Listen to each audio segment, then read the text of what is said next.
ọmọ Ìbàràpá lápapọ̀ ẹ̀jẹ̀ àdúgbò lọ́wọ́ àbí ọmọ Yorùbá lápapọ̀ tìlẹ̀ tó kọ́ ẹ̀mí àbọ̀ ẹ̀bá nǹkan mọ́ Adéyẹmọ sí Sunday Adéyẹmọ Ìgbòho orúkọ ńlá tún jámọ̀ láyà bí ara orúkọ tó ń dẹ̀rù olórúkọ gan. ọmọ Yorùbá ẹ má sọ torí pé ìwòrán akọ̀lẹ̀ ìfojúkégbodò láyé títa ríro lẹ̀dá kọlà wúrà tó máa dán alànà kọjá dandan o. ọ̀wọ́n ẹni má bẹ̀rẹ̀ wọ̀nà ẹ̀dá kan lè ṣe má lọ mọ́ ẹjẹ́ àtìmọ̀ṣọ́ kan ká lè débi rẹ̀ ẹ̀jẹ̀ àjọgbá rùkù ti Sunday Ìgbòho ṣá ọmọ Ìgbòho mọ̀rẹ́ nílùú Alágbàdo Òde ọmọ atapẹ̀tẹ̀ wọnú omi ọmọ gègèlè wodò sànyà ìsọ̀yà òrẹ́ràn bàbá yín láàrin ìdí omi kò sí náà kán sí i lẹ́nu ọmọ òkúta mẹ́ta òkè Ìgbòho ìkan ṣe yín dábàdàbọ̀ ìkan ní mọ́ ọ̀rọ̀ra ìkan tó kù nígbà tí wọ́n mọ̀ Ìgbòho mọ̀rẹ́ kí ló dé Ìgbòho mọ̀rẹ́ sí ọmọ òpópó sánrán ìgbàgede Ìgbòho sùn wọn lálàyé bẹ́ẹ̀ wọn ní kó ní bẹ̀rẹ̀ ó máa kó bẹ̀rẹ̀ lọ ẹ̀sìn òní bímọ méjì ní Ìgbòho mọ̀rẹ́ fẹ́sìn gba bímọ méjì ní Ìgbòho á fi kan pọpọ sí amúkan yòókù bọ̀ sọ̀yà àtúmúyà rẹ̀ tí Ọlọ́run gbọ́ á fi ṣẹ̀rù wálé wàrà gbòdì ọmọ onílé ọ̀la àwọn àjòjì tó ń ṣe ṣègbésègbè tọ́láwọn oníbomi kó sínú wọn láwọn oníbomi sọ̀yà wẹ̀sẹ̀ ìgbà lójú kò lórí kọ́ gbogbo wọn náà sáré bomi kó sínú wọn ti bomi sọ̀yà wẹ̀sẹ̀ ọmọ àgẹrẹ mẹ́ta òde ayé ọ̀kan ṣẹ́ ọ̀kan tẹ̀ ọ̀kan tó kù ní gbogbo ayé tí wọ́n sọ ní gbogbo ọmọ Yorùbá Sunday Ìgbòho onírẹ̀lẹ̀ láéláé torí àbá lásán nìkan ń dá òkúta òṣèlú fún wọn o ìmọ̀ràn lásán ni ti balùwẹ̀ ó kọ́ sí ibùgbòdòdò láyé níbí ó kù díẹ̀ tí tọ́ gbòmí láéláé ìtọ́ nílé gbòmí Sunday Ìgbòho arógun má ti ìdí tó ń jà fẹ́tọ̀ Yorùbá ní tilé tó kó.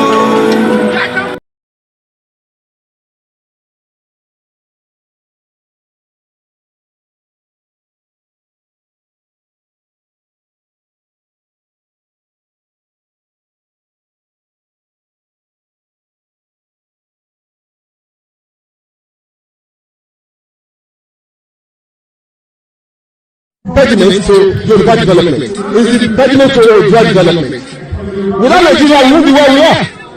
1962, we were far ahead of South Korea and North Korea. We were far ahead of China even. We had television before France. We had radio before South Africa. Now look at where we are today. I think it's a shame that even any Yoruba man can be talking about restructuring at this point in time. What are we restructuring? This country that is already shot to pieces?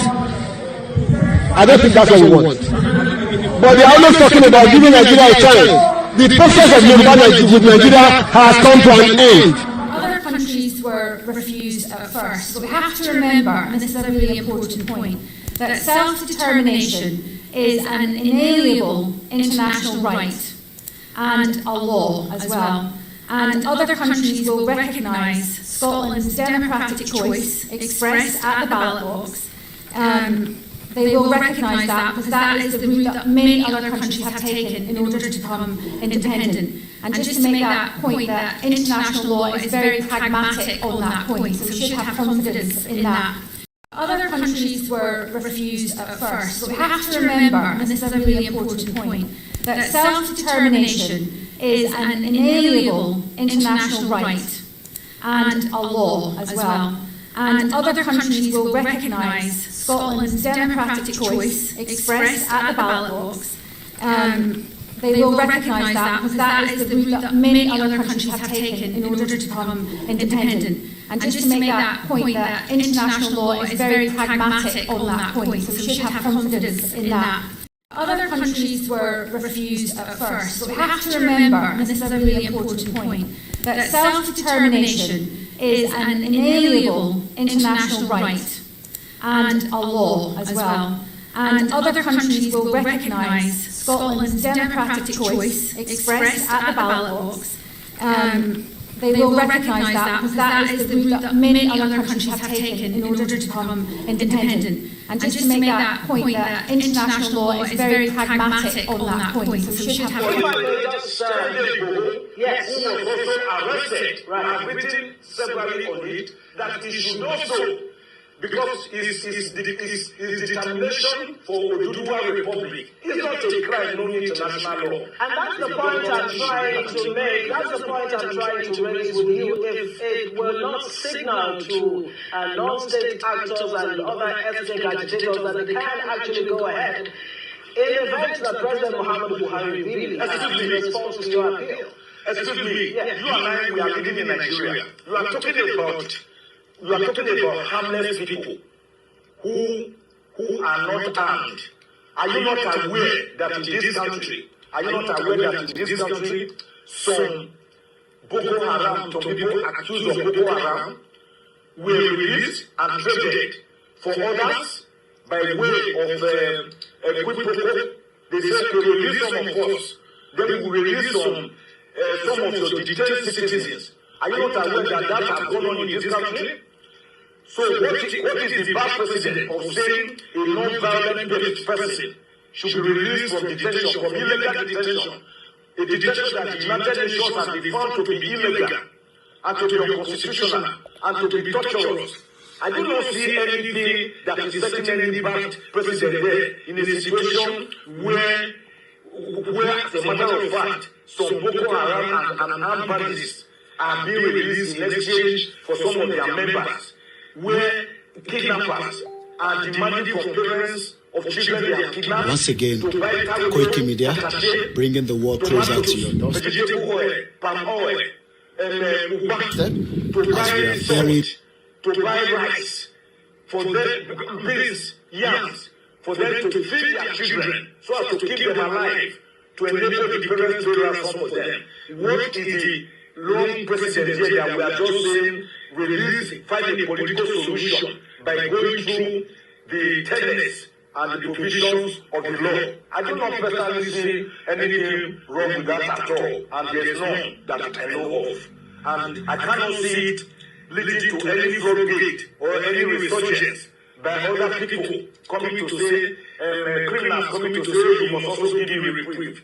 If it does not happen that way. How many Nnamdi Kanus do you have in Nigeria? And how many Sunday Igbohos do you have in Nigeria? These are people who have carried the spectre of their people on their heads, and they have become a metaphor for their self-determination struggle.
Again. No going back.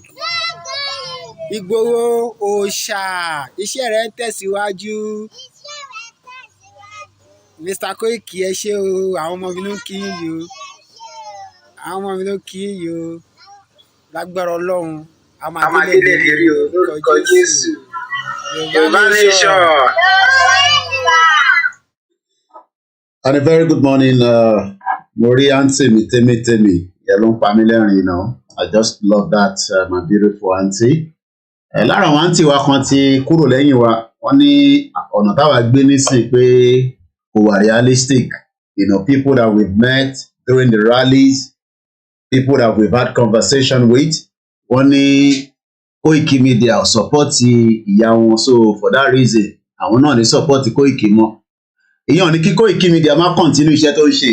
My own job is to educate you and give you things that you probably have never heard about. Màá gbé lọ sí places around the world. That's what KOKImedia does. And I don't think anybody can do it better than what I do. I can boast of that anytime, any day, because I've been prepared for this, not even knowing. I've been within the Nigerian community for a very long time, and they know me back to back.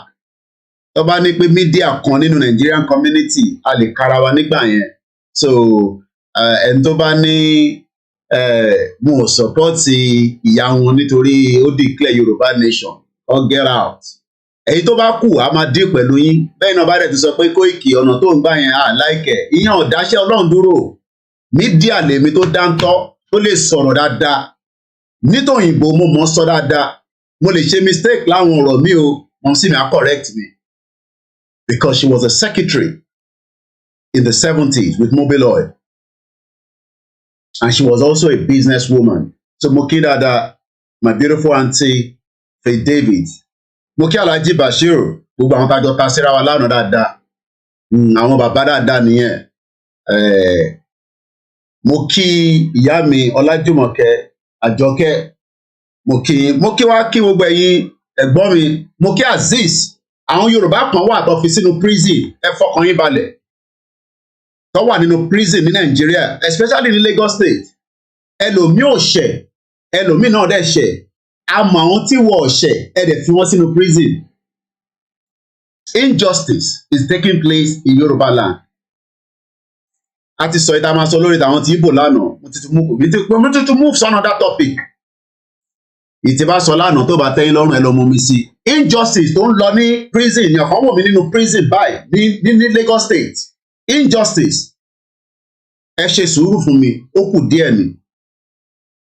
Nàìjíríà máa pín kò sọ́gbọ́n ẹ̀. Ìyá tó fẹ́ wá dàrú àti gbàsẹ́gbẹ̀. Wọ́n lọ́rọ̀ tó lè sọ kankan mọ́, kò sí concrete ọ̀rọ̀ nínú ọ̀rọ̀ tiwọn. And I don't even have to mention her name. But one thing I just want us to remember always. Bẹ́ẹ̀ni, the bondage tá wà nínú ẹ̀, a máa kúrò nínú ẹ̀, kò sọ́gbọ́n ẹ̀. Nítorí pé ìjọ́kíjọ́ tèmi bá ti ń dìde láyé tí bá ti ń di ọ̀rọ̀ Yorùbá nation ni. Sí tó kàn mí pẹ̀lú kàn mí mọ̀. Mo ti serve British for 24 years. 16 good jobs ni mo ṣe. So this one is okay. Ó lè má fún mi ní revenue tí mo need lóòótọ́. But at least I'm enlightening and waking the conscious mind of millions of Yoruba people tó ṣì ń sùn. Tí wọ́n rò pé Tinubu ti débẹ̀ nísìn. Tinubu débẹ̀ ò mí pé protest ò ní ṣẹlẹ̀, ó máa wáyé. Èmi kàn dúró káwọn tó ń ṣètò nísàlẹ̀ kó tó fún wa ní opportunity. Àwọn kan náà ṣé protest nìkan lè máa fi gba Yorùbá nation? No, engagement máa lọ. It is entirely up to the government to decide whether we will break that country peacefully or violently. Ìkànnì méjèèjì ni báyé ṣe rí nìyẹn. Mo kí ìyá wa Christina Adémọ́lá. Bẹ́ẹ̀ni, our game is up. Ìyá yẹn àti fọ́ game yẹn. In tó fẹ́ ṣe náà lọ ti ṣe. Ìbálẹ̀ ti selection nísìn. Tinubu ti wọlé. Tinubu wọlé ò mean anything. Kò mean pé Yorùbá nation tán. Kò dẹ̀, and it's not an advantage to us. Ọ̀pọ̀lọpọ̀ àwọn Yorùbá tó ń rò pé advantage ni mo kí ìyá wa Comfort Ológunjà. Mo mọ̀ pé nígbà tẹ́ ráyè send the super chat lẹ ṣe send owó sínú account mi, mo máa ń rí. Thank you so much, mommy. Ẹ fọkàn balẹ̀. Àlàyé tó ń wò mí ní prison yẹn, fọkàn balẹ̀. Ó kù díẹ̀ ni. Injustice. Ẹni tó bá ṣẹ̀, ó yẹ kó ṣẹ̀ kó lọ sí prison. Kó dẹ̀ reform ẹ̀ kó jáde. But there are so many Yoruba people bá ṣe ń bá yín sọ̀rọ̀. Ẹni kan ló mọ̀ ni. Òun lọ̀rọ̀ ilẹ̀ Yorùbá. Tó bá ní access ẹni tó lè gbé jáde, wá bẹ́ẹ̀ gbé jáde. Ẹ káàárọ̀ ìyá wa Esther. Mo kí Adéwálé Adéwàsíù, freedom for Yoruba people, ìbùkún ni fórílẹ̀-èdè Yorùbá, bẹ́ẹ̀ ni. Mo kí ẹ̀gbọ́n mi dáadáa, mo fẹ́ máa dárúkọ wọn, tí bá ti kí wọn, mo kí wọn lọ ní Paris nìyẹn pẹ̀lú Aláàjì. Mo kí ẹ̀gbọ́n mi, ẹ̀yin àbúrò mi. Ẹ yẹ ká fọkàn wá balẹ̀. Self-determination, kò ń ṣàwà nìkan là ń jà fún un. Ẹ jẹ́ kí n mọ̀ tí Facebook yẹn bá da láàárọ̀ ẹ̀gbọ́n mi tó ní ages. Mo tẹ̀ ń try láti gbé comment section yẹn kó máa show. Every day we are updating things around there. Bẹ́ẹ̀ni, wọ́n ní wọ́n ní fi ti gbowó ṣe, mo ní ẹ̀ ń tanra yín. Tinubu gọ́mọ̀ pọ̀ ń gbọ́dọ̀ fi ti gbowó ṣe. ìyẹn nìyá burúkú yẹn ṣe wà tó da gbogbo ẹ̀rù ẹ fẹ́ fi ti Ìgbòho ṣe rọ́lẹ̀ pa ẹ fẹ́ fi ti bàbá Akíntóyè ṣe mo máa ń ka comment mo máa ń lọ sórí péjì ṣó ẹ kórìí bẹ́ẹ̀ máa ń ka gbogbo comment wọn máa ń ka comment máa kọ́ máa rẹ́rìn ni ọ̀rọ̀ sọ tẹ bá gba country náà ṣé ara yín nìkan lè fẹ́ gbà fún ìyẹn tẹ máa ń pa mí lẹ́rìn wọ́n ń ṣe bí gbàtẹ́ pé ara wọn nìkan ló fẹ́ gba country yẹn wọ́n wà lábẹ́ program báyìí náà bẹ́ẹ̀ mi náà ṣe lọ sọ́dọ̀ wọn ni máa wà bẹ́ẹ̀ tí ṣó ẹ kórìí bẹ́ẹ̀ bá ń ṣe program máa ń jókòó síbẹ̀ máa ń gbọ́ nǹkan tó ń sọ kò sí content kò sí nothing ẹ wo topic tá a fẹ́ sọ̀rọ̀ lé láàárọ̀ yìí the Facebook is fantastic mo kí láti Kòròdú mo ti adjust setting yẹn ni ẹ ṣe gan ni mo kí gbogbo ẹ̀yin tẹ́ wà ní Kòròdú àwọn House of Representatives ni mo dárúkọ ẹ̀ lánàá àwọn olè 24 Muslim kò sí nǹkan kan tó ràǹgó nínú ẹ̀sìn o but ó ṣe lè jẹ́ 24 Muslim ló wà ní House of Rep as against 8 24 Muslim ẹ jẹ́ ń dárúkọ yìí tó wà ní Kòròdú fún yín gbogbo wọn mo ti kọ́lẹ̀ lánàá yàtọ̀ sáwọn tó fi religion wọn sí ta ni rep yín ni Nurudeen Sulaja Saka òun ló ń represent ní Kòròdú 2 àwọn criminal àyà gbogbo wọn wá ń já nísìn I'm sure pé tá a bá lọ wádìí ẹ̀ wá bọ̀ kò ní gbé ní Kòròdú yẹn kò ní gbé níbẹ̀ mo kí Ọlákúnlé Moshood ẹ káàárọ̀ Ayuba Adébíyì mo kẹ́yìn GR1 mo kẹ́yìn tẹ́ ń tọ́jú Kóìkì pẹ̀lú àdúrà àdúrà tí ìjọba ni pé kí Kóìkì má ráyè sọ̀rọ̀ mọ́ ìyẹn làwọn kan ṣe ń sọ̀rọ̀ pé ó ṣe Tinubu ti débẹ̀ nísìn ká slow down ọmọ ta ni ìyàn kọ́tà ni mo jẹ́ Ṣèyí Tinubu mo sọ fún ìyàwó mi láàárọ̀ mo bá ìyàwó mi sọ̀rọ̀ nígbà kí n tó bẹ̀rẹ̀ program mo ní wọ́n mà ní mo jọ Ṣèyí Tinubu kẹ́ àwọn criminal Ama BTC Tinubu will surely return the certificate and they gave him to take a picture with. Mo kí yín dáadáa. Ọmọbọ́lájí Abdullahi, good morning. Dash Mayor TV, my childhood friend has been missing since 2019. Kẹ́ńgbọ́ 2019. Àní Daddy Yatta. Daddy Yatta is missing since 2019. Ó kú ni, ó yè ni àmọ́bi tó wà. Mo kí ìyàwó Yétúndé. Mo kí gbogbo Nigerian community. Ẹ̀yin náà ti rí bó ṣe ń lọ nísìn pé Nigeria is not working. Ẹ̀yin endorse Peter Obi láti London. Ẹ̀yin endorse Atiku láti London. Ẹ̀yin endorse Tinubu láti London.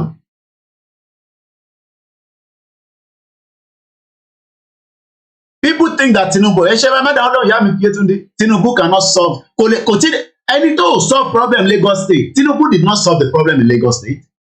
John Taiwo, good morning. Ìdòwú Michael, good morning. Mo kí ọ̀pọ̀lọpọ̀ àyìnbó gbàgbé ìyá mi dáadáa bẹ́ẹ̀ comment mo rí bẹ́ẹ̀. Wọ́n ti bá yẹn jà títí ní gbogbo platform pé ó ṣe jẹ́ ti Kóìkì lẹ́ ń ṣe Ọmọlára Ìyábọ̀ Àjàlá tí mo fi tọ̀wọ̀tọ̀wọ̀ dárúkọ. Mo kí Alájà Adéyẹyẹ, mo kí gbogbo àwọn Muslim tó ń bẹ ní UK. Mo kí man, mo kí gbogbo àsàlátù pátá láì yọ nìkankan sílẹ̀ títí dé gbogbo outside London ẹ pọ̀ níbẹ̀. Mo kí Redeem, mo kí KICC, mo kí gbogbo Celestia tó wà ní London tó wà ní outside London níbi tó olúkálukú ti ń ṣe ìjọ tiẹ̀. Mo kí gbogbo ẹ̀yin babaláwo, mo lọ bẹ́ẹ̀ mo kí Ìgbòho Òòṣà ìmọ́lẹ̀ Yorùbá, mo kí bàbá Akíntóyè, mo kí gbogbo ọbalẹ̀ aládé ilẹ̀ Yorùbá. Kí ló ń ba àwọn òyìnbó lẹ́rù tó fi jẹ́ kí a pín? Kí ló ń bà wọ́n lẹ́rù gan-an? Mo kí ẹ̀yin alásàlátù tẹ́ wà ní Birmingham, mo rántí gbàtẹ́nu àti ẹ̀gbọ́n mi Heritage that drive lọ sí movement ti pín nísìn ẹlòmíì nísìn àtẹ̀mọ́bi tó dúró sí but mo rántí nígbà tá à ń káàkiri bọ̀ ní gbogbo WhatsApp group nísìn o láti béèrè pé ṣé ti ìyá onítìrí ló ń ṣe ẹ má béèrè pé mo tún dárúkọ ẹ̀ àbí ti Ìgbòho ló ń ṣe ṣé ẹ kó rí bẹ́ẹ̀ in reality but nǹkan fẹ́ gangan náà lọ ti ṣe yẹn and she was able to achieve that but ibi tó achieve ẹ̀ mọ́ náà nìyẹn kó ọ̀gbá country kankan mo sọ fún yín tọ́ba náà gba country bá bara irọ́ tó láyé ò sí bẹ́ẹ̀ kò sí content kankan nínú ẹ̀ ẹ gba country gbọ́lẹ́ ti gbà àdúgbò wo lẹ gbà sí. But we have yes ó dáa ká máa dúnra wá nú lótìtọ́ kò sí kankan tó bá níbẹ̀ o lè má dé London kó sọ pé o ti dé London rìn wàláì àìmọye criminal tó jọmọ Yorùbá tó dé Amẹ́ríkà rí tó bá bẹ́ẹ̀ sọ̀rọ̀ báyìí wàá rò pé ti wọ UK láàárọ̀ yìí ó mọ ṣé mọ̀ pé àwọn Indian their customer services customer services tó ń bẹ́ẹ̀ sọ̀rọ̀ ní India kò dé UK rí ó mọ East End ṣé kí ni program tó máa ń ìyàwó mi náà máa ń wo gan báyìí wọ́n ti ń ṣe program yẹn láti kí tó dé ìlú yìí ní láti in the 70s ṣé East Enders ní ṣé mo right ẹ̀yin tẹ́ máa ń wò ìyàwó mi dẹ̀ ti fẹ́ débi iṣẹ́ báyìí wọ́n rò pé tẹ́mi ò bá níṣẹ́ ìyàwó mi níṣẹ́ ó ti lọ bí iṣẹ́ báyìí iṣẹ́ kan lèmi náà gbé dání ó ti drop àwọn ọmọ sí school òun ti ń gba bí iṣẹ́ lọ àti àṣẹsọ̀rọ̀ tán ni bọ̀ ṣé bó ṣe rí fún wọn náà nìyẹn àti family tiẹ̀ nílé ṣé tí a bá kéré ní nọ́mbà ṣé kò dájú ká wà ní East Enders East Enders ẹ̀gbọ́n mi Ọlátúnjẹ Awófẹsọ ẹ ṣé gan ni program yẹn ti wà ti pẹ́ wọ́n ti ń ṣe báyìí nísìn láti in the 70s East Enders ìyàwó mi láìkẹ́ bàjẹ́ báyìí bẹ́ẹ̀ni Onítìrí has done a lot of damage God will judge her wọ́n kúṣẹ́ wọ́n try wọ́n gbìyànjú able to split a whole movement mọ tó ń pè ní movement tẹ́ bá ti divide the movement ẹ ti divide the opinion ẹ ti divide the view àwọn èèyàn so everybody will now start asking ibo ló ti kówó jẹ ibo ló ti jalè ní Nàìjíríà tó ṣe tóbi tó bá mọ iye tí wọ́n tó ti sọnù nínú Nàìjíríà kódà wàá máa gé ka jẹ tó bá guy woman ni mo sọ fún guy 419 woman yẹn 419 criminal amẹ́ríkà mẹ́nu bá ti MK Abiola rẹ́rẹ́ máa tú ni MK Abiola náà ló wá da tó yẹ ni kọ́lọ̀ ń fọ́nrún kẹ gbogbo àṣìṣe ẹ̀ kọ́lọ̀ bá wa parẹ́ níta lè sọ nìyẹn ètò bá ti kú kíyàn má tún máa drag ọ̀rọ̀ ẹ̀ sínú mud báwa tẹ ẹ̀gbọ́njú mọ́ MK wò at least àṣà àka díẹ̀ nínú Samuel Doe owó kan tó gbé sínú àkáǹtì ìyàwó MK Abiola kan ó di pé ẹ dáwó padà ó di pé owó ti há sọ̀hún. mo kí lára gbogbo ẹ̀yin evangelist wa ìyá mi Ọlá Odos ìyá ẹ̀ máa ń bí mi ní gbogbo gbà lórí comment section Koiki ó tún lè paribu tó fi ń sọ̀rọ̀ ìbá wa sọ̀rọ̀ dáadáa ẹ mọ̀ pé gbogbo ọ̀rọ̀ kóòdù ni máa fi ń sọ̀rọ̀ lórí social media ẹ bá mọ èèyàn tó lọ monitor page mi Facebook ti restrict we have ti bá calculate gbogbo numbers ẹ bá mi calculate ẹ̀gbọ́n mi Ṣẹ́gun Ọ̀nà mathematician mi ò sínú ilé láàárọ̀ yìí a ní 320,000 followers lórí Koikimedia ẹ kọ ẹ sílẹ̀ mo ní another 96,000 lórí Koiki Odùduwà ẹ kọ sílẹ̀ mo tún ní another 85,000 ẹ multiply gbogbo ẹ̀ and Facebook restricted tí bá bẹ̀rẹ̀ program wọn send notifications any one of them ẹ mọ̀jà tá à ń gbé dání ni ìjà tó lágbára la gbé dání ìjà tó kọjá Fúlàní tó wà Nàìjíríà là ń jà I have over 500,000 followers on Facebook alone neither bí alọ́mà send notification sí 50,000 nínú ẹ̀ pé Koiki ti wà live 320,000 ní page mi kan ìyẹn wọ́n ti restricted tá a bá push nǹkan sínú ẹ̀ kò ní lọ ó máa há ni.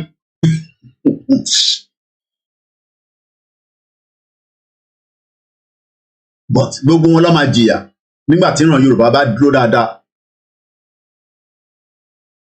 You don't know what we are dealing with. Èmi tí wọ́n mú sọ fún yín pé ní Sokoto bí bá ti go live wọ́n wò mí báyìí nínú studio wọn. Kò dé concern. Àwọn bẹ́ẹ̀ ni ẹ̀gbọ́n mi Ọmọgbọ́nlábọ̀ Albert wọ́n ti sọ àwọn yẹn ti sọ Yorùbá Nation di movie tó bá yẹ ó sì máa gbé lọ sórí Netflix kò tó máa need agent ìkọ̀kọ̀ tó lè lọ sórí Netflix ó need agent. You know, we are talking about reality. Mo kí ẹ Ọlánipẹ̀kun ẹ fọkànbalẹ̀. Mo mọ̀ pé inú ń bí ọ̀pọ̀lọpọ̀ Yorùbá pé kí ló dé tí kìíní yóò tẹ̀síwájú ó ń tẹ̀síwájú. Bẹ́ẹ̀ ni àá ti move on ìyá mi comfort ẹ ká sọ̀rọ̀ lórí topic àfi sọ̀rọ̀ rẹ̀ mo kí gbẹ̀yìn táwa lórí MixLR ẹ̀yìn tèmi ìtẹ́ ti wọlé ṣé comrade plan B mo jẹ́rìí wọ̀ àwọn yẹn ti wọlé lẹ́sẹ̀kẹsẹ̀ Akin Games thank you so much ẹ káàbọ̀ sórí ètò. Let's look at the topic this morning. Èmi náà monitor gbogbo àwọn comment on wọlé. Why is international community forcing us to live together? Àwọn kan lè ní wọ́n force wa àwa là ń force ara wa mo kí ìyá mi gbé mi lékè grandma ńkọ́ Gani Olóyèdé mo kí ẹ jẹ́ ká fọ̀rọ̀ yá ẹ̀ sílẹ̀ ẹ jẹ́ ká padà sí reality for reality làwọn dé pẹ̀lú Bámidélé Mohammed wọn náà ń wò mí láti Kirikiri town ẹ ṣé gan ni. Mo wá kí gbogbo ọmọ Yorùbá tó ń bẹ ní north àwọn kan ní àti jẹ́ káwọn wálé pé àwa nǹkan kan wá ṣẹlẹ̀ mo ní Safety wà important. Ẹni bá wà láyé ló ń lo ayé.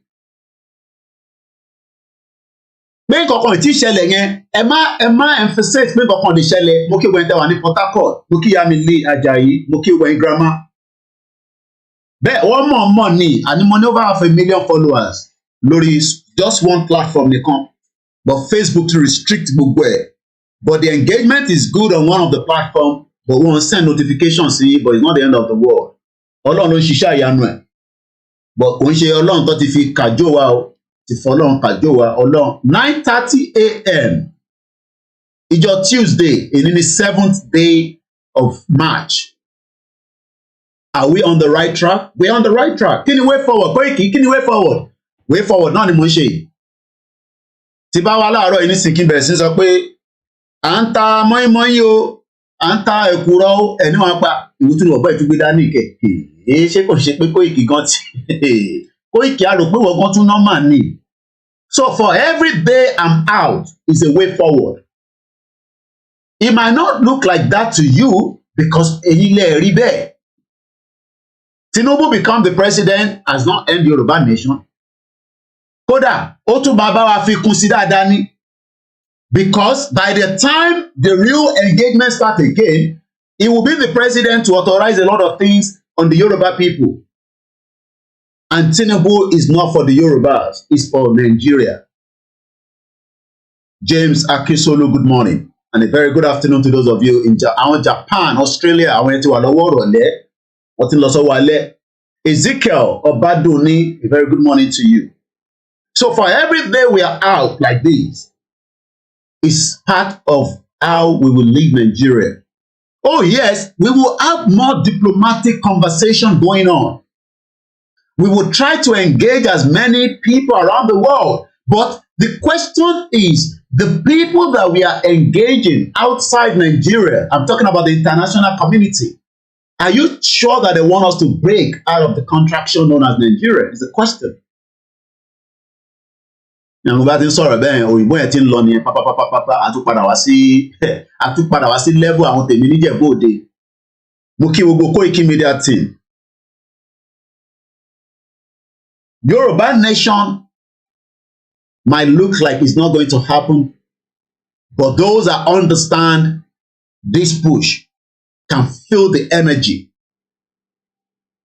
And they know that there is nothing that can bring the unity. Kàkàkí unity wá sí Nigeria, Imama Tepo Sini kò ní ever see unity. There's no way we will be united in a country that we speak different languages.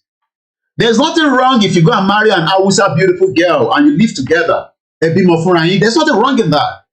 There's nothing wrong if you decide to marry a Kanuri woman, as long as there's love in there. There's nothing wrong if you marry a Fulani woman. But I want to be sure that that Fulani woman is not a threat in the long run. There's nothing wrong if you marry an Igbo, but I want to be sure that that Igbo is not a threat to who we are in the near future. I don't want to live in a Yoruba land where we become an Islamic country. Because there's some agenda of some people. Ilẹ̀ Yorùbá gbọ́dọ̀ jẹ́ a pure Islamic. Why do we have 24 House of Rep in Lagos State as against 8? I don't think some of you is looking at that picture. Ẹ̀gbọ́n mi Ṣẹ́gun ọ̀nà mo ti dárúkọ ilé nǹkan ẹ káàbọ̀ sórí ètò. Why do we have 24 Muslims representing us in Lagos State as against 8 Christians? It's because somebody is manipulating that. Ta ló manipulate? Bàbá mi náà fẹ́ contest ẹ jẹ́ ń lọ fún House of Rep. Ṣé Muslim ni àbí Christian? That's no longer a society. That's no longer a society. We want to live in a society where everybody lives side by side.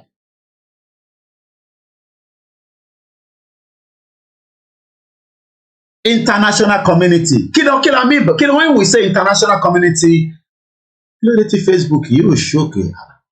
Ẹ kó dẹ̀ ti show now. Bẹ́ẹ̀ kí n máa rí comment Facebook mo ti adjust nǹkankan, but I'll be working on that behind. I'll see if it's gonna come. It's not coming up. I don't know why. Okay, ó ti show. Okay now. Okay, I just need to adjust it a little bit. Let me see. I think I can say it now. Okay, good morning. I'm adjusted. Mama, okay, Mutiri, good morning, brother. Talo say good morning. Koko bold that Malo adjusted. So what am I trying to say to a lot of you this morning is the international community.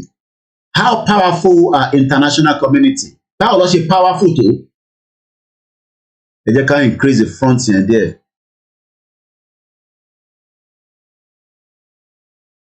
If you increase the front side, I'll save it. So adjustment in my one is in. If you're wondering what do I use an OBS. It's a software that allows me to stream to different channels. It's free and some phone. But it might change the background below XSplit near or man low. Yeah, it costs $8 every month. Charity bound Zoom ministry I don't something £15 or something like that. Media runs a lot of money every day. Tí kò bá sówó nísìn Zoom yẹn nísìn rántí pàṣẹ máa at least nínú ọdún yìí àti lo Zoom àti fi bára wa sọ̀rọ̀ nínú show yìí. Ẹ wá imagine and I use the full package. So media is expensive. And if you don't have another source táwọn èèyàn máa fi ń rówó ní media ní advert. Tẹ́ bá lọ wo Glo, mo wà lórí mo ń jókòó lánàá mo wo CNN channel na bíjẹta no astagfirullah ìjọ Sunday mo lọ kí pàdé mi kan níjọ Sunday lórí ìjókòó tí mo wà ń bẹ̀ ẹ̀mẹ́ta ni Glo advertise lórí CNN. Do you know how much that cost?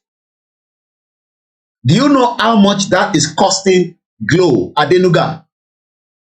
So that means CNN can be able to send their staff to anywhere around the world because they have the money. So tabata abawa síbi bàtà ní support is because I ti rí advert ọkùnrin tá fẹ́ gbé wá because number one we are trying to be careful. We don't want to go because I lọ bá Koiki o. Ìyẹn kan tí wọ́n bá mi náà ẹni tó ní agége bread ó náà fi ṣe advert bí wọ́n mo get back sí wọn lọ́la and they are doing very well in Canada. So advert ni media máa fi make owó. So irú gbogbo àwọn YouTube wa ta tún lò ta fi ń jọra wọn monetization super chat ọ̀rẹ́ ti yọ nísìn and that's why we are trying to see if we can maybe migrate into an independent platform but it's going to cost money to do that as well. So but it's not the end of the world. Mo kí bàbá mi Simon Adébísí ìyá mi Elena ẹ yẹ ká máa bẹ́tò yẹn lọ màmá kí gbogbo yín lọ as we go into it. Olórí Matt ẹ káàbọ̀ sórí ètò. Once again, a very good morning and welcome to the program. We are live today. So let me go into my back end and let's first play this again. Ẹ wo kíní, these are Scotland. Wọ́n wá ń sọ fáwọn ọmọ Scottish pé èwo ló prefer níbẹ̀ tó bá jẹ́wọ́ náà ni èwo ló máa prefer. Scotland has the gas and yet under being part of Britain or United Kingdom. They are paying 4,279 but tó bá dá dúró gẹ́gẹ́ bí orílẹ̀-èdè nítorí pé àwọn lọ́ni resources yẹn ẹ wo iye tó máa san £451. That is exactly what we are saying. Tá bá ti gba country tiwa náà tá dá dúró we will be able to use the resources fúnra wa à lè fúnra wa ní discount subsidy. Ta ló enjoy subsidy petroleum tí wọ́n tán lò lẹ́nu ní Nàìjíríà? Ta ló ń lò? A very good morning. Ẹ ṣé gan ni yàrá Rukaya àtọmọ mi. Welcome on board. Mo kí gbogbo ibi tí ọmọ Yorùbá wà títí dé Cuba, Jamaica, títí dé Greece. Àwọn kan máa náà kí n dárúkọ àwọn òlu wọn bí America nínú náà. Gbogbo everywhere in the world ni mo ń kí. Maze God, good morning. The Yoruba people are very, very highly intelligent. But there is something, our community, international community, they are just, one panic, one was scared, baby. Tá bá lọ fún people láyè. Tá bá lọ fún wọn ní ààyè kó lọ dá dúró délẹ̀. Within 50 years, 50 years after a Yoruba sovereign independent nation, wàláì, wọ́n máa gbé òṣùbà fáwa náà. No, ẹ gbìyànjú. I'm telling you. But some people know that, and that is why they don't want such to happen in our lifetime. Because if we are able to get the hell out of Nigeria, the quicker we get out, the quicker we can start that development. Most of them I'm seeing àná tá à ń sọ̀rọ̀. I think I posted it on my timeline. When our politicians say development, kí ló mean by that? Imagine mo ń wo Mákindé lánàá lórí Arise. Wọ́n lọ lọ́ǹchì kọ́lọ̀ túbọ̀ lọ́rẹ̀ mi bàbá Dr. Kemi Olúnlọ́wọ̀ Dr. Kemi Olúnlọ́wọ̀. Ṣé mo pronounce it dáadáa ṣá? Olúnlọ́wọ̀, yeah, I think so. Pé bàbá wọn ṣì wà láyé. The father was a governor, I think, before. So wọ́n open títì kan fún wọn, which is very good. We want our people. Olúnlọ́yọ̀ ẹ̀ṣẹ̀ Yorùbá yẹn dẹ̀ lọ há láàrin méjì. Olúnlọ́yọ̀ mo fẹ́ sọ. Olúnlọ́yọ̀ ṣé ẹni wà níbẹ̀ àbí Olúnlọ́yọ̀ kò sí ẹni níbẹ̀. Olúnlọ́yọ̀ ẹni wà níbẹ̀ náà. Ẹ̀yin gan ìyá mi olórí ẹ̀yin gan kẹ́tì orúkọ yẹn ráìtò. Olúnlọ́yọ̀ ni Olúnlọ́yọ̀ ó ní ẹni nù. Yorùbá dà. But nígbà tá a lè kọ́, èmi lè sọ, but ó difficult fún mi láti kọ́, mo lè kọ́ Yorùbá. Mo máa ń jíwèé wò ni nígbà tí mo wà ní school. Kọ́lọ̀ bá fọ̀run kẹ́ ọ̀rẹ́ mi yẹn, ó ti kú nísìn, ti kú tipẹ́tipẹ́ Gbénga. Ó ní ẹ̀yin ará Èkó ẹ̀gbọ́ Yorùbá kankan mo ní yẹn kí la fi yẹn ṣe. Wọ́n fi yẹn gbowó ní báǹkì ni. Ọmọ ẹgbẹ́ kínní wá ka sáré ka kọ́pì tá máa kọ́pì jàre má yọrọ ẹ lẹ́nu. Ó ti mọ̀ mi. Ó máa ń gbé owó yẹn fún mi ni. Ẹ̀rọ káwọn àwọn tó wà lábẹ́òkúta yẹn tó yẹ pé Abẹ́òkúta lọ ti school wọ́n gbọ́ Yorùbá wọ́n mọ̀ kọ́. Àwọn tó lọ sí public school àwa nísìnyí kọ́ yẹ báwa náà Yorùbá mélòó náà kọ́yàn ní ẹ̀wọ̀n nursery primary school. Mo copy ju kí ló dálẹ̀ lọ ní Yorùbá. Mo mọ Yorùbá kọ̀ọ̀kan báyìí. Láti kọ́ ó difficult fún mi gan. Láti kà ó difficult, but láti sọ mi ṣe wà tó bá ní mo try after 24 years in UK. Á jẹ́ pé wọ́n náà mọ̀ tó ń sọ nìyẹn. 24 years mo dẹ̀ ṣe sọ Yorùbá tó dá lẹ́nu báyìí. Ẹ ká dúpẹ́ fọ́lọ́run. Mo copy ju kí ló ń pẹ́ lẹ́rìn Ọlánìpẹ̀kun. Máa ń dọ̀bù wẹ́ pàdé mi ẹ̀ wọ́n máa fún yàn lásàmẹ́ nínú yìí. Àṣé nǹkan tó dáná ṣe fún wa níjọ́ náà lọ. Nígbà tó yẹ pé kò sí ara international community dálẹ̀ nìyẹn o. So kí n má gbàgbé tí mo fẹ́ sọ lórí Ọ̀yọ́ state governor. Láti 1982 wọ́n ṣẹ̀ wá lọ sí cargo airport. Ta ló mọ̀ tó ń pè ní cargo airport? Kí ni definition cargo airport? Mo fẹ́ fi bí àwọn èèyàn wà pẹ̀lú mi láàárọ̀ ẹ̀. Sórí ìwọ tó wà ní Princess Adébímpé Adéníyì. Princess ò ń ṣe pet name o, tẹ́ bá gbọ́ princess. Mo kí gbogbo àwọn tó wà ní Nigerian community tájọ́ ń ṣe tẹ́lẹ̀. Mo kí ẹ̀gbọ́n mi Ayọ̀ Akínfẹ́. Àwọn ló ń lead àwọn ni chairman KANUK, Central Association of Nigerian in UK. But everybody knows Nigeria is not going to work. Ẹ̀gbọ́n yàn tí lọlé ní Sanlọ́nù ọjọ́ tó ti lọlé gbẹ̀yìn. The chairman of KANUK. Orí ẹ̀ dẹ̀ péjú kí ló dálẹ̀ lọ́mọ Yorùbá ni. Orí ẹ̀ 10 bullet point ó ti ń kọ́ tèmi ti mọ̀ nísìn kò ń ṣọ̀rọ̀ 6 years. Kò ń ju 10 lọ. Àwọn ẹ̀ bá lọ sórí page wọn lórí Instagram ẹ lọ wá Ayọ̀ Akínfẹ́ 10 bullet point. Gbogbo tí ẹ kí Nàìjíríà ti ṣe tó yẹ kó lè ṣe níbo ló ti máa ṣe yẹn. But gbogbo kíní yẹn tá a bá gba Yorùbá country we can do it. And if the North wants to make use of Nigeria as a country, let them take that name and use it. Ẹ yẹ káwa bọ́lẹ̀ kúrò nínú traffic tí tó ń ní wá lára. Ibo ni wọ́n wà ní Dubai, àwọn tó wà ní Dubai lè contest. Nínú train wọn, ètútù a máa mú ẹ nínú train because ìlú tó gbóná ni. So wọ́n gbọ́dọ̀ gbé temperature yẹn wálẹ̀ díẹ̀. Nàìjíríà inú ooru la wà, a ní ká bọ́lẹ̀. But international community does not want that. Kí ló ń pè ní cargo airport? Láti 1982 was the last time the airport was running in Ibadan. 1982. Ẹ̀dẹ̀ ni governor láti 1999. Tó ti ń jẹ mùlá, wọ́n ń jẹ mùlá. Ni wọ́n rí pé ìwọ tó ń dáko ní Ìbàdàn, ó jẹ́ kí produce ẹ̀ kó tẹ̀ máa dé African country through the cargo airport. Kó tẹ̀ sọ pé gbogbo èyí tẹ́ wà ní ìlú Ọ̀yọ́ o. Cargo airport ti ń ṣiṣẹ́ o. Àmọ́ kí a fi lè máa rí revenue, ẹ gbọ́ mi dáadáa, kí a fi lè máa rí revenue. Mo kí gbogbo ẹni tẹ́ wà ní Libya, Ọlọ́run bá ń dúró tì yín. It's not easy in Benghazi. Benghazi ń gbóná rẹpẹtẹ. èèyàn kan ní import and export. If the cargo airport was working in Ibadan since 1982, do you know that some of you máa send owó sí Koiki ní tèmi ń tọrọ owó lọ́wọ́ àwọn tó wà ní abroad ẹ̀yin tẹ́ wà nílé ní in the 70s àwọn èèyàn ń send owó wá láti Nàìjíríà sáwọn èèyàn lábroad ni. If the cargo airport was working, and bet you àwọn tó wà ní Ogun State wọ́n máa gbé ẹrù wọn lọ síbẹ̀ láti ànádàára pé ṣe Gaima yín náà Ogun State governor òun náà ti establish Chicago airport ẹ lọ síbẹ̀ after 2 years ẹ rí pé ó ti wà infested pẹ̀lú oríṣiríṣi aáyán nǹkan kan. Do you know the amount of money that we could have been making in Ibadan with the cargo airport as far back as 1982? Pé ọkọ̀ gbin mo kàn fẹ́ wo kí ni nǹkan tó cheap tó máa ń gbìn jù àgbàdo okay ọmọ tó lè fa àgbàdo ṣe cornflakes ọmọ cornflakes ti máa ń fi ń dán in lẹ́nu ó wà nísìn nínú ilé.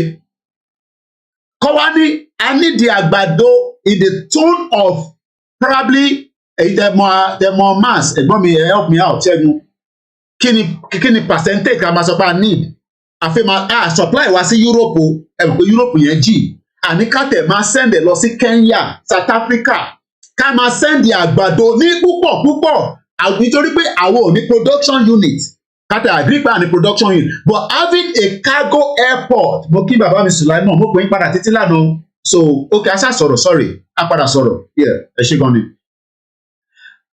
Cargo airport ó yẹ kó ti sọ ẹlòmíì dolówó nu yín ẹ ní láti máa bá politician láti máa bá wọn gbé ìbọn láti máa tẹ̀lé wọn bí ọmọ ọ̀tá kí la nídìí ọmọ ọ̀tá fún kí ni mínú ọmọ ọ̀tá kí la nídìí fún in a society ọmọ rere la need ọmọ bíbí re tó máa develop code tá máa develop apps coding there are so many money tó yẹ ká ti make tó jẹ́ pé logistics á máa lọ but báwo ló ṣe fẹ́ gbé logistics láti òkè ògùn máa lọ sí cargo airport ní Ìbàdàn tí terrorist ò ní pàdé ẹ lọ́nà nígbà tá a ní society intanet sọ lélẹ́yìí do you know what logistics is making in UK do you know what logistics is making around the world ọmọ tó ń pè ní logistics ni in tons bẹ́ẹ̀ ni thank you so much Nete Electric imagine the tons of àgbàdo lásán ni o kọ́kọ́ máa polongo lórí rédíò gbogbo ẹni tó bá ń gbin àgbàdo a nídìí àgbàdo tó pọ̀ rẹpẹtẹ tẹ bá ṣàti ń gbé dé cargo airport a máa rà á máa fún yín lówó lẹ́sẹ̀kẹsẹ̀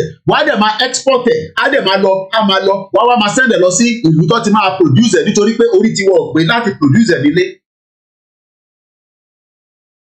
But after láti 1982 wọ́n wá ránṣẹ́ lọ sí cargo airport wọ́n wá gbé bàbá yẹn náà lọ bàbá Dr. Kemi Olunloyo is an elderly man mathematician bàbá yẹn orí ẹ̀ pé gan even Dr. Kemi is she's very intelligent woman you might not like her I love her you know she's a big auntie orí ẹ̀ pé ó mọ ìwé ó dẹ̀ mọ tó ń ṣe but ó ti wà nínú society tí kò ṣiṣẹ́ and she also respect us as well. Ìjọ tí wọ́n wá àtàkì ilé bàbá nílé wọ́n pè mí wọ́n ní Koiki láyà gan mo ní kí ló dé àǹtí mi ó ní orin tó ń dún tí mo ń dún tátátátá tó dẹ̀ dúró síbẹ̀ tó ń sọ̀rọ̀ lọ kí la máa ṣe sí i kọ́ wọlé kọ́ pa wá ni tí lè di kí ò bá pariwo níjọ́ ti tọ̀dọ̀ tiẹ̀ náà bí orin tá à ń sọ ìkọlá máa sọ.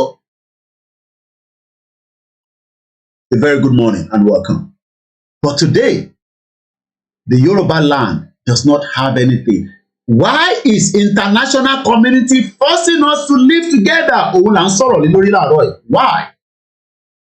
And I'm going to open the phone line as she need at least an hour plus ká tó join Star Radio. So the line is open. Why is international community? Kí ni ìdí tó ṣe ń force wa together? Mo kí dáadáa ìyàwó alálùbáríkà Tóyìn Akínlóye. Mo kí ogun ìtẹ́tù wà lórí Instagram pẹ̀lú mi. A very good morning and welcome. Ẹ tẹ̀ jẹ́ tán Instagram ilé kí n máa fi lè monitor ẹ̀.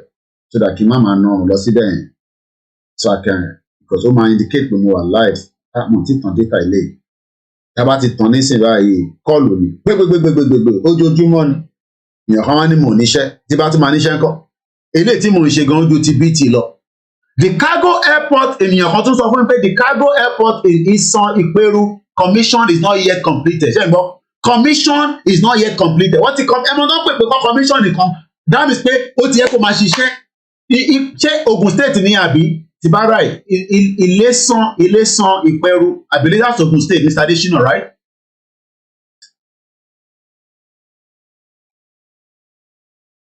Dr. Kemi Olunloyo already, election is not going to change anything. Oh, yeah, it's not going to change anything. Everybody knows that. Election in Nigeria, I saw a post, it says, let's just, move on. Because it's not going to solve the problem anyway. Nigeria has tons of problems. About 500,000 followers. Benny, I have about 500,000 followers, but nobody gets any notification. Hey, Dr. Baba Davido, happy 66th birthday to my dear very ẹ̀gbọ́n. Àwọn tó ń jẹ́wọ́ Nàìjíríà ní ẹ̀rí wọn. Bàbá àtàbúrò, ẹ̀gbọ́n àtàbúrò. Ó máa jó ní Governor Ọ̀ṣun State. Pẹ̀lú kún ẹ̀bẹ̀m̀bẹ̀m yẹn. Ó ṣe máa jó lélẹ̀. Hey, Adeleke. OBO. G30 làwọn OBO àbí. I love Davido. I love him. We can't stop loving people like that. And he's a giver. I love him. I love Davido. Ilésan is in Osun State. Ẹ ṣe gan ni ṣe pé àtẹ mọ bí tí gbogbo nǹkan wá wà. Èmi rò pé Ogun. So what you are saying now that Osun State náà ní cargo airport don commission gbogbo òṣìṣẹ́. Can you imagine? We have criminals that are your politicians. Àwa náà struggle. A máa struggle. Ọlọ́run má jẹ́ ká ṣiṣẹ́ dáadáa. Ayé máa jẹ́ àwa náà sí ṣọ́ọ̀ṣì à ń gbàdúrà. Chapeau Boyo Samuel, good morning. Good morning to those of you. I can see you right now in front of me. Thank you so much for those of you that have joined us. Ẹ jẹ́ lọ́wọ́ àwọn tèmi lórí Mixlr. Good morning, White Lion, thank God, Mary Cramley. We're people everywhere, Benny. Your politicians are wicked. I'm telling you. Kò jẹ́ kí àjẹ wá rárá. No, wọ́n ní kò ṣe lọ́ṣun àtútù dé báyò. Ṣé Ilésan yẹn ṣé Ọ̀ṣun State ló wà ní because already somebody is saying it's not Ọ̀ṣun State. So we need to clear that before we move forward. Godwin, David, morning. Why do people use to tarnish image of Igboho Osha? This is not the way they call him now. Don't worry about that. We have criminals in Yoruba people that don't care about Igboho. They'll be so happy. But they can't bring their father out as well. The way you are educating Yoruba land is giving me a lot of energy. That's what we need to be telling you. Ìpẹ̀rù kọ́lá ń sọ Ilésan ní ẹ̀ńtẹ́nìyẹn sọ̀rọ̀ bàbá mi Kúnlé Ṣítà. International community benefit from Nigeria, that is the reason. Let's clear the air. Somebody was telling us about one particular cargo airport. One is the cargo airport in Ilésan, Ìpẹ̀rù. Is that in Ogun State? Ilésan. But we have any spell it. ILISAN, Ìpẹ̀rù. Is that in Ogun State? So kí ló dé tó wá sọ pé Ọ̀ṣun State. But even though Osun State is meant to have its own cargo, I told you that we have 18 local governments. Thank you so much. So it's in Ogun State. Check on tí Dàpọ̀ Abíọ́dún ṣe lọ commission. Because bó mọ̀ pé Dàpọ̀ Abíọ́dún lọ commission nìkan láìpẹ́. Mo kí ìyàwó Agbémisọ́lá Lawal. Mo kí Adédoyin Àlàbá tọ̀wọ̀tọ̀wọ̀ mo fi ń dárúkọ yín mà. Dimi Sam on Instagram. And I wonder, quick, how do you see all these people? Because I have a lot of screen in front of me, So it's in Ogun State, so that we clear that out now. So it is Ilésan, very close to Ṣàgámù. Okay, Prince Gabriel. These are what should be giving us money as Yoruba people. Cargo airport that has no signal. Yeah, Adesina, you're not good though.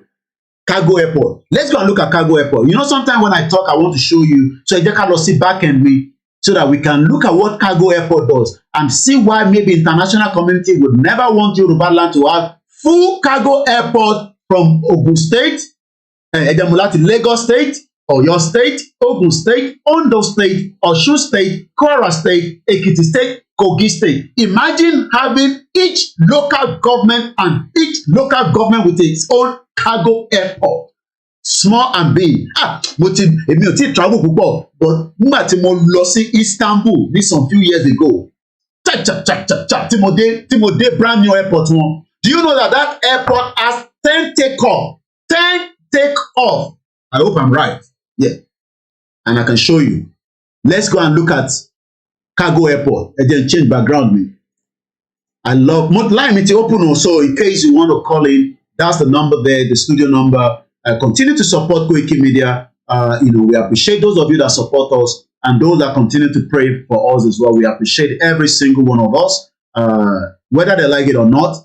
My job is to make sure that we continue to educate as many Yoruba people around the world and tell them that not that we hate. I told you, I don't hate Tinubu, but there's no way Tinubu is going to solve the problem that we have at this particular time in the history of Yoruba people. So let me now go us. Let me now go us. Let me now take us. So we don't have problem. Let me take you now to Cargo Airport. Kí ló ń kọ́kọ́ pè ní Cargo Airport? So that ìwọ tó wà nílé Cargo Airport. Kábíyèsí Elédùmarè bí wọ́n bá dé àwọn Cargo Airport ní. Níbi tó wọ́n bẹ, wàá máa béèrè pé what is the meaning of Cargo Airport? It is the carriage or transportation of goods through an air carrier.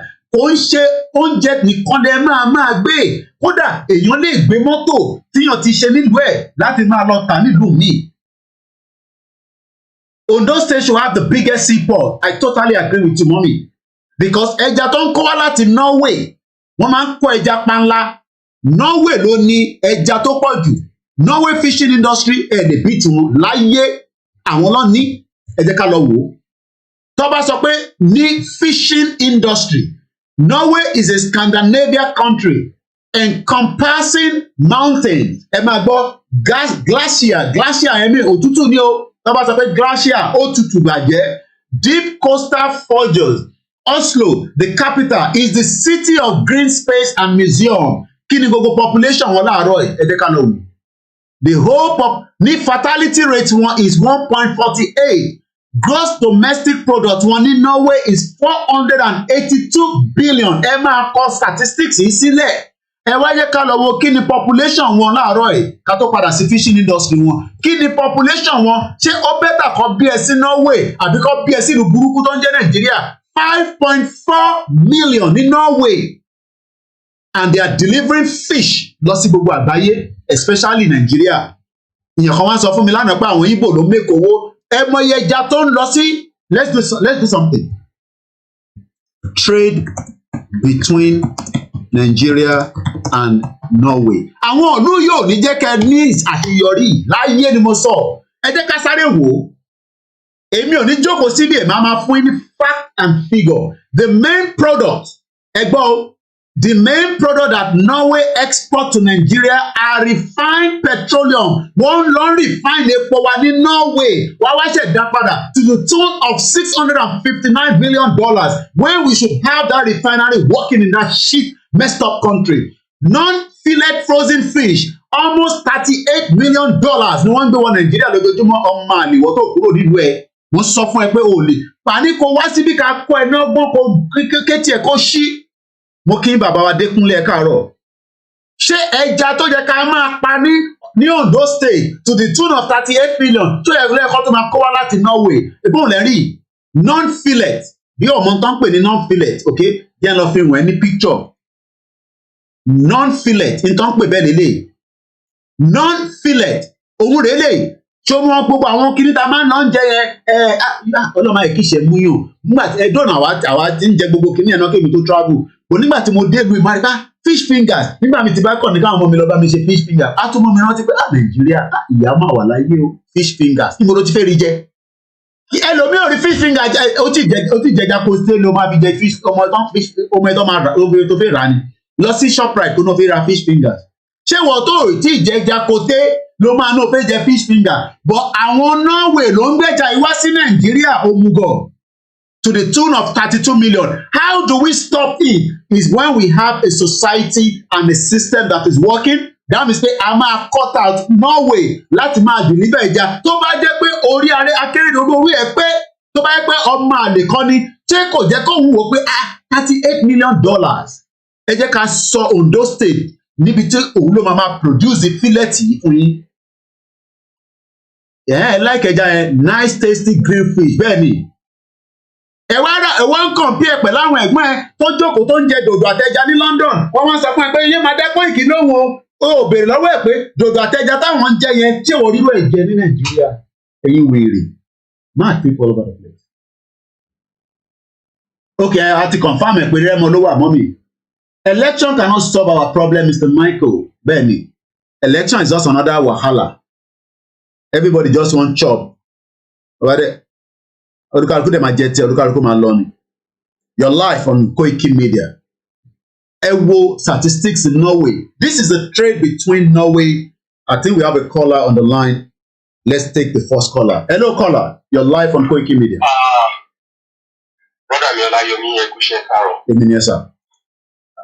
Yeah, I depend on you for patient educate àwọn èèyàn wa lójoojúmọ́. Because ọ̀pọ̀lọpọ̀ àwọn èèyàn wa ọpọlọ wọn ti dọ̀bálẹ̀. I'm sorry to say that. Ṣé rí àwọn tí wọ́n jẹ́ bí governors wa Nàìjíríà ẹjẹ́ wọn Yorùbá. Inú ìdílé tán ti jáde ọ̀pọ̀ at least 70% wọn. Ọ̀pọ̀lọpọ̀ wọn tó ṣe gómìnà inú ìdílé tó ti jáde àkúṣe ni wọn. Ìyá ti ní family wọn lómi. So opportunity tí wọ́n rí láti fi débẹ̀ yẹn wọ́n misuse opportunity yẹn wọ́n ò lo bó ṣe yẹ kán lò. So wọ́n kàn fi opportunity yẹn láti kó sí àpò àkànfì ẹ̀rí iṣẹ́ ara wọn àtàwọn family wọn.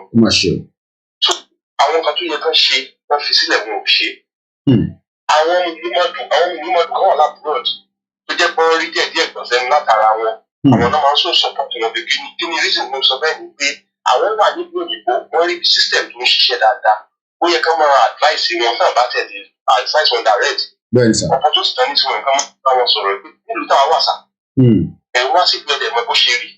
Ẹ ṣe system tí wàá kẹjẹ kó work. Ṣùgbọ́n àwọn ń jẹ lára wọn látà ṣe yẹsà kò jẹ́ káwọn náà lẹ́nu ọ̀ láti correct wọn. So nítorí àwọn èèyàn wá wá gọ̀ títí ariwo ọmọ Ìgbò náà ń gbà káàkiri wọ́n ti gbàgbé Fúlàní tẹ́ bá lọ ságègè ọlọ́rí àtẹ̀lẹ́dẹ́ tó jẹ́ pé àwọn Haúsá Fúlàní àwọn náà ń take over gbogbo Agége everything àwa ń pariwo Ìgbò tó wá sílùú yín owó ẹ̀ ló fi ralẹ̀ kì í ṣe pé bóyá wá yáwó lọ́wọ́ yín Ìgbò tó wá sílùú tó ń ṣe business owó ẹ̀ ló fi ṣe business kì í ṣe pé ó yáwó lọ́wọ́ yín. Ṣé rí àwọn pípò yẹn bí ẹ̀sìn ìfẹ́ take time ní púpọ̀ torí àwọn ẹlòmíì mo jù sí àwọn Ìgbò dáadáa.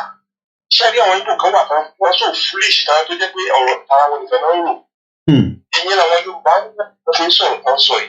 Àwọn Ìgbò kan lè wà tẹ́ bàbá wọn gbé in fact bó ṣe wà mo kọ́ Ìgbò tí mo lọ́ fún wọn dé mo kọ́ ìwọ̀nba díẹ̀ tí mo lè sọ fún rẹ̀ kí mi lè gbàgbé lè ní. Bẹ̀rù sáré sọ fún mi pé Ìgbò ló bá mú àbúrò kékeré wá látàkùlé bá fún ṣọ́ọ̀bù kékeré pé ìwọ ló sí ṣọ́ọ̀bù yìí. Àbúrò ìyá dẹ̀ mi dé ṣọ́ọ̀bù yẹn tán máa ti ṣọ́ọ̀bù wọn ti pé mẹ́ta. Kò dẹ̀ ní sí pé bóyá ìjọba bá fẹ́ ra kan lọ́wọ́ Ìgbò ló kò nífẹ̀ẹ́ yẹn lọ́wọ́ I mean let me go to my second shop láti fi assist a brother ẹ̀. Àwọn Yorùbá àìsí yẹn àwọn gọ́ọ̀mẹ̀ntì wa tó pa ọmọ wa ní Lẹ́kì tó kè fẹ́ ṣe gbogbo ẹ̀ fẹ́ ti bẹ́ẹ̀ fẹ́ ṣe gbogbo ẹ̀ nísìnyí àwa tó ní wọn wá sákiri àwa sófò wọra kiri Yorùbá nation tá a gbé dání gan àwa gbé sẹ́gbẹ̀ẹ́ a dẹ̀ sọ pé àtẹ̀wá tẹ̀lé olóṣèlú àṣìkí ariwo Ìgbò náà máa ń pa. Ṣé rí ẹ̀rù tó ń ba àwọn Sanwó-Olú nítorí pé wọn ò ṣe dáadáa lẹ́kọ̀ọ́ la ṣe ń pariwo Ìgbò ń sìn. Ṣé rí èmi lè aṣọ yín pé Sanwó-Olú ló máa wọlé lẹ́kọ̀ọ́ kí ni rísì ni pé òbí làwọn yóò ti dìbò fún lórí òbí làwọn ọ̀pọ̀lọpọ̀ yóò ti ṣe jáde interest òbí náà ní. Bẹ́ẹ̀ni. Kì í ṣe pé interest ẹni ọ̀dà àti ọ̀rẹ́ bẹ́ẹ̀ni. Interest òbí náà ní. Now àwọn máa kó àyà ara wọn sókè tó náà ń pariwo kiri ní táwọn bá pariwo kan tó náà discriminate tó náà ṣe gbogbo rubbish náà ṣe òbí náà Sanwó-Olú náà ló ṣì máa wọlé. Because àwọn yóò ti yẹn ọ̀pọ̀lọpọ̀ wọn inú ti bí wọn pé ìjọba fi ẹ̀tọ́ wọn dùn wọn ọ̀pọ̀lọpọ̀ ní jáde ọ̀pọ̀lọpọ̀ kò pé òun lọ wọ́n fìyà jẹun àwọn ọmọ táwa da ìbò tó ń ṣerú ọ̀pọ̀lọpọ̀ ní jáde so Sanwó-Olú náà ló ṣì máa wọlé. So a ní láti discriminate a ní láti máa sọ̀rọ̀ lóòótọ́ mo ń gbọ́ àwọn fọ́ọ̀sì kan fún ẹgbẹ́ náà sọ tiwọn ṣùgbọ́n torí pé àwọn tó ń wọ̀ pé nílẹ̀ Ìgbò tí wọn kàwé lọ́jọ́ literate àwọn náà ń sọ yẹn àwọn adájọ́ tó wá jẹ́ Yorùbá tá a bá kàwé àwọn náà wá jọ ìran láti máa ṣe ìlú máa dùn àríjà ti máa ṣe nǹkan bẹ́ẹ̀ yẹn. Ìlú òyìnbó làwa wà yìí àtẹ̀yìnra dé síbẹ̀ táwọn òyìnbó wá bí sí kábẹ̀tì sọ pé afẹ́gbalẹ̀ wọn afẹ́ṣe kìíní kan wọ́n àríjà ti máa ṣe ogun kìíní wọ̀nyẹn. So náà àyàn wà lọ́wọ́ náà ajẹ́kùn ẹ ṣé gan ni thank you so much ẹ ṣé gan ni bàbá wa thank you. Mo fẹ́ ká tún a máa padà sí bíbá in just about few minutes. This is a cargo airport so that in case tó bá mo tán pè ní cargo airport but mo fẹ́ ká tún lọ sí Norway àti Ondo State Àwọn population Norway lẹ́ǹkan. Norway, kí ni population wọn tá ń wò? These are the reason why, mo ń bèrè pé kí ni reason táwọn international community pé kí ló tó ń force wa pé ká gbé together? Tí dandan ni ká gbé together. A ní àfẹ́ gbé together ẹ fọ̀rọ̀ pé black populous nation is not working for us. Now, this is a Norway, 5.4 million. Ondo State, according to the statistics I have in front of me, is about 3.4 million. So it's probably less than a million, because I put 2 million. Níyàtọ̀ Ondo State, because taba your 400,000, orí ẹ̀ kúrò, a ní 400, divided by now. So 2 million in Norway fi pọ̀ ju Ondo State lọ. Ẹ gbọ́ mi dáadáa, èyí yẹn wà láàárọ̀ ẹ̀. Ondo State, ìyá mi gbé mi lékè ẹ láìkì kí n sọ̀rọ̀ nípa Ondo, mo àkọ́mọ Ondo nìyí. Ondo State, èmi débẹ̀ rí, mo débẹ̀ lẹ́ẹ̀mejì àbẹ́mẹ́ta, mo dé Àkókó lọ́dọ̀ ibi tí Ba Gani Adams, mo dẹ̀ tún dé ọ̀rẹ́ àkọ́ méjì náà mo dé Ondo State, very beautiful, very, very beautiful. Ondo State is 3.4 million in what is known as Nigeria. Why Norway is 5.4 million?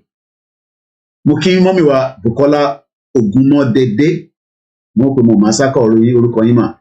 Mo kí sister wa Jumiola, those of you on Instagram. Sanyaolu 007, good morning. Rodin Natel, nothing will work in location 419 except we get back our identity. Now, ẹ jẹ́ ká lọ wo kí ni trade, à ń wo trade. Kí ló ń pè ní trade? Òwò tí Norway ṣe wá sí Nàìjíríà tó fi ń make owó. Ẹ jẹ́ ká kà. The main product that Norway export, ẹ rántí pé à ń sọ pé export and import, èyí tó ń gbé wá sọ́dọ̀ tiwa, òun ni pé wọ́n export ẹ̀ wá sọ́dọ̀ tiwa. To Nigeria are refined petroleum. So it shows that Nigeria send crude oil, tó bá sọ pé nǹkan refine. So what that means is they send a crude oil to Norway to help us to refine. Tó bá wá refine ẹ̀ tán wá dá padà wá. And that is costing us 659 because it's not free. Because we don't have the capacity to refine. Hopefully when Dangote refinery is up and running, they're trying. These are what Dangote wants to make money back from. Ó ṣe jẹ́ pé Norway ló make owó, òun yà sáré kọ́ Dangote refinery. So mo kí bàbá Kojo ẹ̀gbọ́n mi David Adegoke, good morning, just praising welcome. Panla bẹ́ẹ̀ ni àti nǹkan kan bẹ́ẹ̀ ni panla I like panla. Ní àbá ṣe vegetable stew wàá fi panla sí, tó bá ṣe àpọ̀n wàá fi panla sí. Àwa Yorùbá like panla gan. Panla dẹ̀ pọ̀ ní Ondo State, but ìgbà tá a ṣe dáadáa. Ìyá wa Yetunde ní international community are self-centered. Well, àwọn máa sáré tí wọ́n mọ́ mi. International community will run for their own. Advantage làwọn máa wà. But ṣé advantage yẹn ṣé wọ́n kàn àwa lára? Because nígbà tí wọ́n bá ti gbé ẹja wá láti Norway, báwo lẹ ṣe expect the governor yín ní Ondo State kó sort out river Rhine yín débi pé a ṣiṣẹ́ dáadáa? So let's continue. $659 million worth of crude oil. Ó lè ti jù yẹn lọ nísìn, I'm sure. And non-fillet frozen fish at about $38.2 million. Fish dry, salted, smoked or braised at about another $34.3 million. Wọ́n tún máa bá wa salted, wọ́n máa bá wa smoked. Wọ́n ọ̀tẹ̀ gbé wá ní tútù, kátẹ̀ wá fún àwọn ọmọ tiwa níṣẹ́ pé ó dá níṣẹ́ ẹ máa bọ̀, ìdẹ́fítẹ̀ lóṣèlú kiri ẹ máa lọ bá wa smoke ẹja tó gbé dé yìí. During the last 25 years, èmi ti lò 24 ní UK, the export of Norway to Nigeria have increased at the annualized rate of 17.6% from 13.3 from 13.3 million in 1995 ó ti di 769 million as at 2020, which is about almost 4 years ago now. And you expect Norway to give you the right to self-determination. You are smoking Igbo. Kí ni mo sọ? You are smoking Igbo. And expecting Norway to make a trade to the tune of 769. Ṣé ẹ mọ̀ pé Norway ò gbàdúrà pé kí Ondo State ní láárí ni? ṣẹ́yìn ò mọ̀ pé Norway ò gbàdúrà pé ẹ̀yin ará Oǹdó ẹ má bínú pé wọn ò fẹ́ jẹ́ kẹ́ ní láárí àmọ́ Ọlọ́run Elédùmarè ti dá ilẹ̀ wa Ondo State tó jẹ́ ilẹ̀ ọlọ́ràá ilẹ̀ tó tóbi tí mo dé at least lẹ́ẹ̀mejì tí mo smell atẹ́gùn yín tí mo rí environment yín nílùú Àkókó tí mo mọ̀ tẹ́lẹ̀ ṣe ebi wa ń paráàlú nítorí pé Norway ó ń gbé ẹja wá láti Norway. Èmi wá sọ pé tá bá gba Yorùbá nation tá bá tẹ̀ máa ní relationship pẹ̀lú Norway ṣé ọ̀rọ̀ ẹja la tún máa ní kó gbé wá fún wa? Wọ́n fún wa ní technology tó fi ń ṣẹja yìí pé ẹ fún wa ní technology yẹn ẹ jẹ́ ká mọ technology tẹ́ fi ń ṣe tá fi ń process ẹ̀ tó fi ń di tí wọ́n ń jẹ lágbàáyé tí kò ní sí òkúta nínú ẹ̀ torí pé kò sí ẹja tó bá jẹ nílùú yìí tí o bá jẹ bóyá èyí tó bá jẹ ní Nàìjíríà kìíní ló máa rí ẹja ló máa rí òkúta nínú ẹ̀ because gbogbo ń tàn sọ pé technology tó yẹ kí Norway fún Nàìjíríà ká máa fi ṣe fúnra wa wọ̀ fún wa. Mo dẹ̀ mọ̀ pé máa lọ sí this direction ìgbà tí mo kọ̀ jí láàárọ̀ ẹ̀ because treat topic lánàá ó dẹ̀ wà lára topic tàbí ẹ ká sọ̀rọ̀ lé lórí lánàá ìyẹn mo ṣe mú padà wá nísìn as a topic.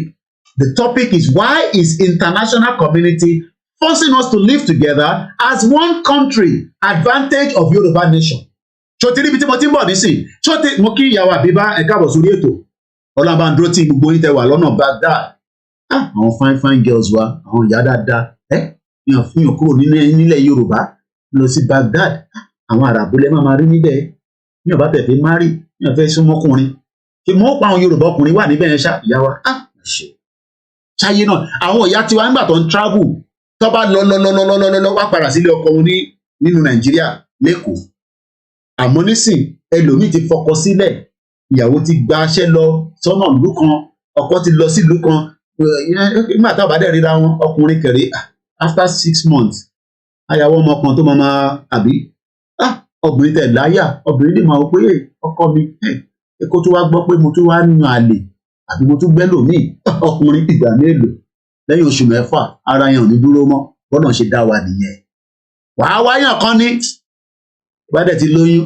ìyá Àbíbá ẹ̀ ní bínú ni o ó ti di bẹ́ẹ̀ o bàbá mi bá tó fún mi kọ́ nìyẹn jáde ẹ ní kí n máa lọ bá jáde pé kí n lọ wá ṣẹ́ lọ ẹ sọ pé máa fẹ́ yàwó.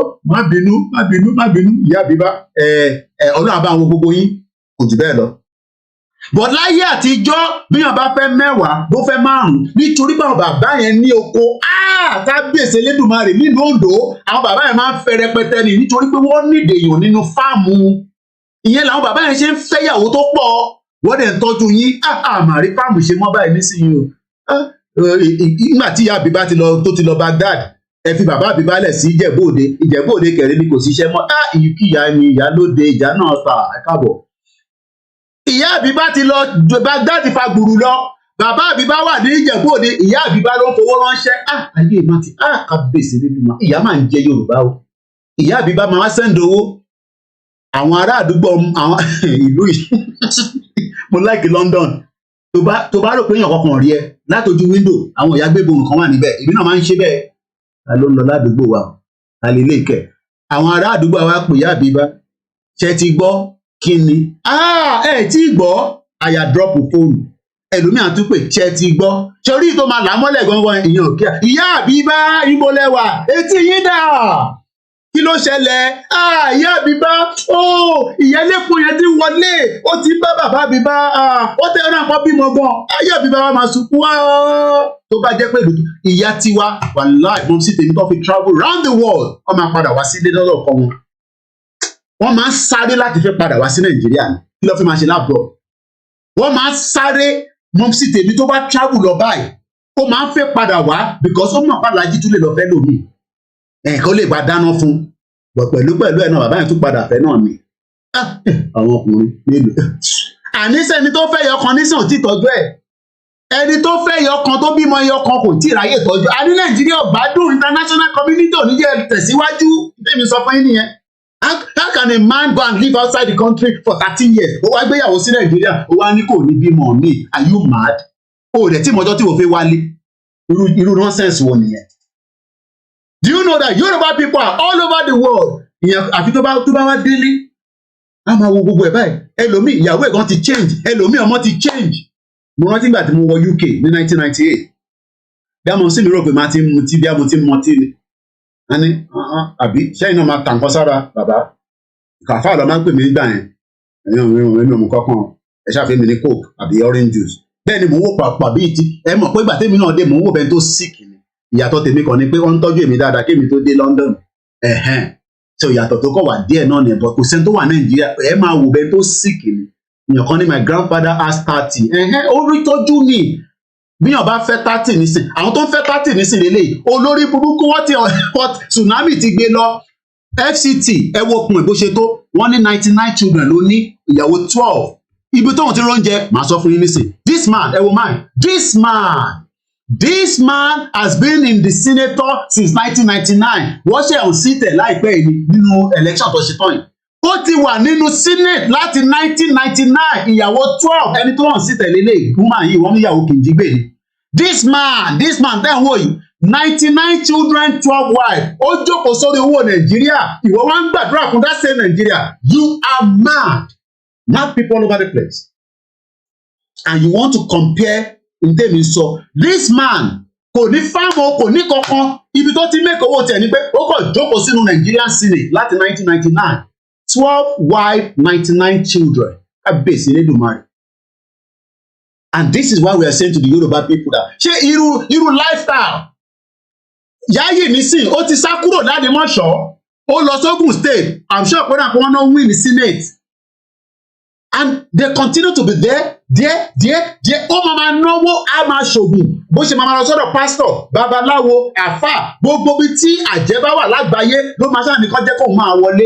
eléyìí nísìn wọ́n ti hàn sí tẹ̀ Labour Party ló hàn sí tẹ̀ ní FCT ó ti wà níbẹ̀ 99 children lọ́dún ní ìyàwó 12 lórí pé ó ń jẹun Nàìjíríà and you expect Nigeria to work ẹ jẹ́ ká fi tẹ̀ sílẹ̀ let's come back Ondo State là ń bá sọ̀rọ̀ láàárọ̀ yìí ẹ̀yin mo ń bẹ súnmọ́ bíbá dáadáa ẹ máa sanwó láàárọ̀ yìí fún mi ìyá mi gbé mi lékè ẹ mú gbọ́dọ̀ rí super chat yìí láàárọ̀ yìí kò sọgbọ́n ẹ̀ torí Ondo ẹ̀yin lẹ gbé mi wọ Ondo láàárọ̀ yìí ẹ gbé mi wọ Ondo State àníṣe trade tó wà láàárín Norway ìlú tó jẹ́ 5 million báwo ló ṣe ń ṣe òun ìbéèrè ṣé wọ́n ń pe Ọlọ́run lójoojúmọ́ ni ẹ jẹ́ ká tẹ̀ lọ́wọ́ industry wọn fishing industry ní Norway fishing industry ẹ jẹ́ ká lọ wo fídíò báwo làwọn ṣe ń ṣe táwọn ò rí ṣe báwo ni wọ́n ṣe ń ṣe the cod fishing in Norway is the best in the world òun ló dájú lágbàáyé irú omi tí Norway ní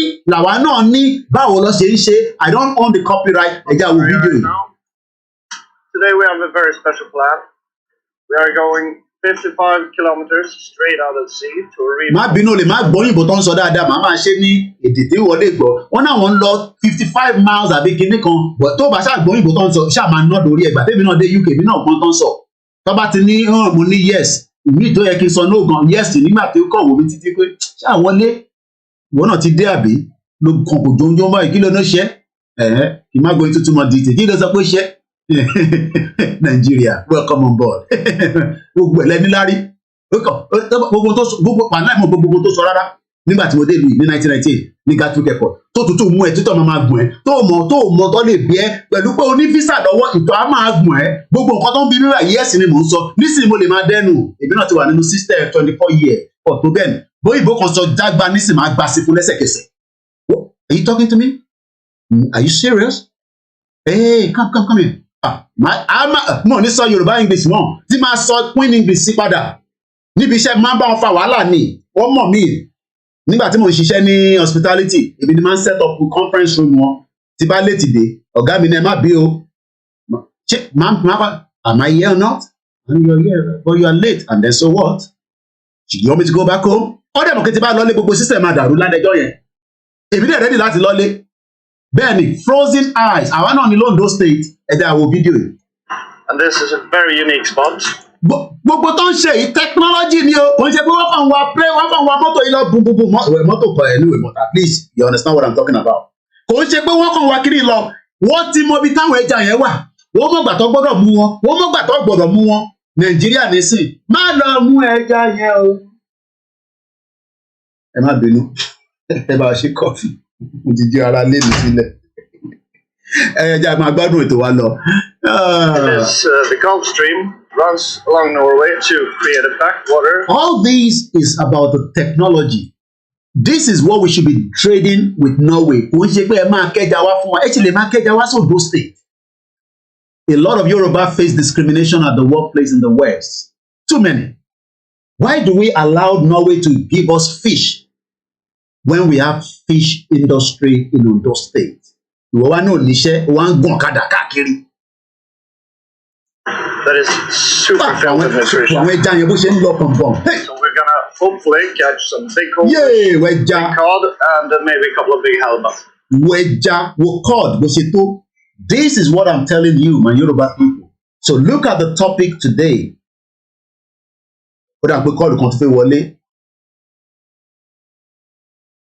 Ẹ má tún gbé wa sẹ́yìn o, èyí ni ká sọ ọ̀gbọ́n mọ̀ pẹ́ pé lánàá àti mú kúrò lórí ti yẹn mo pè é padà lánàá mo ní ẹ ti faṣẹ́ lọ ẹ̀yẹ gbóhùn sókè ẹ̀gbọ́n mi wà ẹ̀.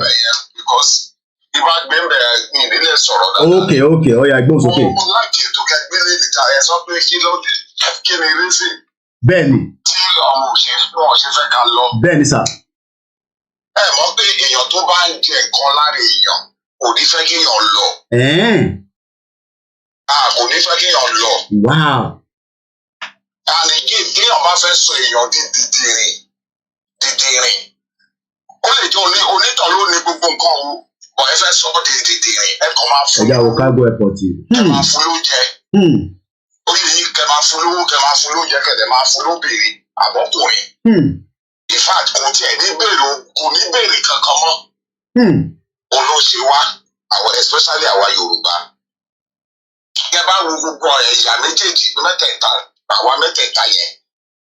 Igbo ní strategy tiẹ̀ nínú ìgbéyàwó mi. Fúlàní àtàwùsá wọn ní strategy tiwọn. Ẹ wá jẹ́ kẹ́ ká bí àwa Yorùbá kí tiẹ̀ ní strategy wà nínú ìgbéyàwó yìí.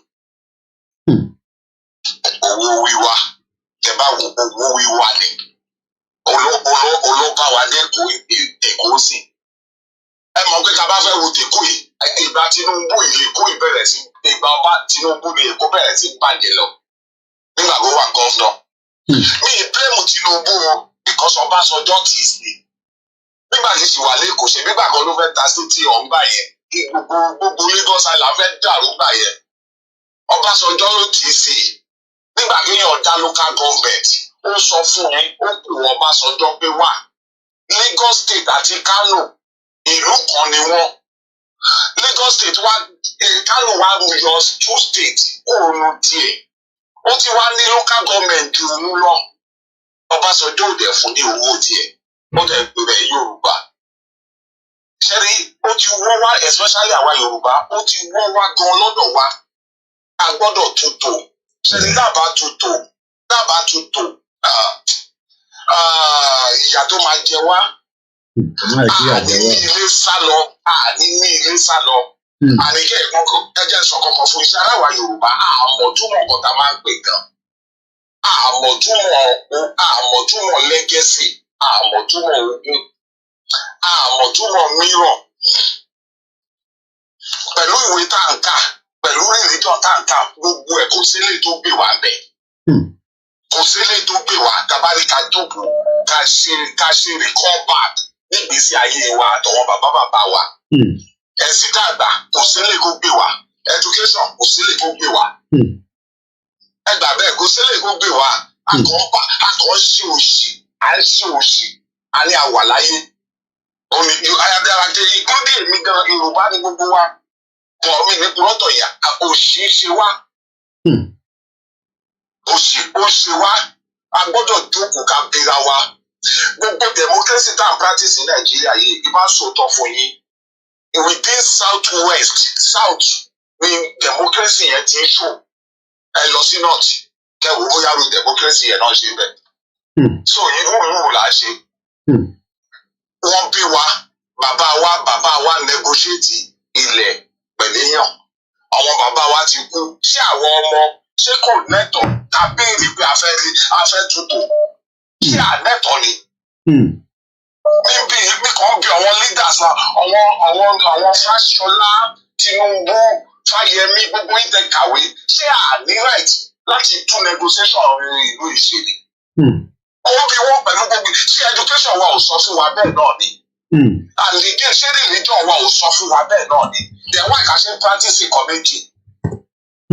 Nígbà tó pé nǹkan tó ń sọ fún wa àárẹ̀ lè ṣe á jẹ́ pé dẹ̀ndẹ̀mọ́ á jẹ́ pé education wa àti religion wa ó ní kọ́lọ́fínú. Gbogbo wa ń jáde gbogbo àwọn ọmọ ògo wa ń jáde kó ní ìlú wa a lè sọ pé à ń build ìlú ṣé ìlú nìyẹn. Tinubu wọlé sí ẹjẹ tí wọ́n ṣàkóso fún yín nígbà kan ni wọ́n kọ́ ọ bàbá wa lẹ́rú wọ́n sọ pé mírọ̀ náà fi tọ̀ wọ́n mo rí bọ́ọ̀lù ẹlòmíì ṣe máa ń mọ̀ kí wọ́n gbà yẹn even up till now pé mírọ̀ ordinary mírọ̀ náà fi tọ̀ wọ́n báyìí. Ẹ jẹ́ ká wá bí àwọn òde èmi akàwé jù àwọn bàbá yẹn lọ àti ní ẹ̀sìn àbí ṣé mírọ̀ yẹn ṣé wọ́n ń lò fún wa náà up till now. First ó yẹ ká kọ́kọ́ béèrè wa kí ni ìtumọ̀ mírọ̀ ní ìgbà yẹn kí ni ìtumọ̀ mírọ̀ nìkan tí wọ́n bá ti fún ẹ kó máa gba làákàyè ẹ tí ò ní mọ̀nà ní ayé ẹ mọ́. Ó wà lára passport fún wa nísìnyí wọ́n ti fún wa ní British passport Tokyo passport Japanese passport ara mírọ̀ náà nìyẹn àbí. Ẹ̀rọ Nàìjíríà ṣe ó ṣé kò ṣe mírọ̀ ní Nàìjíríà. Èyí tẹ̀ ń wo ilé lọ́wọ́lọ́wọ́ Istanbul Cargo Airport lélẹ́yìí ìta ṣòtán lẹ́ẹ̀kan Hong Kong ni ẹgbẹ́ òsókè ẹ̀gbọ́n mi à ń gbọ́ yín. Ẹ̀gbọ́n mi Nàìjíríà ṣe ó ṣé kò ṣe mírọ̀ ẹ jẹ́ ká tiẹ̀ jókòó ká bira wa is a mirror as well. Ó ń tàn wá ní. Ẹ̀gbọ́n mi ṣe tẹ́ ń sọ nísìnyí pé Nàìjíríà ò ní ever ṣiṣẹ́ ẹ jẹ́ ká gbìyànjú ká jẹ́ kó ṣiṣẹ́ ẹ̀gbọ́n mi ẹ jẹ́ ká jẹ́ kó ṣiṣẹ́. Báwo la ṣe fẹ́ ṣe Fúlàní ò gbọ́ mi yé Haúsá ò gbọ́ mi yé Ìgbò ò gbọ́ mi yé Yorùbá ò gbọ́ wọn yé sọ báwo ni ṣe ní ẹjẹ́ ìsúntọ́ fún wa ṣe ní gbogbo àwa dúdú. Dennis Moke Ugo Nawa good morning. Ṣé ní gbogbo nǹkan pátápátá tí òyìnbó fún wa ní lẹ́gẹ̀sì wọn nígbà wọn colonize wa gbogbo ẹ̀ pátápátá ló yẹ ká kó dànù ẹ gbà bẹ́ẹ̀. Ṣé kò ṣiṣẹ́ la ṣe máa kó dànù ni? Ṣé kò ṣiṣẹ́ la ṣe fẹ́ kó dànù ni? Ẹ̀gbọ́n mi sọ mi bẹ́ẹ̀ pé mírọ̀ kí ni ìtumọ̀ mi Nàìjíríà is a mirror ni wá àwa náà bẹ̀ àlọ́wájú akọ̀ọ́ṣẹ́rú kiri ni a máa ṣerú pọ́dọ̀tì tó yìnbó bá ra kọ́kọ́ ṣe ọ̀dọ̀ wa náà máa wá ti lò ó wọ́n máa nídi workers fún care work ọ̀dọ̀ wa wọ́n máa fún wa visa so kí ni mírọ̀ ni wá a lè gbẹ̀rù wa ikọ̀ ìlú wa ò jọ wá lójú so mírọ̀ tí wọ́n fún àwọn bàbá yẹn òun náà ṣe as Nàìjíríà mírọ̀ ni wá education wa a lè fi education wa kò ṣe kankan fún wa ní patriotism ẹ̀sìn wa náà kò sílẹ̀ ẹ̀sìn wa ń divide wa ni tẹ́lẹ̀ láyé àtijọ́ ẹ̀rọ oníṣàngó aṣọ ọlọ́ya ẹ̀rí ọlọ́ya aṣọ ọlábàtàlá wọ́n dẹ̀ máa bí ọmọ àwọn ọmọ ọgbọ́n máa mú ẹ̀sìn tó bá wù wọ́n dẹ̀ máa live in peace kò ní sí division ẹrù sí Christian sẹ̀lẹ̀ ó lè má fẹ́ ṣe bá kérúbù sí kérúbù ó lè má fẹ́ sí èsì ṣe sọ kí ni túmọ̀ ẹ̀sìn yẹn ó pè wá ní ẹtí wá wo education wa kẹ bá kó àwọn educated people pa jọ kẹ wá mú àwọn méjì tí wọn ṣe educated sáàrin wọn bàbá mi ní purọ́tọ̀ yẹn ọ̀rọ̀ wọn ò ní jẹ́ làwọn bẹ̀ yẹn eléyà gbé education wa eléyà sọ òyìnbó bí eléyà sọ kò ní yé wa mírọ̀ ni ẹ ṣe gan ni bàbá wa agbọ́dọ̀ gbé dànù ẹ ṣe gan ni ó dá tó ṣe pé nídìí àdúrà yìí tó sì common sense agbọ́dọ̀ gbé dànù. Ẹ ṣe gan ni ẹ̀gbọ́n mi ẹ yẹ ká tún fẹ́ lómi láàyè we cannot love you less we can always love you more. Ẹ yẹ ká tún lọ sọ́dọ̀ bishop wọn ti pè láàárọ̀ ẹ̀ eléyìí tẹ̀ ń wò lọ́wọ́lọ́wọ́ nǹkan pè ní cargo airport lélẹ́yìí tílẹ̀ Yorùbá bá dúró dáadáa gbogbo tẹ́ kó ṣiṣẹ́ lélẹ́yìí we continue to show you more different cargo airport I don't want the copyright tó tọ́jọ́ mẹ́ta bishop ẹ ti wà lórí ètò ẹ jẹ́ ká tún lọ sí cargo airport ìlú míì tí Istanbul láṣẹ ṣòtàn ẹ jẹ́ ká tún lọ sí ti ìlú míì ẹgbọ́n òsókè ẹ̀gbọ́n mi ẹ jẹ́ ká máa bá ètò yẹn nìṣó mo gbọ́ yín bishop Adesina welcome on board. ẹ kú iṣẹ́ God bless you. Amen. Mo fẹ́ jẹ́ jẹ́ kí àwa ọmọ Yorùbá mọ̀ wípé orílẹ̀-èdè wa kì í ṣe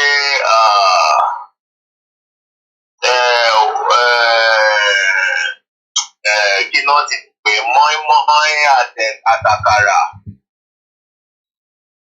Then ìgbésẹ̀ láti gba orílẹ̀-èdè wa kì í ṣe ohun tá a fi tàkùrọ̀sọ àbí ṣe ẹgbẹ́. That's why the ẹgbẹ́ thing could not work. Now, we need technocrats and they're rising up. You don't need to talk and shout it. People that will invest and create companies, investment, coordinate what you can say parastatals in Nigeria, but run business, but surrender their assets to Yoruba nation.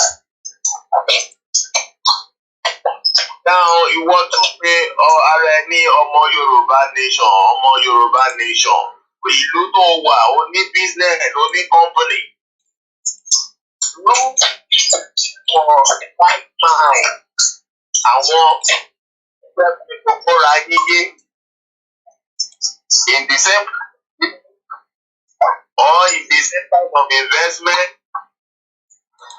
form a strong group, do that business and surrender your allegiance to authority of Yoruba nation.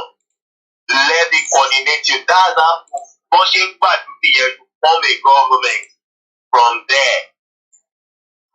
But only Yoruba nation near also Nigeria. We will talk less of Nigeria. Nigeria is gone. Forget whoever in election in Nigeria.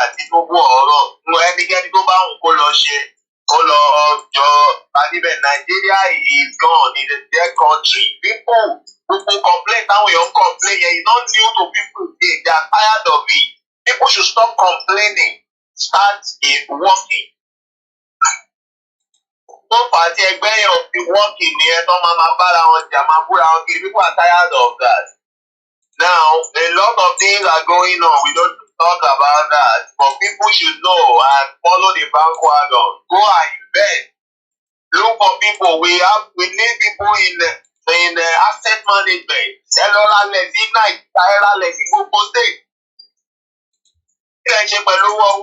Àwọn tó wà nínú Nàìjíríà kan lówó ńláńlá bẹ́ẹ̀ wọ́n dá yín lóhùn nítorí pé generation tiwọn olórí ẹrú ni wọ́n. Àwọn tó máa ṣe ìgbé pẹ̀lú Nàìjíríà nìyẹn.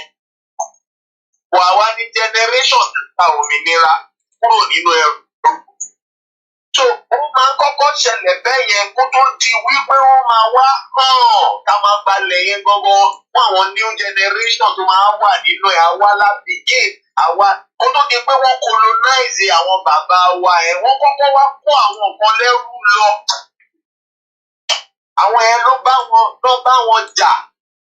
Now àwọn tó kó lẹ́rú lọ yẹn àwọn yẹn gangan kó lẹ́rú. Are you hearing me, Koiki? Loud and clear. Àwọn tó kó lẹ́rú lọ yẹn as a slave, àwọn gangan kọ́ lẹ́rú. Àwa tó wà nílé gangan ló fẹ́ mú lẹ́rú. Nítorí àwọn tó kó lẹ́rú lọ yẹn wọ́n bá wọn takò ẹ̀. And they cannot defeat them. So wọ́n kó wọn kúrò. Because those are the ones that will internalize àwọn tó wà nílẹ̀. So that àwọn tó wà nílẹ̀ á lè mọ who they are. And wọ́n nígbà tó kó wọn lọ lẹ́rú.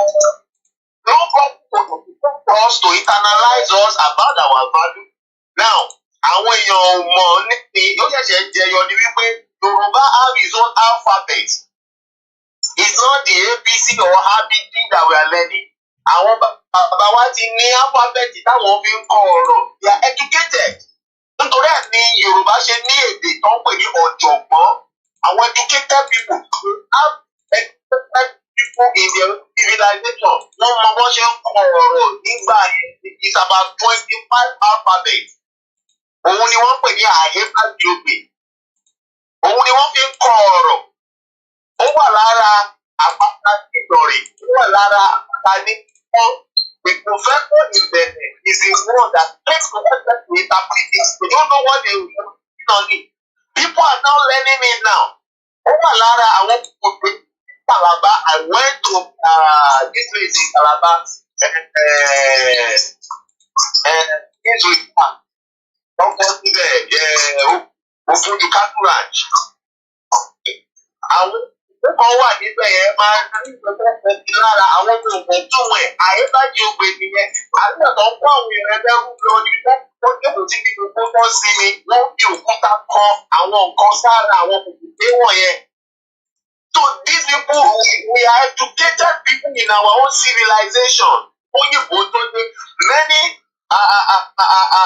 so that's by the way a lot of people need to shift away from ẹgbẹ́. Look for people of like minds. They invest in businesses that will favor Yoruba people, that will bring benefit to Yoruba people, and surrender your allegiance to Yoruba nation government. We have one leader, and that is Akintoye. It has not been changed. It doesn't matter disagreement with any people. You organize your companies, run your business. So it's not the government that owns your money. So and at this stage, kò sẹ́ni kankan tó kówó ẹnìkan kan jẹ. Wọ́n bá kówó ẹ jẹ, you are full, you are gullible. Are you getting? We have systems of wrong things. And very soon, very soon, you will be contacted. Information will be coming out. So we will know the new things that we so our people should stop complaining about Nigeria. Nigeria is gone. Stop telling us about Nigeria. Start telling us what investment can we invest?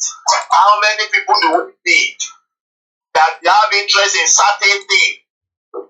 Ṣé ní ọbẹ̀ máa ṣe yìí ní kàdé máa lọ sí ẹ̀yìn yẹn ní Benin àbí ká máa ṣe ní US ọ̀ọ́kìnní kàdé máa kó wálé?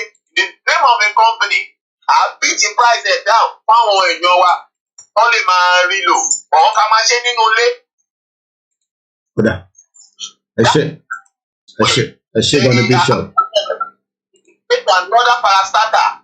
Let it be for you. Maybe you would have never láti take over region ilẹ̀ wa is a final step. But the beginning step go is our investments and administrations. So administration láti láti kọ́kọ́ sí àwọn Good morning, Nicholas. Abẹ́gba ilẹ̀. Okay. Àwọn Fúlàní tó wà lókè.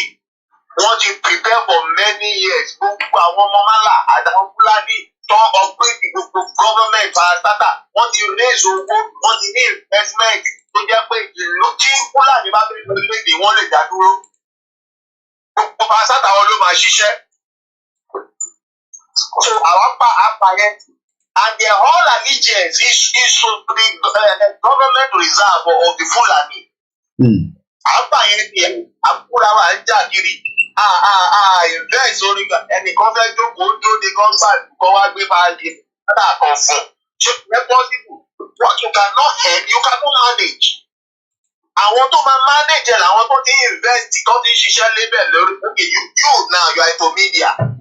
Ṣé ẹnìkan ló sọ owó yẹn kà fún ẹ? Ọmọ yẹn owó tó ti ná lórí transmission.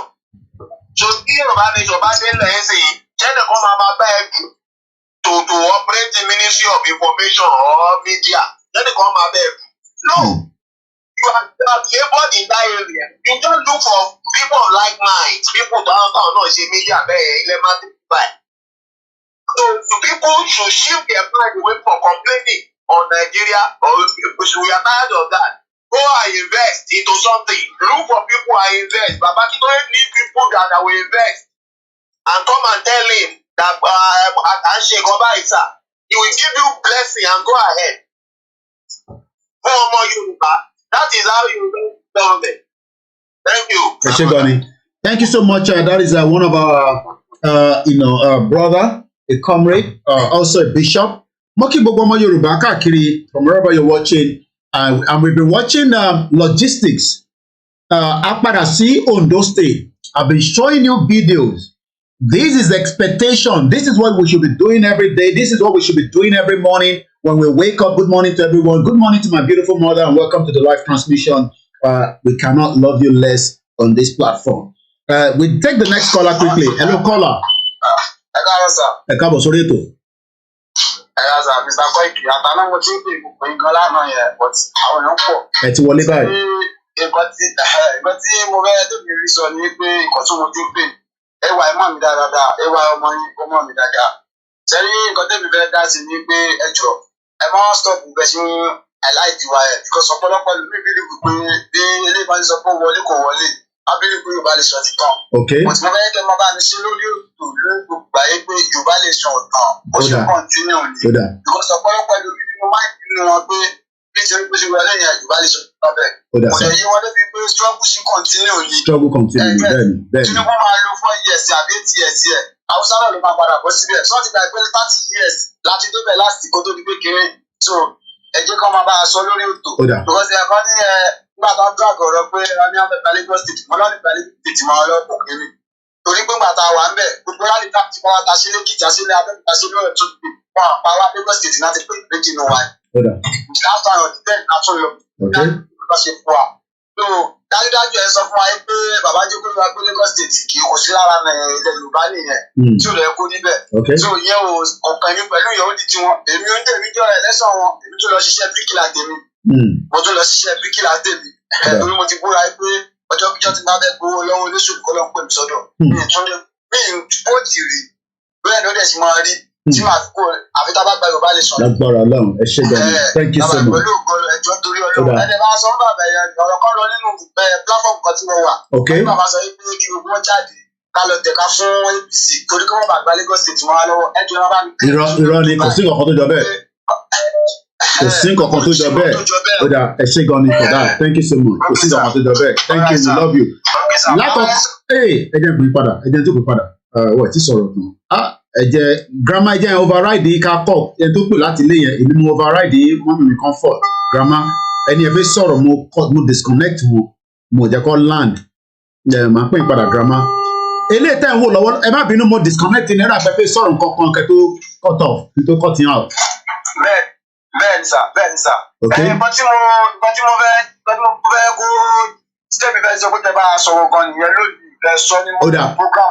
náà bẹ́ẹ̀ ṣe ń sọ yìí náà nísìn èmi náà rẹ̀ tó máa tó add mọ́ nísìn ẹ ṣe gan ni. nínú gúúpù yẹn ọ̀rọ̀ yẹn pọ̀ gan lórí tó lẹ̀ ti mú ìpèkìní lọ́dọ̀ kan àwọn èèyàn. no problem no going back ni màjíṣẹ́ ẹ ṣe gan ni thank you so much ẹ ṣe gan ni. bí bàbá wa ṣe sọ yẹn kò síbi kankan tí ẹ ti gbọ́ lẹ́nu èmi ṣe lágbẹnusọ Ìgbòho tó ní kọ́ lọ tẹ̀ka fún Sanwó-Olú ẹ gbọ́ mi dáadáa bó ṣe ní wọ́n ní kọ́ lọ tẹ̀ka fún Tinubu náà ní irọ́ ni o nothing of such. Hello grandma ẹgbọ́n sókè mà. ok ẹ káàárọ̀ ọmọ bí gbogbo ọmọ Yorùbá. ẹ káàbọ̀ mọ́. ọ̀rọ̀ tẹ́mi fẹ́ dá sí ni ọ̀rọ̀ Ondo State. Ondo State. ó ṣe ní láàánú fún Ondo State bẹ́ẹ̀ ni. téèyàn bá wo Ondo State back in 70s and early 80s compared to today èèyàn á sunkún fún ìlú yẹn. apart from pé a ní omi àti Ondo State. ní Ondo State tó jẹ́ pé we can have a good seaport. a dẹ̀ lè máa ṣe fishery. although in 80s àwọn bàbá Ajáṣin wọ́n ní fishery ní Ondo State. èmi ò mọ̀ bóyá wọ́n exist mọ́. wọ́n ní palm plantation tó ti ń ṣe epo pupa ní Ondo State. èmi ò rò bóyá yẹn function mọ́. there's Oluwa glass in Ondo State. mi ò rò pé function mọ́. there's a cocoa industry ní ilẹ̀ Olójì. mi ò rò pé function mọ́. there is the Ifon ceramic ní Ifon. mi ò rò pé function mọ́. there's Akono cattle ranch. mi ò rò pé function mọ́. so we have all this. ìyá dẹ̀ bàbá ń jẹ́ ọmọ Yorùbá. Mọ́mí bẹ́ẹ̀ ṣe ń sọ̀rọ̀ ẹ má bínú grandma bẹ́ẹ̀ ṣe ń sọ̀rọ̀ báyìí mo padà lọ sí kan náà àwọn fídíò wa kan tí a ṣe nígbà tí rally ń káàkiri nílùú Ondo níjọ́ náà lọ́hùn láìpẹ́ yìí náà ni ní rally yẹn lọ mo fẹ́ wo ní month wo ni àwa wo this was 5 months ago 24th of September precisely ẹ máa sọ̀rọ̀ lọ gbogbo ẹ̀yin ará Ondo state ọmọ Yorùbá Ondo state la fi wọ̀nyí ká compare sí Norway a 5 million country that is generating almost $450 billion in revenue. Mọ́mí ẹ bá wa sọ̀rọ̀ lẹ́gbọ́n sókè mà. Ẹ wo ìlú wa bó ṣe rí a ní bitumen we found this mo ti ń gbọ́ bitumen yìí láti at least 1982 torí mo rí ní àwọn dáàdì kan gbà yẹn it was a PS. Gbọ́dọ̀ kú mórí wọlé mórí ẹ̀bẹ̀ ọ̀la kò gbọ́dọ̀ kú kọ́mìrì mo gbádùn mọ́mí. Àwọn bàbá ajá ṣe. Àwọn kan yẹn kò function kò work. Mọ́mí tá a bá ń sọ̀rọ̀ bitumen mọ́mí bá ṣe máa ń sọ̀rọ̀ bitumen bá ṣe máa ń sọ̀rọ̀ bitumen tiẹ̀ mọ́mí ní gbogbo ìgbà tá a máa ń sọ̀rọ̀ bitumen tiẹ̀ kí ló fà á tí wọ́n tẹ̀ kọ́kọ́ lo bitumen tiẹ̀ fún Ondo náà kàtẹ́ tó máa sọ pé a fẹ́ lọ fún stéètì míì mo kí kọmírin Ṣọlá kò gbọdọ̀ kú mo ti rí lógo yín ẹgbẹ́ òun sókè girama mo ń gbádùn yín mọ́mí. Ká kọ́kọ́ fi ṣe ọ̀nà wa náà ká kọ́kọ́ ṣe ọ̀nà Ondo state. Ká fi ṣe template. Kò sí ọ̀nà náà Ondo state everywhere there's no road. Kò sí ọ̀nà tó gbádùn ní Ondo state. Even the Akure state capital going to Owo going to Benin ọ̀nà yẹn játijàti nothing is working. So gbogbo industry a ní ní Ondo state kan ti kà sílẹ̀ yìí they are made of. Ó jẹ́ pé tó máa invest in it kọ́ wọ́n ojútùú. Ó dáa ó máa give a big employment fáwọn èèyàn and they will generate revenue láti manage ìlú yẹn. Káwá kúrò ńbẹ̀ ní àwọn big investment yẹn there's Ọ̀wẹ́nà river basin project táwọn bàbá ajá ṣe ó ti kú is dead now it's about agriculture just to feed the population àwọn èèyàn wọ̀ exist mọ́. So nígbà tí a sọ pé wọ́n kó panla wá láti Norway tí panla tó ń ṣòṣì ní Ondo state tó ọ̀tí ẹ̀ rẹ́ ní sort ẹ̀ out débi pé it can be put into production tó máa generate revenue tí àwọn èèyàn máa ṣiṣẹ́ ń bẹ̀ all those things they are just wasting away. Àwa sọ pé a nílùú àwa sọ pé we are comparing ourselves. Ondo state nìkan I believe ó lè gbé Yorùbá nation ó lè gbé dúró. So now mo fẹ́ wá reference point kankan why are people now saying Lagos state Lagos state Lagos state Lagos state Lagos state ẹ wọ́n fi gba Lagos state. Kí ló wà Lagos state? It is because of the airport and seaport. That's why there's Lagos or possibly there's foreign investment. Tí àwọn èèyàn bá move out of ní Lagos state ẹ jẹ́ ká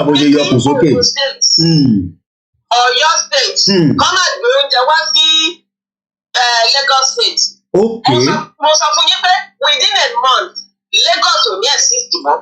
It will now exist anymore in Lagos. Ebi máa pa wọ́n kú ni they will be dead. So kọ́ wá máa pariwo nǹkan kìnnìkan ìkó kìnnìkan èèyàn ló wà nídìí oòrùn tí oòrùn fi ń kẹ́. Lagos cannot be Lagos on its own. Kò possible. Whereas àwọn ìlú mi lè survive. Wọ́n lè jẹun. Irú ìgbà àwọn bàbá ajá ṣe wọ́n ṣe work on our agriculture. Tó bá yẹ pé we follow it up, wọ́n máa dá Dubai ebi ò ní máa pa wá. At the same time, a lot of people tó ń fẹ́ dáko. Fúlàní ò jẹ́ kọ́ orúkọ lọ. Wọ́n jíyàn gbé ni mo kí mọ́mí wa fi kórè àdàdà ẹ̀ kábọ̀ mọ́. Ọmọ ìrírí àwa wọ̀nyẹn lọ sí Ifọ̀ lọ sí gbogbo ẹ̀. Ta ló lè lọ sọ́kọ mọ́? Fúlàní ti gba oko wa ó ti àwọn kan sọ pé àwọn sọrí di airspace lánàá tí àwọn ilẹ̀ sọ̀rọ̀ Ìgbò ọ̀rọ̀ Ìgbò lẹ́sẹ̀ sọ̀rọ̀ Fúlàní tó ti gba gbogbo Ìgbò ní. All over the place, not even Lagos, they are all over Yoruba land. Bẹ́ẹ̀ lè rìn láti ìlú kan sí ìlú kejì. And Igbos, ẹ bá wo àwọn Igbo, wọ́n máa ń tajà all over everywhere. They are like Indians in this country.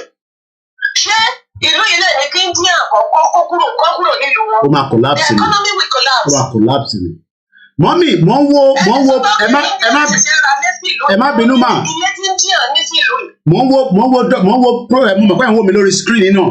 Norwegian seafood industry increases employees by 13,000 in 2021.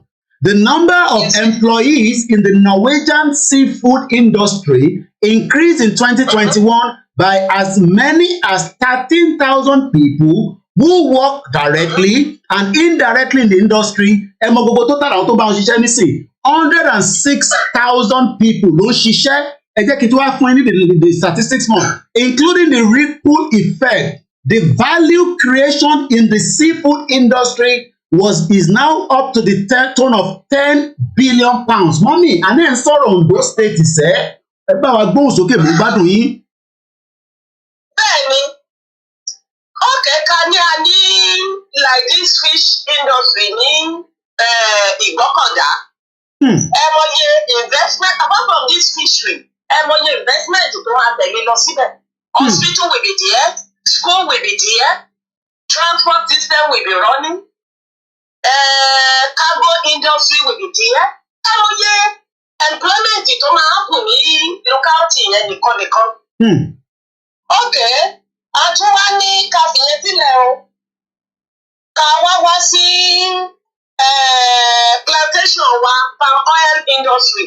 Ẹ tún lọ sọ́dọ̀ epo rọ̀bì. Ẹ mọ̀ iye àwọn èèyàn tó máa ṣiṣẹ́ níbẹ̀ yẹn. A máa export epo. Ó máa make owó. Ó máa fún wa lówó. Kòkó industry wa ń kọ́ ká máa process kòkó ní ilẹ̀ Olújì. Ẹ mọ̀ àwọn èèyàn tó máa ṣiṣẹ́ níbẹ̀. Ẹ mọ̀ àwọn nǹkan tá a máa fi kòkó ṣe. A máa export kòkó products. A dẹ̀ tún ní coffee l'Ondo State. We have coffee as well. Mo ṣe mú kọ́fì mi tán nísìnyí. Wọ́n máa ṣe wèlò ní Ondo State tó jẹ́ pé nobody cares about rubber. And we are using plastic everywhere. Rubber is everywhere. At the same time, ṣe rí àwọn igi ewé tó fi ń ṣe pépà. It's all over Ondo State. Bẹ́ẹ̀ni mà. Èmi ò mọ ibi tó ti ń rí, you will see them. Láre Lámìnà, welcome on board. Victor Ajílẹ̀ Yẹmọ̀kí. Àbúrò mi sọ fún mi pé àwọn pépà lè ní èyí mo tẹ̀ kọ́kọ́ wò pé pépà. Wọ́n ní these are the trees. Àwọn ewé iná fi ń ṣe pépà. It's all over the place. Mọ̀mísí mi máa ń sọ bọ́, máa ń sọ story yẹn fún mi ọ̀bọ̀ kan àṣálẹ̀. Paper mill industry. Èmi dé Ìwòpin mọ́mì. Mo sunkún. Mo dé Ìwòpin. Ìwòpin yẹn no tí bá tún ẹ tún mú mi rántí Ìwòpin koikimedia. Mo dé bẹ́ẹ̀. Mo rí structure. Mo gbádùn yín mọ́mì. Yeah, I was even screaming pé risk mo bẹ́ẹ̀ ni mo rántí. So nǹkan tá a ní ní Ondo State nìkan, èmi ọmọ other state nǹkan tá a ní o. Kábàtì ìwà sọ petroleum ó ń ṣàn lọ ní Ondo State. That nobody cares about it. Láti ìgbà àwọn bàbá Ajáṣin ní petroleum ti wà ní Òkìtìpupa area tí ò sí ẹni tó dá sí wọn bẹ̀. And those people wọ́n ní access sí tap water láti mu. So tá a bá tiẹ̀ sọ pé Ondo State nìkan ká concentrate lórí nǹkan tó ní ká dẹ̀ pọ̀ díẹ̀ ká make it work. It's enough for us to back on. Láìdé fowó ṣeré ẹ ṣe gan ni mo sí Láìdé fowó ṣeré. Tó máa generate owó fún wa. Ẹ wo ifọ̀ ceramic yẹn ó ti kú ti pẹ́. It's dead. Olùwà glass ó ti kú. It's dead. Okay, Mr. Dami Emmanuel. So a ní láti ránṣẹ́ rí Yorùbá kan máa ń pariwo ni. They don't make effort. They don't put energy to things. They don't do things in a proper way. Ẹ máa pariwo Igbo. Igbo they are very very industrious. Okay, ẹ pariwo pé wọ́n gbalẹ̀ ní Igbo force anybody láti wọ́n. They are not àwọn Fúlàní tó dédé lọ invade ilẹ̀ yìí. Ẹ̀yin lẹ tà á fún wọn. And I don't support ọmọ local for that. Telling us pé àwọn Igbo ti ra ilé tán ní Àkúrẹ́ Adéṣèdà road. Ẹ̀ka ló gbà fún wọn. Who is selling the houses and the land for them? Ṣebí àwọn èèyàn wa ni. Even in Lagos, ta ló talẹ̀ fún wọn? Àwọn ará ilẹ̀ wọn ni now. So that they can do whatever they like when they have already purchased the lands. Wọ́n ṣe àwọn Hausa tó ń balẹ̀ ní. Ẹ ń pariwo àwọn ọmọ Igbo. Àwọn ọmọ Hausa ń kọ́ Emir of Kano tó ti wá tó ti fẹ́. Ó máa di Emir in Lagos. Káwọn ọmọ Èkó yìí they need to stand up. They don't know what they are doing. Lagos especially. Agbèrò àti àrá ìtàná máa ṣe. Just following the politicians about. They don't think. They don't have future. I'm sorry to say it. That's the way I feel. I'm really angry with them. They are just noise maker. Good for nothing. Okay, let's make a change. This is what we should do. Let's invest. They just an average Yoruba people. They just want to spend money without working for it. Cheap money, no one. Wake up overnight and be rich. That's their mission. Nothing else. Until we change that our mentality and believe that we have to work to get money. We have to invest in our society to get a product. That's when our society will get better. Èmi ò pray kí Sanwó-Olú kó wọlé sí Èkó mọ́ because àìmọye èèyàn tí Sanwó-Olú ti pa and it's not going to get there again. Lágbára Ọlọ́run, lágbára àwọn onílẹ̀. Whoever win the election, I don't care. It must not be there anymore. And Yoruba nation must stand. Thank you so much. Wow. Oh, I apologize if I were but that's you. That's my view. Well, we love every view there. Thank you so much. Koikimedia, mo ti wà tipẹ́ kò ń ṣe lénìí. This was my trip to Iwopin paper mill. Ṣẹ́rí láti bíbá ìwọ́n ní tílẹ̀ bá ṣú tí Dangote bá tanná gbogbo towards the end yẹn. Ẹ máa rí oríṣiríṣi tó máa jáde níbẹ̀. We are just 4 minutes to Star Radio UK. A máa slow down lórí calls. So ẹ̀ nílé pè wọlé but tá a bá ti ṣe Star Radio tán àtúpadà. But enjoy eléyìí is about okay bí a kì í kọ́kọ́ fún yín ní ti eléyìí. Nǹkan wà nílẹ̀ Yorùbá. Àwọn ń jìyà labroad. Dami sọ pé I know the river very well. Nígbà tán ní àwọn kan diaspora bẹ̀rẹ̀ sí ń wọ́rí Koiki owó jákè. Àwọn bàbá yẹn ní kí ni. Nǹkan ń bẹ, ṣúgìdì ń bẹ. Ẹ̀yin náà enjoy video yìí kí n lọ change aṣọ mi ká múra sílẹ̀ fún Star Radio UK. Mo ti wá I love you so much. Comrade Ṣọlá kò gbọdọ̀ kú. Gbogbo ẹni tó bá nawọ́ ọ̀ka burúkú sí yín àtàwọn ọmọ yín wà láìtàláì. Ẹ kúrò ní comfort zone yín bẹ́ẹ̀ mi náà ṣe kúrò. Ẹ wálé. Èmi náà mọ̀ kí èmi náà fẹ́ máa tẹ̀lé yín kiri bá mi lò bá mi ní coordinator má jẹ́ kó gbé wọ ó mọ̀ pé Comrade Ṣọlá kò gbọdọ̀ kú obìnrin kákáká lòun ó mọ̀ pé ìwọ tó bá lọ gbé ẹ nísìn àyà mi á máa já ìjókòó sínú ilé máa pariwo mọ́ wọn kò jẹ́ kí Comrade kò sí rálì tí kò gbọdọ̀ kó bá wọn lọ. Ìkà làwọn ọmọ yẹn púpọ̀ nù wọn ó kúrò ní comfort zone ẹ̀. Ìkà obìnrin ni àbí ẹ lọ́wọ́ kí lórúkọ fíìmù yẹn Women's King àbí kí ni ìyá kan tẹ̀sí ní kí n lọ wò níjọ èmi ti wò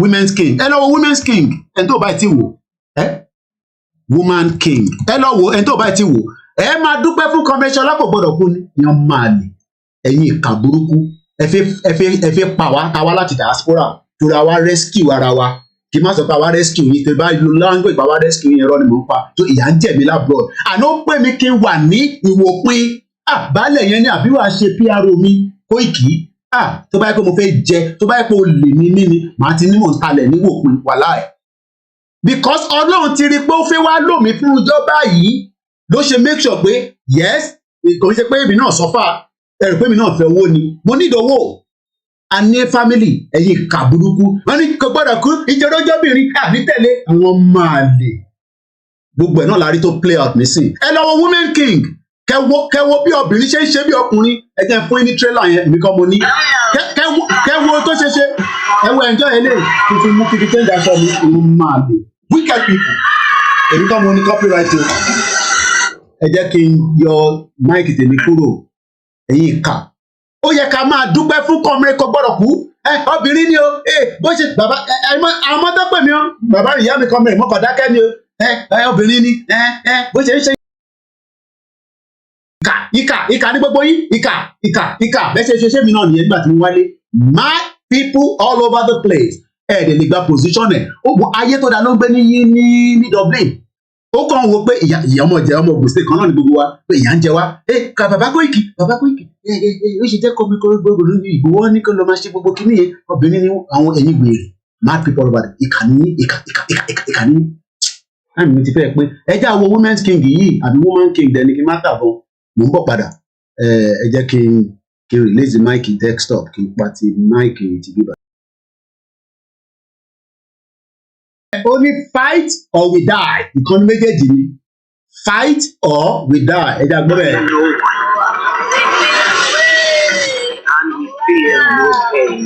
We fear no pain ní tí kò gbọdọ̀ kó mú wa lélẹ́yìí àwọn ìkà ọ̀nàbìnrin ni. I offer you a choice.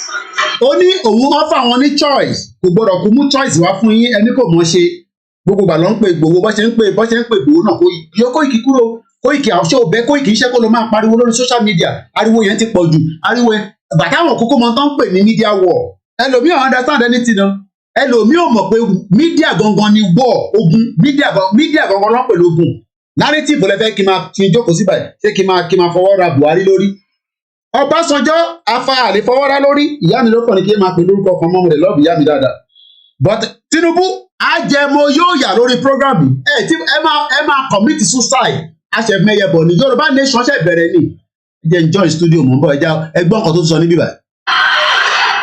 Fight or we die. Èwo lẹ fẹ́ ń bẹ̀ nígbà tẹ́mi káàkiri bí ẹṣọ oníwòlímọ̀ tí mo wọnú omi lọ ní 2017 níjẹ̀bú waterside ẹ̀yàn máa lè ìwọ́rí nígbà yẹn èmi Kóìkì lélẹ̀ èmi lélẹ̀ tí mò ń káàkiri nígbà tẹ́mi káàkiri ń bọ̀lẹ̀ yìí wà mad people all over the place.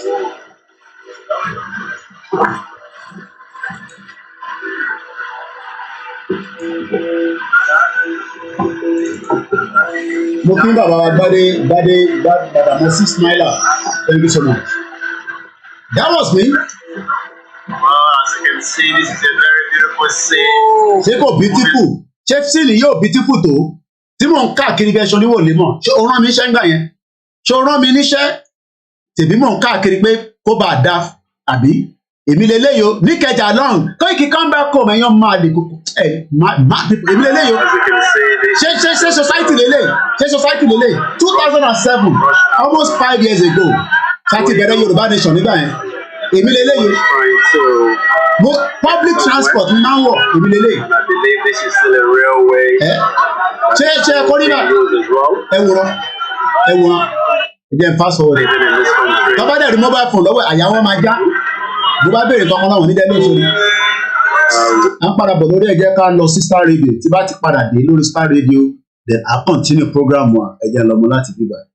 Ó ní fídíò kan tí mò ń wá fídíò kan tí bọ̀bọ̀ kan ti sọ ó sọ̀rọ̀ dáadáa báyìí mo rẹ̀ tí rí fídíò yẹn so ẹ jẹ́ ká lọ sórí Star Radio láti ti ń dúró dè mí. Ẹran ti woman Bọ́láńlé ó ti pàdánù ó tún lóyún nínú 7 months ìbejì ló wà lára ẹ̀ ó yìnbọn fún lọ́sàn-án gan tó ń ṣalẹ́ lórí burúkú tó yìnbọn fún lélẹ̀ ó kọ̀ kó bàbá dẹ̀ pariwo náà àwọn ilé náà máa ní yẹn àwọn we are the Yoruba elite we don Kóìkì stop that mo ṣẹ́jà Mr. Wọlé náà mo kí bàbá ọ̀tún dáre lórí Instagram gbogbo ẹ̀yin dáàdì wa èèyàn kò ní bàjẹ́ fún yín Ọlọ́run ní jẹ́ kí èmi jọra mi lójú àmọ́ sẹ́ jẹ́ kí gbogbo àfọwọ́kún kìíní get out of the shit country kan Nàìjíríà jẹ́gẹ́ bí ìlú ẹ jẹ́ n join studio látòrí Skype ní níbà ẹ jẹ́ move screen ẹ̀ kúrò so that kó má ẹ jẹ́ n lọ lo ok mo lè lo eléyìí náà màá kọ́ yọ kámẹ́rà mi kò náà máa rí double camera ẹ jẹ́ ká filẹ̀ bẹ́ẹ̀ yẹn so ẹ jẹ́ kémi wá pè wọ́n gbogbo tó yẹ ká máa ṣe lélẹ́yìí ká máa béèrè pé Kóìkì logistics tó ní òfin ránṣẹ́ ìyàwó mi fi kọ́ọ̀mù wọ̀n mi kọ́ọ̀mù ìlarun tẹ́ bá rí bó ṣe rí jágbajàgba no innovation no nothing bó ṣe ń ṣe láyé àtijọ́ yẹn náà lọ ṣe kò tẹ́ kò fa ní máa morus àbí kí má tàbọn kò fa ní morus ọkọ̀ la gbogbo ìlarun yẹn bíi 10 tó fi ránṣẹ́ sí wa láti ilé gbogbo ẹ̀rí jágbajàgba wọ́n tẹ̀ smoothing ẹ̀ Mr. Kóìkì come to Agege land there has been sold to Mala wọ́n ní sọ yẹn àwọn ọmọ Igbo lọ gbé dání mad people all over the place ẹ jẹ́ n pe studio jàre 5 minutes past mo rẹ̀ join wọn lánàá o busy there lánàá ẹ jẹ́ ká enjoy Star Radio mo kí gbogbo ọmọ Yorùbá lẹ́ẹ̀kan sí ẹ wò lánàá yẹn ẹ sáré wò n tó join studio òun lélẹ̀ ẹ̀wọ́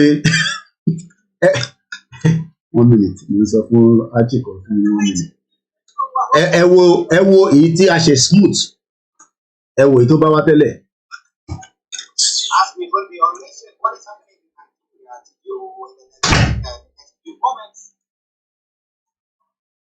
Kí ló ṣe kámẹ́rà mi tó wà on?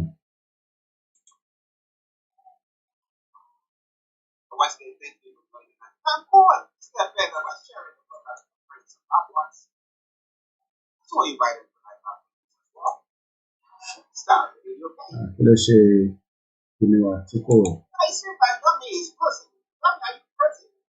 Mo mọ reason froze kò yẹ kó froze ẹ yẹ kí n pè padà. Ẹrù ti pọ̀ jù lórí system mi. Iṣẹ́ tó ń ṣe lójoojúmọ́ kò yí sí rárá ẹ̀jẹ̀ ń kọ́tẹ̀ dáhùn. Ẹ̀jẹ̀ ń kọ́tẹ̀ ẹ̀jẹ̀ ń pè wọ́n padà. Mo kí gbogbo ọmọ Yorùbá lẹ́ẹ̀kan sí. Ẹ jẹ́ ká fọkàn balẹ̀. Yorùbá nation ó sì ń tẹ̀síwájú ni o. Yorùbá nation ò tí kú o. Ẹ má yẹ kí nǹkan sọ fún yín pé Yorùbá nation ti kú. It is still an ongoing project.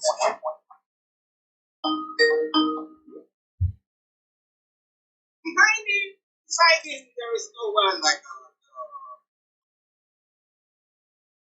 that's the meaning of that song. It doesn't matter, whatever, but there's nobody.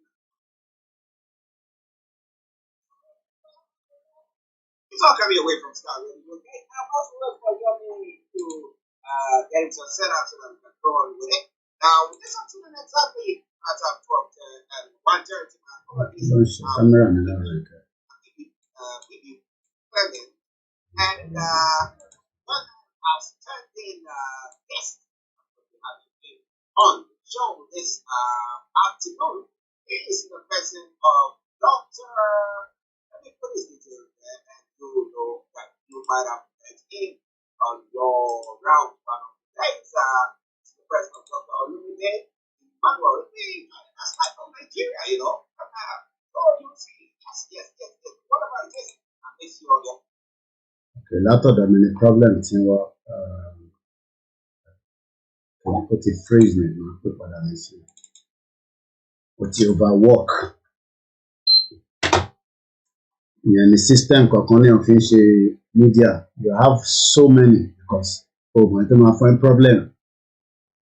I don't know what's going on with my camera. Camera mi ló fún wa ní problem kò pick. Like in the restart system and if it's slowing down. It's already started. Nothing restarted. F1 in a few minutes. Then for some necessary, check the new restart system.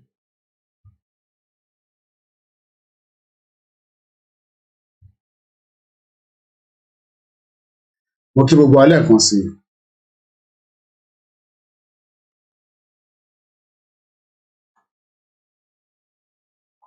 Wọ́n láti restart system yẹn ẹ má bínú. Kò sí iná tẹ bá mọ́mí wa ọmọdé tẹ bá rí ìlarun yẹn ó dàgbà tẹ pé àwọn send àjọ̀nú wà ní ká má wà innovative tá bá tẹ̀ fẹ́ ṣe ní the same old pattern ẹ tẹ̀ jẹ́ kó wà fanamorous so that ìyìnbó tó bá máa rà á lè rà dáadáa lọ́wọ́ wa ní good price. Bọ̀tí rọ́ nígbà tẹ pé kò sí support fáwọn tó ń ṣe kò sáwọn tó máa lọ check ẹ̀ pé ṣé a lè export kìíní tá a bá máa export ẹ̀ ṣé bá ṣe máa ta lélẹ̀ we can't do things in a good way. The camera ti padà ní sí so let's see if we can go back now to Archie as we lose 9 minutes already.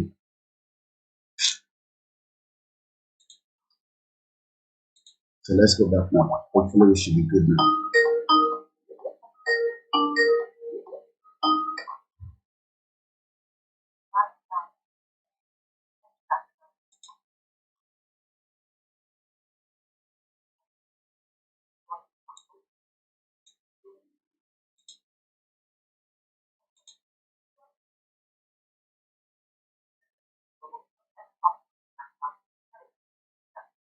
Welcome back to the program Star Radio UK, your favorite academic radio station in London. It's past the top of the hour, and I can tell you that I'm going to one and only the white lion with us this morning. I will bring you a live or what is happening from our North studios, or what is happening in Nigeria, of course. Yesterday he wasn't able to come on because we giving coverage to Ghana, 66 independence celebrations, flag raising ceremony that took place in Croydon. Therefore, he decided to take the back seat to the joined us in our Northland studios. And let me say, yummy, good morning to you. Well, a very good morning to you, Mr. Archie. Good morning to all our listeners and viewers from around the globe. And welcome once again to the finest African and Caribbean radio station in London. It is the 7th day of the month of March, 2023. It's just about 11 minutes past 11 from London. And that's about an hour ahead in Nigeria. So good afternoon to all of you that have joined us in Nigeria. And those that have joined us on the sister broadcast as well, I say very good morning and good afternoon. And welcome again to the Star Radio UK, the finest African and Caribbean radio station in London. Yes, we want to thank everyone on the other platforms or listening to us. Share the broadcast with friends and loved ones. By that way, we make you very happy, right? Good. Now, how are you and how was the family as well? Well, we're doing very well. I think, we're just under the code. As you might know that the code is still not going anytime soon. In as much as I would have loved to see, the spring coming out quickly, but it seems it's still slowing down. So it's still a little bit cold. That literally means that, waking up in the morning is very difficult for the children. But just like so many children across the UK, I'm sure they can't wait, for that spring where activities will take us into the spring as well. But for now, we are grateful to be alive. There's a lot happening in the world. And as long as you're alive, you just have to be thankful. Because when you look exactly like almost a month ago yesterday, was when the earthquake in Turkey that killed about almost 50,000 million. So rest in peace. But when you look at Nigeria, the question is how many people have been killed on a daily basis for the negligence of things that could have been resolved. And we're going to talk about that because there was a conversation that we were bringing in from the sister broadcast, that part of the topic that we were looking at, and the topic says, why are they forcing us to live together? Is that slowing development? Why is international community forcing us to live together as one country, and the advantage of Yoruba nation? Well, this is quite an interesting one. Why are they forcing us to live together? Some will say that, well, unity is strength, and therefore that's why our leaders are looking, all the outside world are looking at it, thinking that, oh, be together. But we know that they tell us be together, and don't go behind the scenes and divide us so that we fight among ourselves. And that is already playing out, especially as the Lagos gubernatorial election is coming in the next, few more days. Saturday, there will be, elective position for not just the governorship in the 36 states, or no, not 36 states, because some states already have their election done already, so they are not in the cycle line with the INEC. And likewise, representative on the House of Reps. And the ethnic card is already playing out. The Igbo trying to take Lagos State from the Yoruba people, because most time the Igbo says Lagos is no man's land. I know you've been to Nigeria. I'm not sure whether when you were in Nigeria or when you traveled down there, you could have said, Ghanaians here says it is no man's land in Lagos. And that means as a Ghanaian, I have the right and I have everything to say that these Lagos or Ibadan that you visited belongs to Ghanaian. But again, the narrative is already out there on the social media. It's throwing out a lot of, conversation. And the reason for that is the present governor under the APC is probably concerned, looking at the numbers that, won the election for Labour Party in Lagos during the presidential election. That now takes us to the conversation this morning. Remember that Labour Party won hands down the APC in Lagos State. So the question now is, are they going to repeat the same thing that would unseat the APC governor? And that throws the light that the Igbo people, that most people believe were part of those behind the Labour Party, even though nobody's talking about what happened during the EndSARS, is like a mother that has been waiting to deliver. And when the pain of those children have not been answered, they are now reflecting that on the poll, which gave Labour Party what we can call an advantage. I was looking at the statistics as we have it right now. In the history of the Senate and the House of Reps in the federal, this is the federal now from the last election, from the election that just concluded.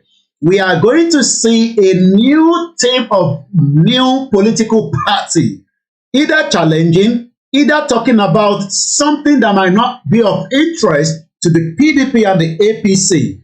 Let me give you the statistics. Under the Senate, we now have 6 new members of the Labour Party that will be joining the 10th Senate. We also have 34 new House of Reps. And likewise, we have the ADC under the House of Reps. They have 2. APC still take the big chair, which is 162 under the House of Reps, and the PDP 102.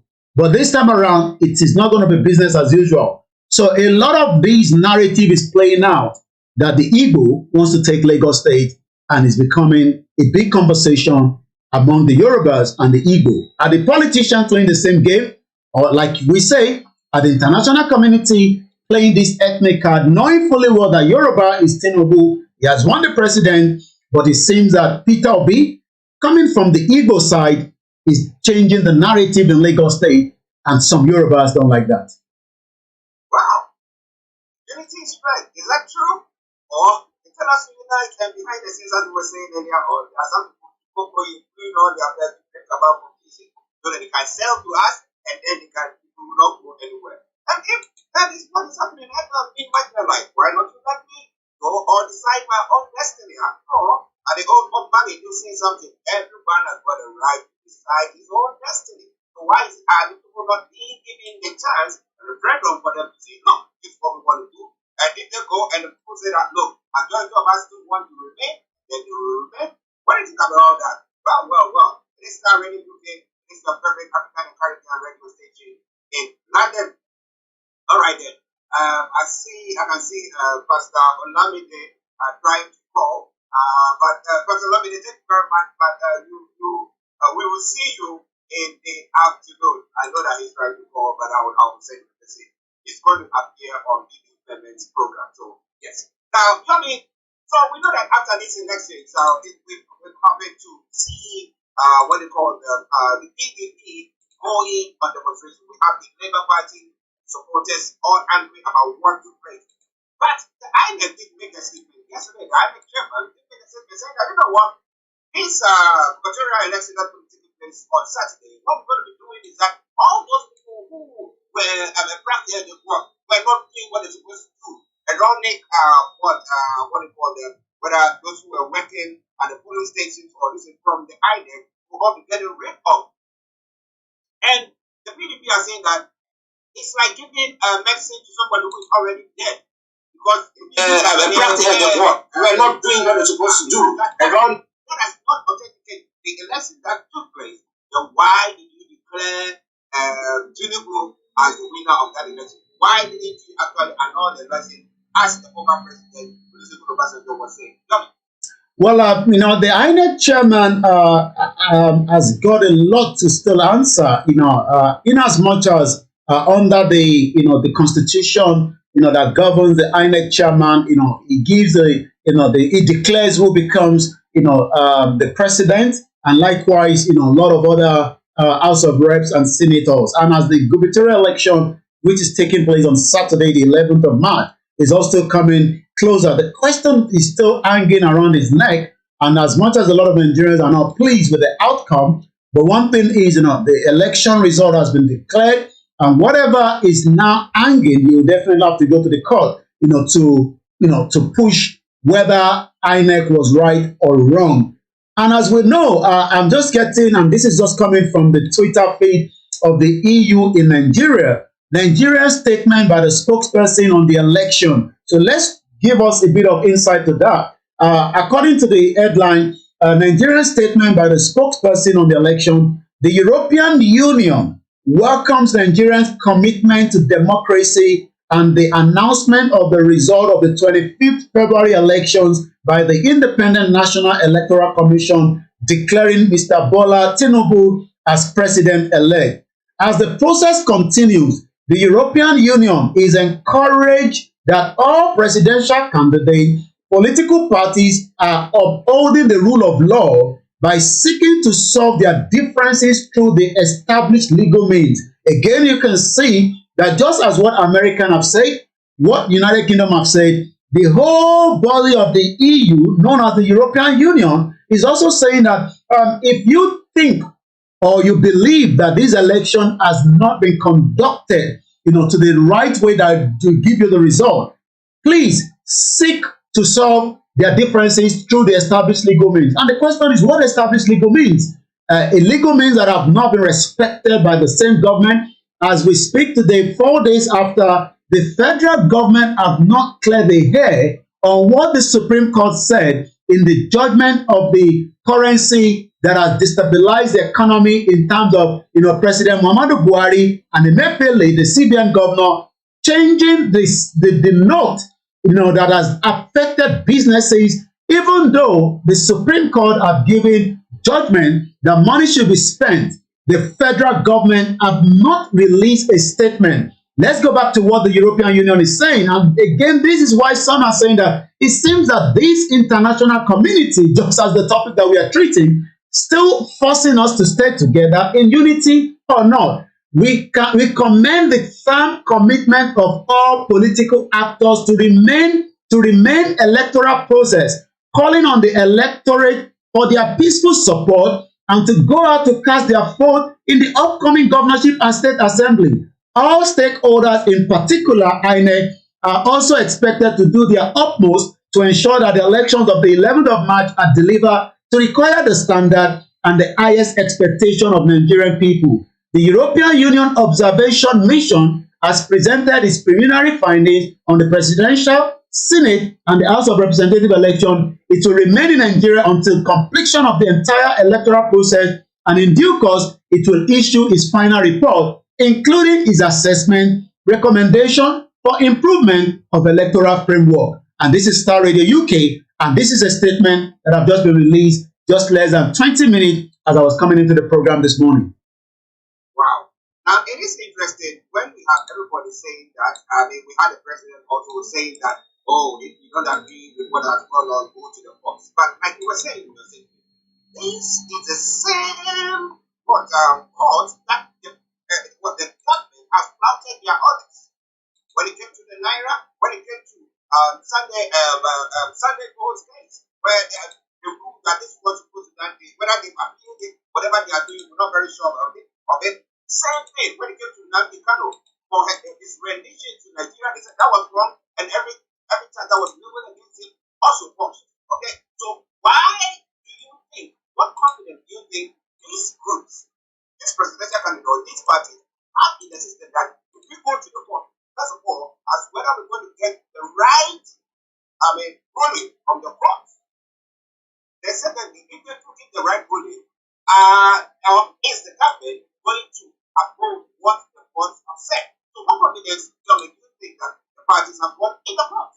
Well, Atiku does not have any confidence, even though it's been out quickly yesterday, in the protest that was held in Abuja. Sowore was saying that if this was him, the DSS would have been coming out with the tear gas, but it seems that the DSS, was part of those that were escorting Atiku to the INEC. And if it was the Yoruba nation, it would have been a different thing entirely. But again, this is how the process works for one, and it works differently. The Peter Obi team believe that they can still get a good outcome from the court, in as much as we might say that the court has been flouted so many times. We know that there is a new president that is about to be sworn in, but also there is still a system that is running under the same system of the APC, because President Muhammadu Buhari is still there till the end of May, and that literally means that he still controls the judiciary, even though I say judiciary is meant to be independent away from the federal government. Well, I'm not sure when it comes to Africa, really independent or is still safe to the tune of the ruling government. That is one thing. And that's why we say that, well, the EU and all the other advanced countries say that, oh, go to the courts. But when they see blatantly, and when they go to the court and they see examples of what has happened in the past, why do you not go to the courts? That's the question. But we want to hear from you. Is the judiciary in Nigeria very independent? And if they are, will the government listen to them? Let us know your take on that. But it's all coming away from Star Radio today, 11:26 the time. Now, to talk blackouts in Abuja. What's causing that? Is there some repair when that is going to take place? When we look at what is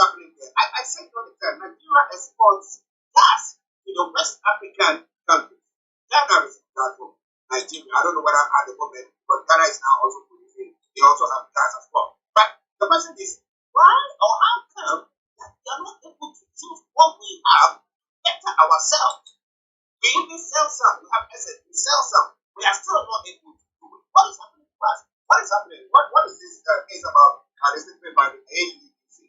Well, the report coming out, from Abuja is not as, new to anyone that has been in Nigeria, since you've been growing up. You hear the NEPA, and the up NEPA. There was a blackout, experience between 10 a.m. And 2 p.m. The blackout will be experienced between 10 a.m. and 2 p.m. today, according to AECD. And what does that mean? We know that blackout has always been. The Abuja Electricity Distribution has announced that there will be power interruption in part of Abuja to annual maintenance of some of these injection substation on Tuesday between 10 a.m. and 2 p.m.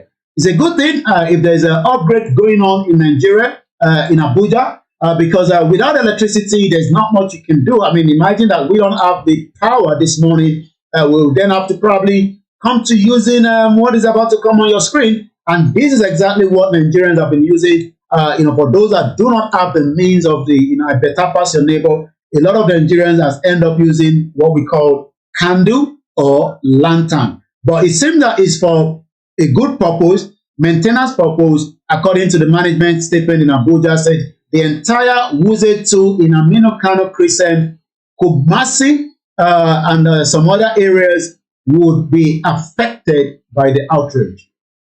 Okay. That outage is for the betterment of the country or the system. Why not?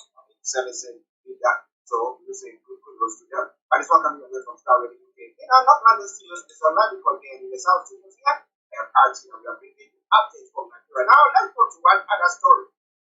Some of our people who are in Tunisia, when the Tunisian president made a statement that black Africans are criminals and that the people started, assaulting people, and therefore some West African countries have decided to take their citizens from there. I knew that Nigeria was also planning to do so. I don't know what Ghana is doing. I don't know the population of the country. Since things like that seem to be going on, but now we have another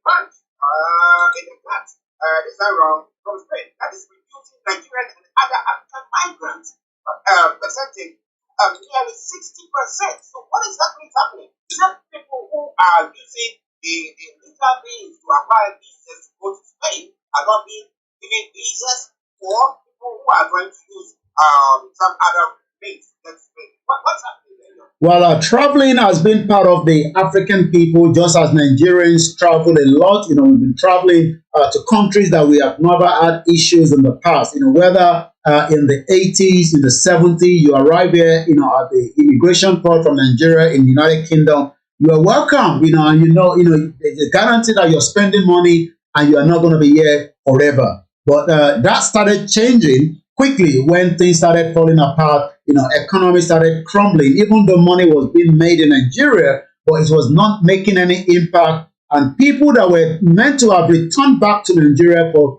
after the education, have now started living, in their numbers. I left in in 1998, it's about almost 24 years ago rather. More people have arrived in the 80s and they've not returned back home. But the Spanish authority cut down the influx of African migrants by almost 60%, according to the statement by the Interior Minister Fernando Grande Marlaska has revealed. While visiting the European Border and the Coast Guard Agency in Warsaw, Poland last Friday, the minister urged the agency director to continue collaborating with the Spanish government and its African partners to drive back illegal migrants. Mr. Grande boasted that their collaboration so far had yielded substantial results, noting that Spain recorded a sharp 56.9% decrease in illegal migration. How did this happen? If you're going to get to Spain from, those that have traveled through that route, you can go from Nigeria. It's a very, very dangerous route. And this is the concern from somebody like, Professor Adebanji Akintoye, that says that the amount of the Yoruba people that have now taken the risk of using that route to travel, to Libya is very, very dangerous. People get killed along the road. Exploitation is also taking place. And this is why he said that, we are better off out of Nigeria so that our youth will not end up into an illegal immigrant into Libya. And if you get to Libya, you can then travel to Spain again using some of these, very dangerous, floating, canoe. And, sometimes we've seen disaster happening. So it seems now that the Libya is also now taking some measures. We've been talking about this since last week. In Benghazi, as we speak right now, more Nigerians are facing a lot of stick. Not just Nigerians, but African as well that are living there. The question then is, what is the government doing? Not just in Spain, in also Tunisia, but we are also getting many Nigerians that are stuck due to immigration issues around the globe. And the reason why people are traveling out of Nigeria today is nothing more than the fact that Nigeria is not producing enough. Let's take a look at the statistics this morning. Norway is about 5.4 million in population. Ondo State is about 3.4. And yet, we have to bring in almost $720 million, trade between Norway to Nigeria, a country of 206 million. And the major thing that we bring into is the, refine of the crude oil to the tune of about $625 million, and the rest into, fish and other stuff as well. So the question is, if Ondo State has the capacity to produce the fish in the first place, that would save a lot of money. And that would then decrease the numbers of people that would try to run away. The fishing industry, as we speak today in Norway, employs nothing less than 106,000 people, increase of 13,000 in 2021. Wow. Listeners, and that's where people will ask the question that if we have got all the resources that is, we have good oil, that is good, massive. We talk about Nigeria, I think one of the six largest crude oil and productive country, and yet we are not able to refine it. And therefore, we have our own people now traveling by our legal route through the desert and fields and all that stuff. And the people are saying, no, we think that our people must be respected. They must get whatever they want because we have got money, we can put our home. Why should they go outside go begging? Okay, so I want you to tell me, should people who feel they are being marginalized be allowed to live, or should they still remain there and continue to be marginalized? After all, one day, somebody will list on whatever system that's in the president. But let's come to quickly too. But so then I would like you to bring some of the other stories into the ground.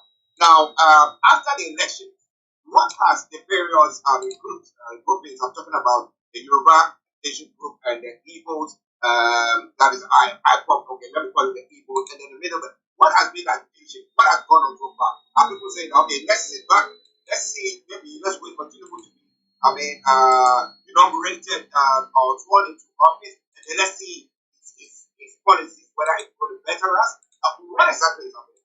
Well, from the perspective of the Biafras, the agitation continue, to the exit of Nigeria, and that means that order has been given again for a sit-at-home, for the election from Friday. The Biafrans have given from their spokesperson, Simon Ekpa, that they should be sitting at home again because they do not believe and agree to that election. So from Friday, expectation is people should be sitting at home, just to defer, this election that is coming. From the Yorubas, is divided position because some are believing that since Tinubu is the president, he might look into the case of the Yoruba situation. But the question from those that are saying that Tinubu is not representing the Yoruba in Nigeria, Tinubu is actually representing Nigeria as a whole. So it is still an ongoing process as more education to reason why the Yoruba people should have their own independent country out of Nigeria. And if you look at the three contestants of this election, Atiku, Tinubu, and Peter Obi, none of them have said so much in terms of how they plan to restructure Nigeria, how they plan to look at those that are agitating for the right to self-determination, and also those that also wants to have their own independent country. But we do know that maybe just after the May 29th, should everything goes as planned, then Tinubu might probably have a lot to deal with, because as he's dealing with the economy, he'll be dealing with the insecurity that has also risen up again just after the election. Everything went quiet before the election, but we have now seen more killings and more kidnapping coming back on again into the scene. We're not too sure why. And that means that it will be dealing with economy, insecurity, job creation, those that are agitating for the breakup of the country, and likewise international relationship, as we've seen Nigerians battered across the globe with negativity of what is happening to Nigerians outside the country. Now, interestingly, we had the Labour Party leader, that is Peter Obi, saying that he was going to use the carrot and the stick process, where he's going to get those who were agitated by the table, around the table, and then sit and then look at rest. But said definitely nobody out of their mind just said, I want out. No. But that means that there's something happening. So he was thinking of doing that. But I don't know whether the two others have said anything along those lines. But we take an example of Buhari, where Nigerians have been saying that look, with all the crimes that abductions and stuff like that that's going on, it's being perpetrated by the Fulanis, and we see that because Buhari is a Fulani man, so it's not seen to be that they are punished the way they're supposed to be punished, or the crime level is great in that place where they can be dealt with as maybe somebody who are terrorizing them. Okay, so when the two people takes the helm, he's also not going to sit down for his own people to be marginalized. So maybe it's something that somebody is worth looking at. Who knows? What do you think? Well, you're quite right. Tinubu might have, to look into that seriously, especially, if he still wants, the support, from those that are agitating. But like I said, how is he going to balance the situation? Because as we do know, most of these political parties have their own manifesto, and their manifesto is to keep Nigerians together and as much as possible. But what are the reasons why those that are agitating? Is it because they are not doing very well in their own community? No, it's because they are looking for something. And one thing is they are looking for their own real identity. They are looking at their culture. They are concerned about their language. Yes, is Yoruba speaking across Yoruba? Are Biafra speaking the language? Yes. But when you look at the country as it is right now, known as Nigeria, the question is, are we truly who we are told we are? Or have we been deceived, for a very long time? And this is now what people are trying to resolve. Marginalization. Maybe Tinubu will definitely bring in as many Yorubas to replace those that Buhari have used his nepotism, has used his, his corruption, in as much as, Buhari's government is one of the most corrupt government that we've witnessed, because, we've talked about the wife of the president's brother controlling the mint. As the Director General. These are, nepotism of the highest order. And I can see him speaking in Doha. And when I was listening to the foreign minister saying that Buhari has held the position of the petroleum minister, but under the nose of Buhari, more crude oil have left Nigeria without being accounted for. Well, the security person cannot actually protect the country and its resources. That's why that is one. So what about those who have not got any security experience? Because Buhari was an ex-military man. It's in his blood. But if he wasn't able to protect the country from the citizens from insecurity, and if they are well planted, then what do you think would happen when Tinubu takes power? But it is all coming away from salary. But that's one thing. Let me just talk about quickly, and then I'll allow you to do that. Now, Barcelona area, I was trying to get the name of that place. Now, those are rich, very, very rich part of Spain, right? But you remember that at the point they decided to agitate that they wanted to break away. They wanted to have their own Catalonia? Catalonia, that's it. So that particular area. Now, somebody would say that maybe the Yorubas by giving everything, and they are having lots of money, people are doing very, very well. Yet you want to break away from that. So Is that what we really want, or you think that we just don't want to be not that being marginalized or financially security wise, we're getting everything just want to be having and want to have our own country? Is that what you think? Well, if Scotland can ask for their own self-determination, and maybe we should just listen to these 30 seconds that I picked up from those that are campaigning now to be the Prime Minister in Scotland, and this is what she had to say. Other countries were refused at first, but we have to remember, and this is a really important point, that self-determination is an inalienable international right and a law as well. And other countries will recognise Scotland's democratic choice expressed at the ballot box. They will recognise that, because that is the route that many other countries have taken in order to become independent. And just to make that point, that international law is very pragmatic on that point. We should have. So that is what the Yorubas and the Biafra are asking for. So in as much as Scotland has everything, there's education there, there's good healthcare, there's good welfare, but they are still saying that is an inalienable right, and that right must be respected by the international community. Whether Westminster is going to let Scotland go because they can, reduce the gas price from almost 3,000 to 400, I'm sure Westminster is still looking into that. Well, at least we know that they gave them the option to have a referendum to see whether they can go, and at the point they lost that.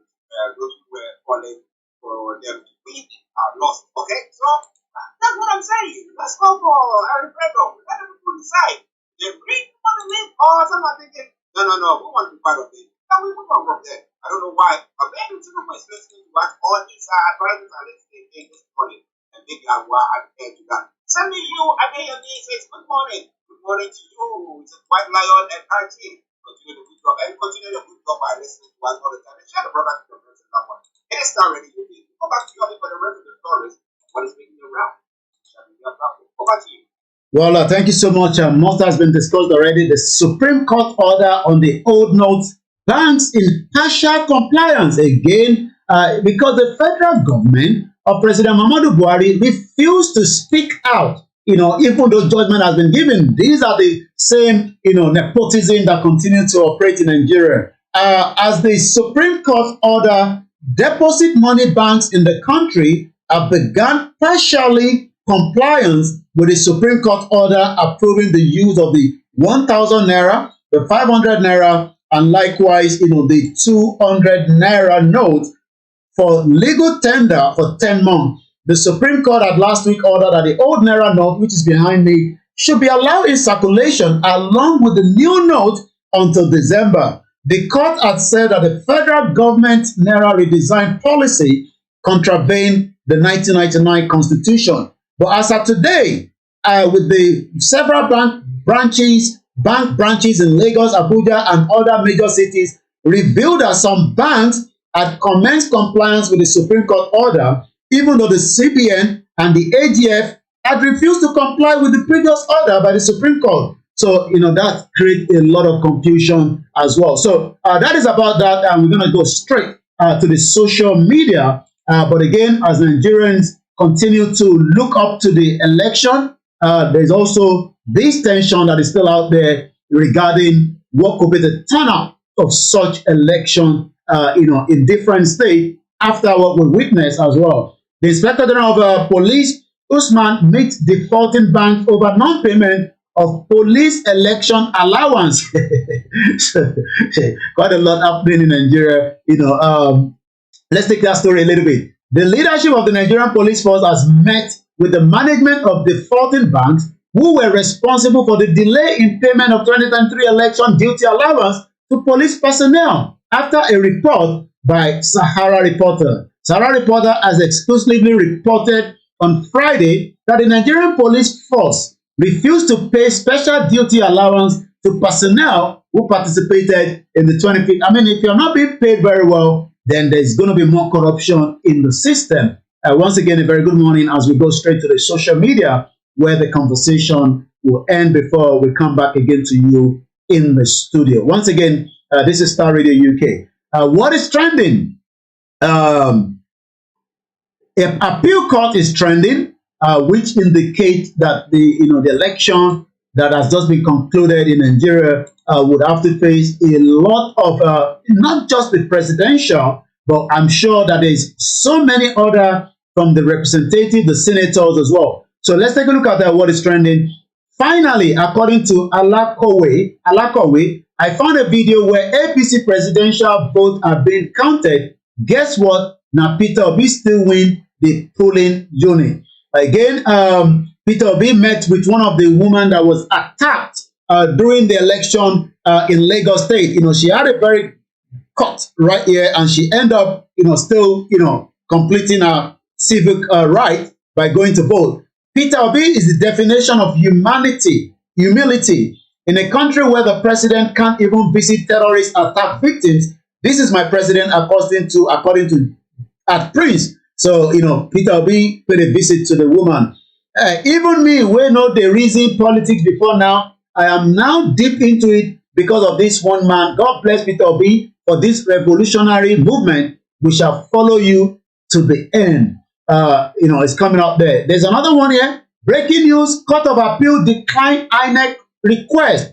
Recall that INEC Nigeria had gone to the appeal court to seek an injunction restraining Peter Obi from inspecting, downloading the CTC of the beavers and all the result sheet. And right there, there's a picture that was used as well with let's see the engineer bring that quickly. And right there in this picture, you can see what it says in terms of let's take a look at it.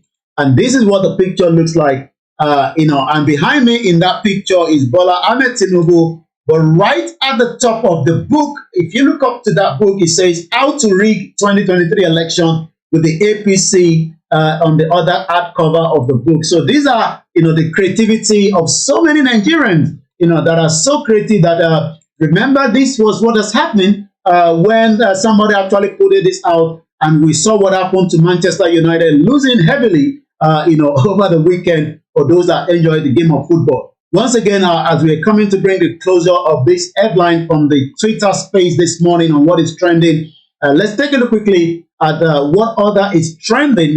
Festus Keyamo is trending, Toya Abraham is trending. And when you look at Nigeria as a whole, then these are what is trending at exactly 11:48, which comes back to the studio in just about a few minutes. Once again, it is the finest African and Caribbean radio station in London, Monday to Friday, where we look at all the headlines.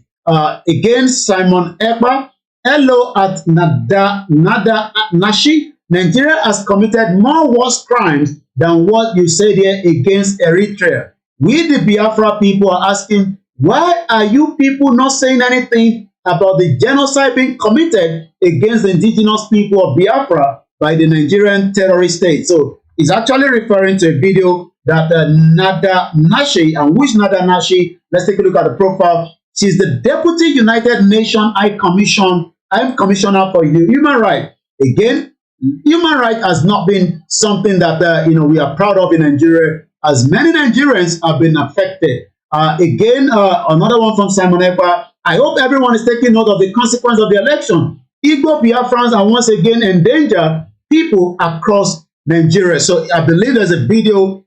If we can play the soundtrack of that video under 1 minute, and then we will bring a closure. I know we've spent more time this morning, but that will give the closure of the broadcast this morning. And this is the response, from that video, which is about 54 seconds.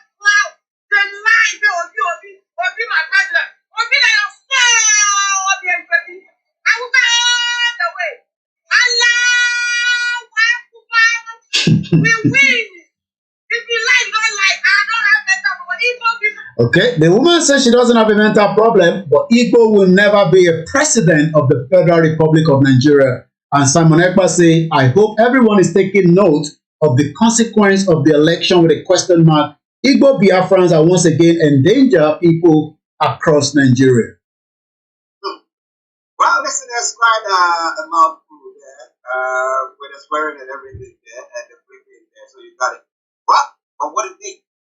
You think you're being marginalized? Do you think that maybe there's a glimmer of hope? That maybe Tinubu will look at this differently. Boy is an old man. We believe that all people have got a bit of common sense there, so maybe going to use that wisdom to help solve the situation. Maybe that will happen. The various groups want to think because of what's happening there. But one thing, we will have to know more about that as the days unfold, and tomorrow God will be coming back with that as well. Bayomi, before you go. Well, you have no other option. Archie still takes you through the rest of the segment. There's a beautiful program coming after the morning show. But be rest assured that, Star Radio UK will be back again same time when I join them at 11 o'clock for more update from Nigeria. But for now, may Nigeria not happen to any one of us. Bye for now. Thank you. Catch up later, sir. Bye for now. All right. Well, listen, that has been so nice for me. Okay, and as we leave my beautiful colleagues and co-presenter Archie, I say good morning to you, Odili, my brother, all the way in Canada, Usman Abdulrazak. I greet all the Hausa people, and maybe we should quickly watch, some of that video that I saw from Simon Ekpa. And those that keep saying it's not a spokesperson, you are probably smoking Igbo, and maybe you need to start working with the autopilot. Does not mean we hate the dogs, does not mean we disrespect them. But for now, I think we should all be fighting one common enemy. I love my brother, Dele Ogun. Let me bring my picture into the broadcast quickly. Once again, thank you too much to every one of you. Maybe you want to support this platform. You're asking, Koiki, how do we support you? We love what you're doing. I know that, some of you think like that. Those are knowledge that if media has more resources, we can expand our tentacle. I hope I pronounced it very well. You can do so. I just want to bring the screen out. You can support us by either going on our page on the www.koikimedia.com, or you might just want to do whatever convenient for you, and we appreciate it as well. Once again, Moki Evangelist Taiwo, Esther of Tumba, Oluwashina Moki, Ake Atola, and those of you that probably never comment, but we know you're there. Ghost listener, ghost worker, some for their own safety. They have families at home, they're concerned, develop comment, Olodaru comment, my family could be attacked. And yes, people can kill you in that shito country. Once again, that is the way you can support this platform so that we can continue to grow. He's an independent journalist. I'm not endorsing any political party. They're criminals. And if you're supporting us, please always remember it's for voluntary purpose only. So I come back to the program. We're now moving towards almost 3 hours. I'm going to open the phone line again, but we should listen to some of the videos I picked up from Simon Ekpa. But before that, we love our brother Dele Ogun. Fulani herdsmen resume attack. Kill over 50 persons in Benue community as Nigerian police dispute casualty figures. Imagine, after being killed, the Nigerian police is now saying, are you sure? Have you confirmed me that is the number of people that are killed? This is what has been happening in Nigeria for a very long time. Let's take a look at the headline.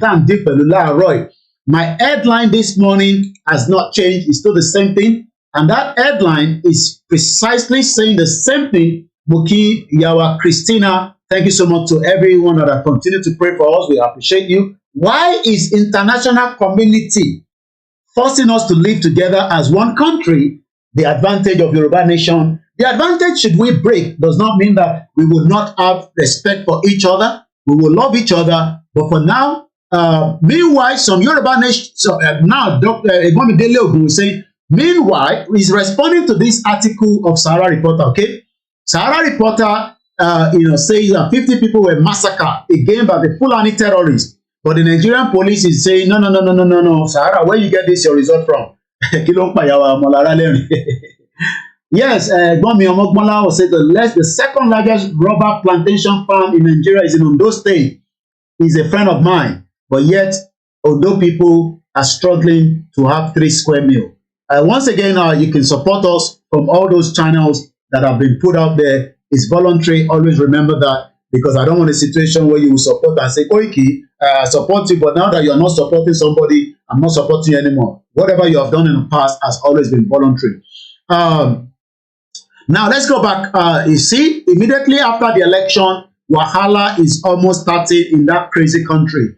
Fulani herdsmen resumes attack, kill over 50 persons in Benue State.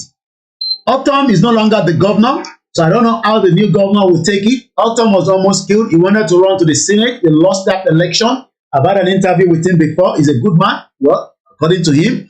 But one thing is, Fulani are still killing a lot of people. And this is a response from, which one is it? Okay, we've watched this woman king. We don't have to go back to that. These are some of my videos. Some of you that say, Koiki, come back home. I don't have to come back home now. I've always been home. And let me play this video again.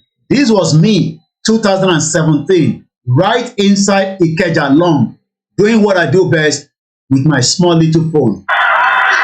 Well, as you can see, this is just a rush hour going on.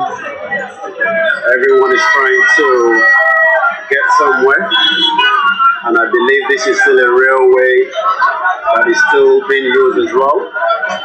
So these are the Igbo people, I'm sure, selling their wares. They are not there without paying whatever money to the council, the criminals IGBOHO that disturb them. Yes, they are hard workers. We have criminals among Yorubas, same as we have criminals among all the 300 and so many ethnic groups as well. Some are criminals in the government, some are criminals in the state, some are criminals in the local government, and some are criminals with the international crime because they have passport, they can travel, just like the Igbo man that was arrested by the NDLA trying to take cocaine to India, just as Hush Puppy that was creating a lot of scam and duping a lot of people using Instagram, and people were happy that the Yoruba man is there, creating Hush Puppy, eating jomo with his big head. Now he's spending more time in the crime that is going to be. Once again, if you ever like you can come back home, you will be in problem. This is me, 2017, right inside Ikeja Long. Fried dodo and akara. I mean, there's nothing wrong in all these environments, but if it is done properly, the Igbo pay their tax. We make sure that they pay their tax. We identify them. Are they selling shoe that if you return back, they are going to take it? Or when you return it, they become fight because they don't like, when you return things to the Igbo people, they don't like it. They turn it to fight. But when we have a law by the local government in the Ikeja, you will return that item and they will give you your money back or they replace it, just as it's done here in UK. But you cannot do so when they are selling their wares inside the rail track. Mad people all over the place. Koiki, come back home. I don't have to come back home for now. I will fight from outside. If you're not happy with that, hustle. Heavy traffic making. There's nothing wrong with people making money from the transportation. Look at it. Look at it. Bringing it live to you. Look at it. From the axis of. I don't listen to somebody like that. I don't have time to be responding to any of that. I don't watch his program, Mr. Prince. I'm not going to respond. I'm not even going to call his name on this platform. I have nothing to do with any of them because as many of them, they are not up to our standards. So I don't bring myself to their own standard. Follow us on Lagos as we continue our journey right here in Nigeria. There's nothing. Okay. Oh, that's done already. Quickly. That was fast now. So once again, that is me there. So those of you that are saying I should come back home, please, maybe you don't know, I've always been home. This is Iyanokpaja 5 years ago. Mad people, before you can come back home. Let me pause that. Children, I didn't even spell it properly. I need to change the spelling. Children, Mofeko. Some of these videos need a bit of more updating. Once again, the EU have said that nothing wrong in this election. Anybody that is upset, go to the court and deal with it. Again, this is another video of myself. I believe I need to update it should be children. I didn't spell it properly, so I'm going to change that here. But let's watch this video. It's just another video of myself. Children, Niya Nopaja, 1,000 lale, when they should be in their house. How many of your own children are doing the same thing? Has anything changed? So when people say come back home, has anything changed from 2007 when I came back home? Mad people all over the place. Other people keep saying, Koiki, why do you keep saying mad people all over the place? Well, because that's the only thing I can use to communicate. I can't use the F word and I cannot say more than what I can say. Children selling orange. This was 2017. Some of those medias that are talking now, when they come back home, they probably just do their little thing, they go back. When I come back home, I was engaging the real people. Because when all eyes are on you. Buy orange. Buy orange. Can you imagine? Can you imagine? Buy orange. Lale.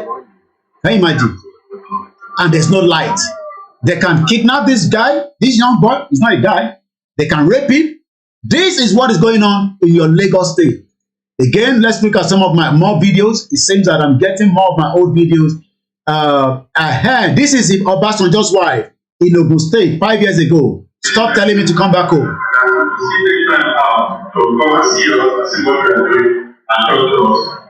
You know why she came here? I'll explain to you. When they were running this program, I met her, and she eventually knows my dad very well because she worked under my dad. And now okay. Then if they want to back home, they should go home first. They might not know come to Kokorodoko. Ìyá ìbá jáde lónìí mo ní mọ́mì wọ̀ jẹ́ kí n lọ sínú hall yẹn lónìí kíni ló bá tẹ̀lé mi lọ sókè. Eventually, after we went to Ibogunde, ẹ bá rí bí ìyá ẹ ṣe disgrace me. Wàláì.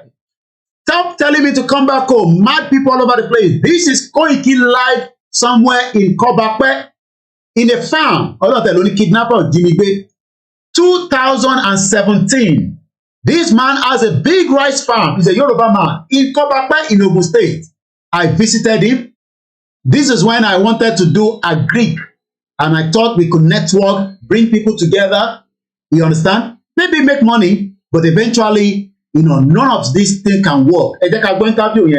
This is 5 years ago. This is Yoruba Nation.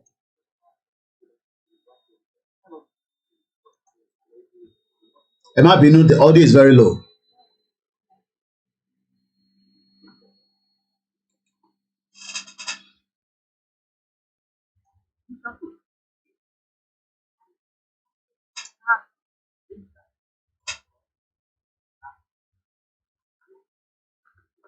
And they come back home to come and do what?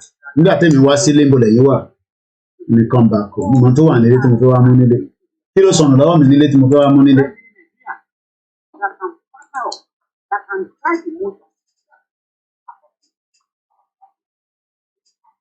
Thank you, Just Raising. So again, not to bore you too much, all these videos are there. If you're gonna watch it, I can repost them on my timeline. Let me see if I find another one. Life in Lagos in 2017. Nothing has changed. This is life in Lagos. This is your Lagos. So 5 years ago, kilo change in there. Because sometimes what I do is when I go back home, I'm making recording with my phone. They don't know I'm recording because they're always skeptical. But as a journalist, I have a way where I can record you and you will not know that I'm doing my recording. This is Lagos. I love public transport. Because I want to feel your pain. So pain in Europe, feel it. 2015. Láti 2015, public transport. Not that I don't have money, not that I can't go. I don't use a car. I go on the public transport. Mo like Okada púpọ̀. Because I want to feel your pain. I've been feeling your pain, Yoruba people. I've been feeling your pain as far back as 2015. I've been coming home. This is me, live in Lagos, 2017.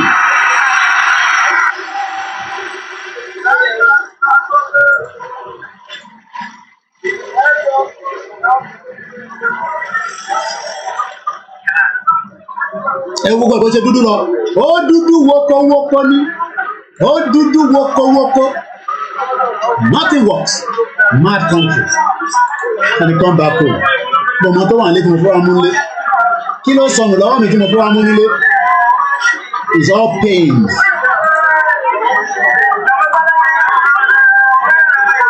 I love public transport. Bẹ́ẹ̀ni, yeah, you don't like public transport because ibẹ̀ lẹ́tí máa tètè bá wọ bọ́ọ̀sì báyìí máa rẹ́rìn ni. wọ́n máa ń bẹ̀ mí pé kí n ṣáà máa sọ̀rọ̀ because tí bá sọ̀rọ̀ bá máa tètè mọ̀ pé léyìí kò ń ṣara wọn but tí máa wọ slippers tó tẹ̀lé mọ̀ pé mo ṣẹ̀dí láti London mo ti blend mọ́ yín ti pẹ́ I'm sure pẹ̀lú mi kan ti rí mi rí gbọ́ ẹ̀ nímọ̀ pé mi ni because I don't Pastor Tunde Bakari nígbà tó wá sí London some few years ago almost again 5 years ago I was there I interviewed him owulele in Seven Sisters. I think I had a short interview with him towards the end of the event. I didn't get paid for it. If I wanted to have networking, tèmi náà máa bá wọn ṣe media, máa máa jẹ mùlá. Ìbọn lọ́nà orí Buhari tí kò sí steering, tí kò sí gear, tí kò sí everything. And yet, oh yes, we bring ourselves to their level. Bí àwọn rò pé it's because we wanted to feel your pain. Ẹgbọ́n kan tó sọ bẹ́ẹ̀. He was here in London. Maybe some of you don't know me before. Ìyẹn lè ṣe pé bí amúkọ bọ́lẹ̀ láti ibì kan. Ìjẹ̀bú Òde road 2017. This is me again. Ṣé rán mi iṣẹ́ nígbà yẹn? Mo fẹ́ play orin yẹn because orin yẹn ó lè wà copyrighted. Mọ́tò tá gbé lọ níbí báyìí èmi àti ẹ̀gbọ́n mi tájọ lọ yẹn. Tó bá pẹ́ àwọn mọ́tò tó ń ṣe mọ́tò tó strong ni a máa rí ni. Mọ́tò yẹn strong gan. 2017 èmi lélẹ́yìn tí mò ń káàkiri. Ìgbà yẹn wọ́n fẹ́ ṣe project yẹn wà very very important ọlọ́tẹ̀ ló ní Fúlàní òtẹ̀ jíyàn gbé láti jíyàn gbé akọ gba ransom ni àbíkọ́ ti pààyàn dànù who knows ẹ wo owó ṣe rí Ìjẹ̀bú Òde lélẹ́yò Ìjẹ̀bú Òde 2017 because I was really interested nínú pé ká ṣe farming àwọn tí mo dẹ̀ lọ bálé náà àwọn náà ní passion yẹn you can see me there with Pastor Tunde Bakari at the beginning mo mọ ibi tí mo ti ṣe interview fún wọn ó wá ṣe program kan ní London tó bá ti ń gbogbo wọn bá ti wá rán kọ́ pé koikimedia let's find another one before we continue again èwo ni mo ti fẹ́ mú jáde níbẹ̀ àti ṣó èlé ok ìbòlélé ìyànà pàjá òlélé motor park máa ń káàkiri ní bẹ́ẹ̀ ṣe oníwò lè mọ̀ tí bá ti wálé àwọn family mi máa wà ń gree pẹ̀lú mi gan wàhálà bàbá yìí ti pọ̀ jù ibi lélẹ́yìí o come back home tí mo bá wá ṣe lé kí ló wà nílé yín messed up society this is me kẹrìnà ìyànà pàjá ìwájú rẹ̀ ni máa ń jókòó sí nínú mọ́tò ẹ̀wọ̀n ṣe rí ṣé mọ́tò park ìyànà pàjá kan ní Koiki come back home I think I was travelling ní bíbá ìrìn àpá and travel jáde lọ láti Lagos State bí àgbà tí mo tẹ́ ń lọ Ìbàdàn lé ilé ìkànsẹ̀ tí mo lọ kí ìbá mi and he come back home èmi ti wálé dáadáa now so èmi ò ń ṣe ẹ̀dá tí come back home anyway let's leave all that for now ìwúlélẹ̀ kí ló tún wà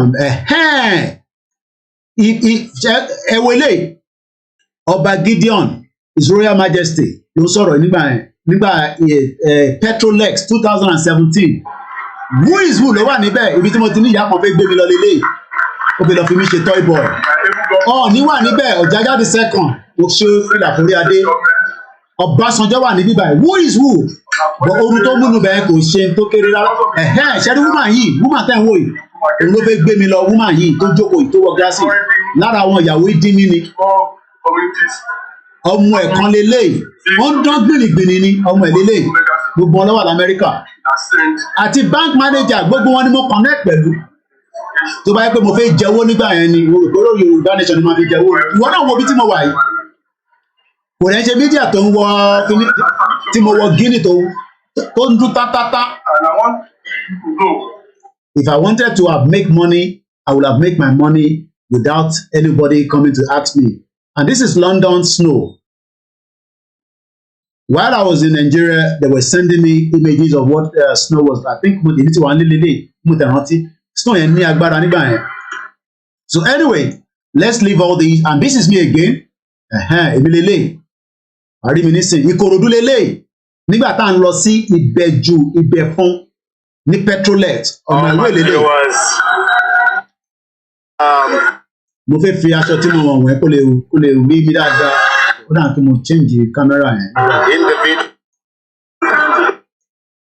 We were on our way down there ní bíbá Ìkòròdú la gbà wọlé èmi lélẹ̀ ṣé o lè sọ pé mídíà lélẹ̀ ní Nàìjíríà ṣé wọ́n lè sọ pé mídíà tó gbọ́ Guinea tó ṣọ̀ṣẹ̀ ràn sí mi lọ́rùn ìdílé lè. Àti Ìkòròdú, this is live all the way from Lagos.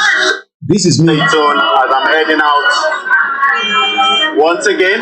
Asari Ramikpa, live all the way from Lagos at Ikorodu. As you can see, a lot of people very busy, but we're heading out now. You must stay tuned to follow us when we'll be bringing you. You know, nígbà tá à ń lọ sí Petrolex, àwọn ọmọ bàbá Ìjẹ̀bú ló ní 419 náà ni gbogbo project yẹn aláì ẹni bá mọ̀ ló mọ̀ mo sọ fún pé criminal ló pọ̀ jù láàrin gbogbo wọn ẹ̀yin ò ní dámọ̀. Now let's come back to àti show ilé lẹ́ǹkan. I want to come back to Simon Ekpa Mbolowa Nisin, but ẹ̀gbọ́n mi Délé Ògùn Ọlábà dúró tì í. Meanwhile, some Yoruba idiot are screaming that the wolf is coming for us from the east. Fulani is back again. They are rampaging. Now let's go to Simon Ekpa page.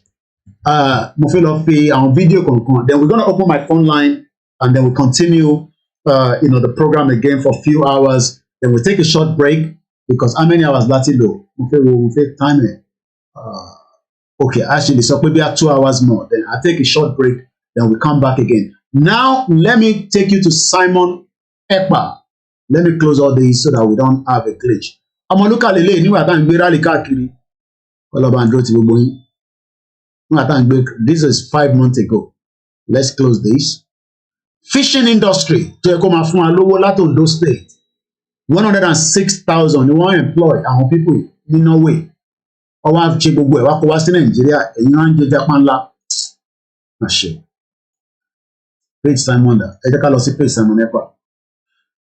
United Nations àwọn ò ní róòtọ́. United Nations wọn ò ní róòtọ́. Ẹ wo fídíò tí mo ń play lẹ́ǹkan lélẹ́ nínú Star Radio. Ẹ jẹ́ ká jẹjẹ. Na Igbo person Obi come tell, but because Igbo people are crowd chasing, na Igbo person go there for your own village. You know that family house, go in the single room. Their own Igbo man can never be president in Nigeria as soon as I leave. Because all they do, they lie, they are manipulated. They are outside, you go see them outside as if they have it. They are the most people I've learned in my life. People in my life, even my pikin na Igbo. They are fake people. Obi said, no be say second, I think on a second, but see how Igbo go have clout. They lie, say Obi my president. Obi na your soul, Obi and me. I will go all the way. Allah, we win. If you lie, you don't lie. I don't have mental problem. No mental problem. Now let's listen to this woman. According to what I've seen from Simon here, this is the Deputy United Nations High Commission for Human Rights. They should be talking about the problem in Nigeria, but they're talking about Eritrea. Let's listen. Improvement. It continues to be. Human rights situation in Eritrea remains dire and shows no sign of improvement. It continues to be characterized by serious human rights violations, and our office continues to receive credible reports of torture, arbitrary detention, inhumane conditions of detention, enforced disappearances, restrictions of the rights to freedoms of expression, association, and peaceful assembly. Ẹ̀gbọ́n kan tó sọ bẹ́ẹ̀ yẹn, àlógbọ́n tó sọ bẹ́ẹ̀ yẹn, ẹ farabalẹ̀, ẹ jẹ́ ká play padà. Restrictions of the right of freedom of expression. We have freedom of expression in Nigeria, but that freedom of expression, wọ́n ti gáàgì wa, tàbá pariwo, ẹ lè gbé Yorùbá nation lọ sí Lagos o, why? Kí ló yàtọ̀? But because Sanwó-Olú ò fi jẹ́ kẹ́ gbé wá síbẹ̀, wọ́n fẹ́ suppress yín.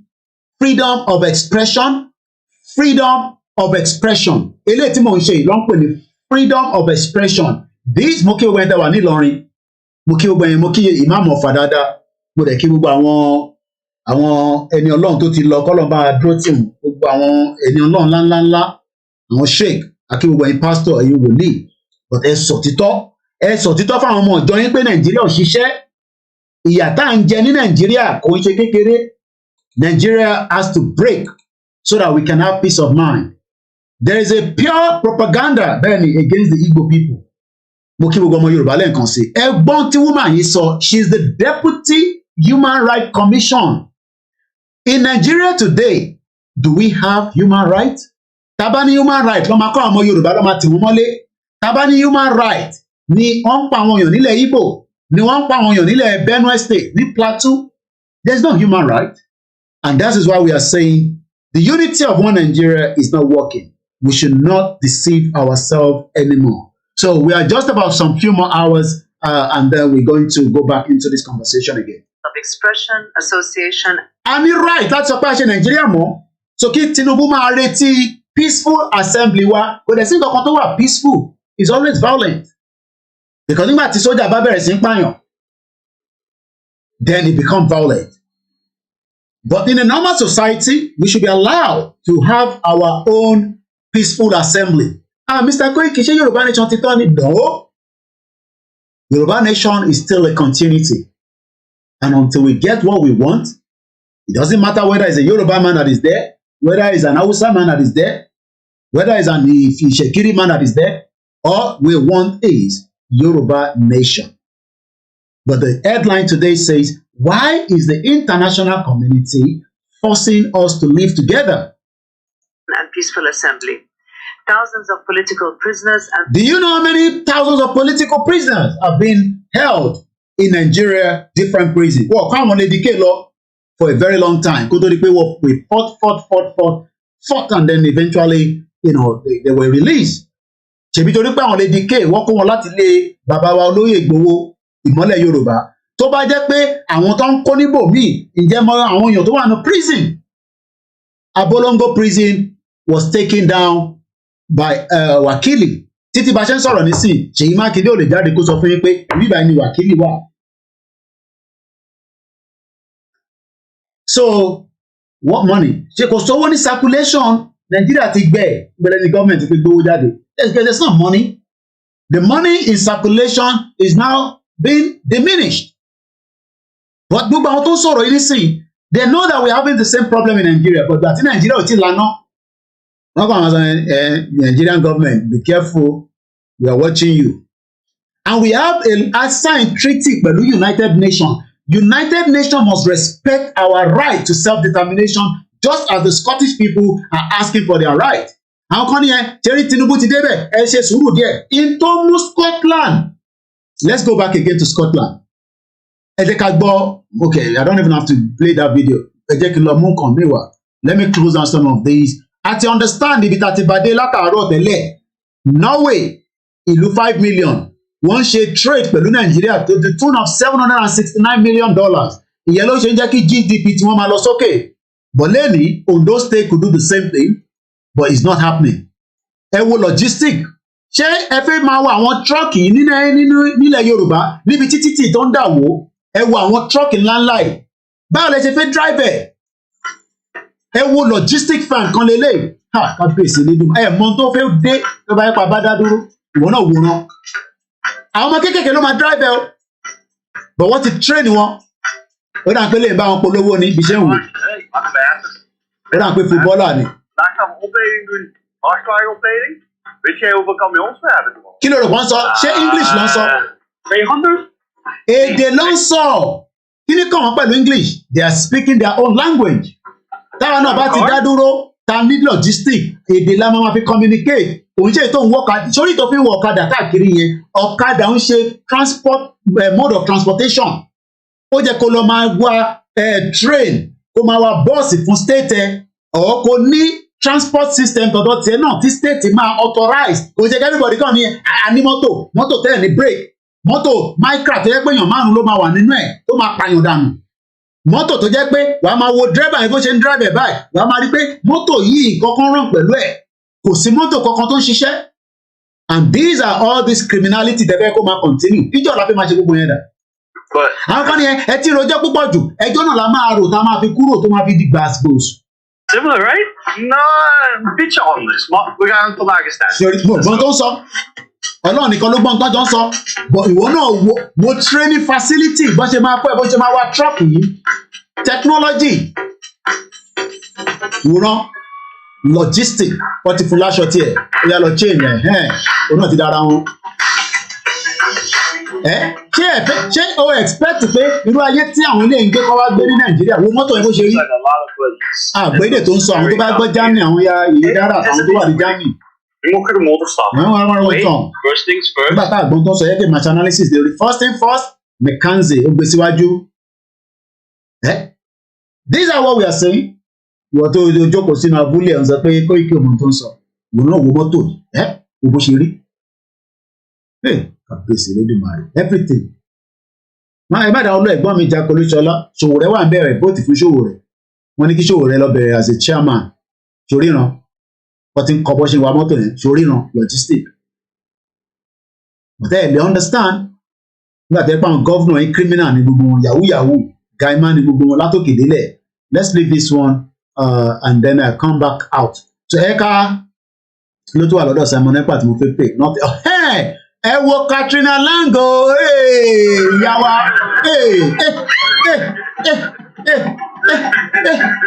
British High Commissioner to Nigeria Katrina Lang joined the Fulani dancer on arrival of Abubakar Tafawa Balewa International Airport. Katrina Lang oya Katrina jẹjẹ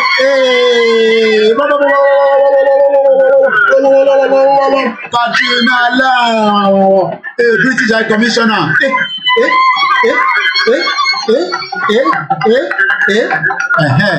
ìyá wa nìyẹn ẹ jẹ́ ká tún padà sẹ́yìn.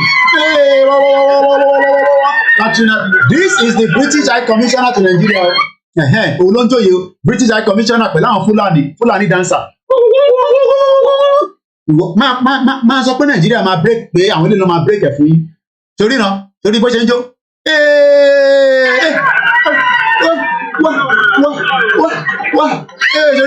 Torí bó ṣe ń jó. Inú ẹ̀ ti dùn pé election ti lọ bó ṣe báwọn ṣe fẹ́. Anya Katrina Langi Katrina Langi. Torí náà. Oya ti gé bàgẹ̀. Katrina Lang.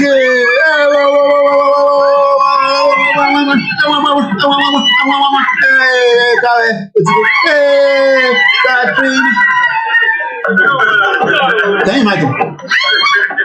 Can you imagine? Òun nìkan ni ambassador tó ń káàkiri tó ń ṣe gbogbo jágbajàgba ẹ̀. Can you imagine? Má ṣe. Ẹ̀mọ̀ kan òyìnbó àwọn táwọn Nàìjíríà bá rí lè ní sí òyìnbó pẹpẹ lúkúlùkù pẹpẹ. Can you imagine?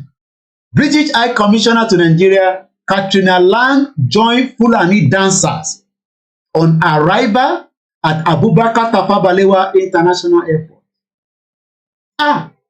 Ẹ̀gbọ́n mi Aziz ó ní yọ a clown. Àbí ẹ̀rọ yẹn ẹ jẹ́ kèmí náà jó bó ṣe ń jó ẹ jẹ́ kèmí náà jó díẹ̀ ẹ jẹ́ kájọ jó èmi àti Katrina Lang. Ẹyọ nísìnyí àjọ máa jójó yẹn ni Katrina hold on then sí kíní padà sẹ́yìn. Kí ló dé tó jẹ́ kí n ṣiṣẹ́ yìí wá kí ló ṣe tẹ̀?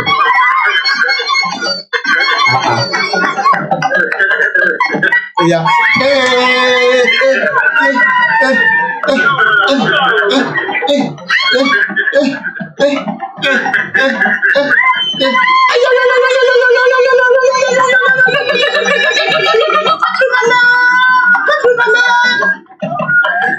Ẹ jẹ́ mo yóò yà ẹ jẹ́ ká sì wà nù Nàìjíríà o.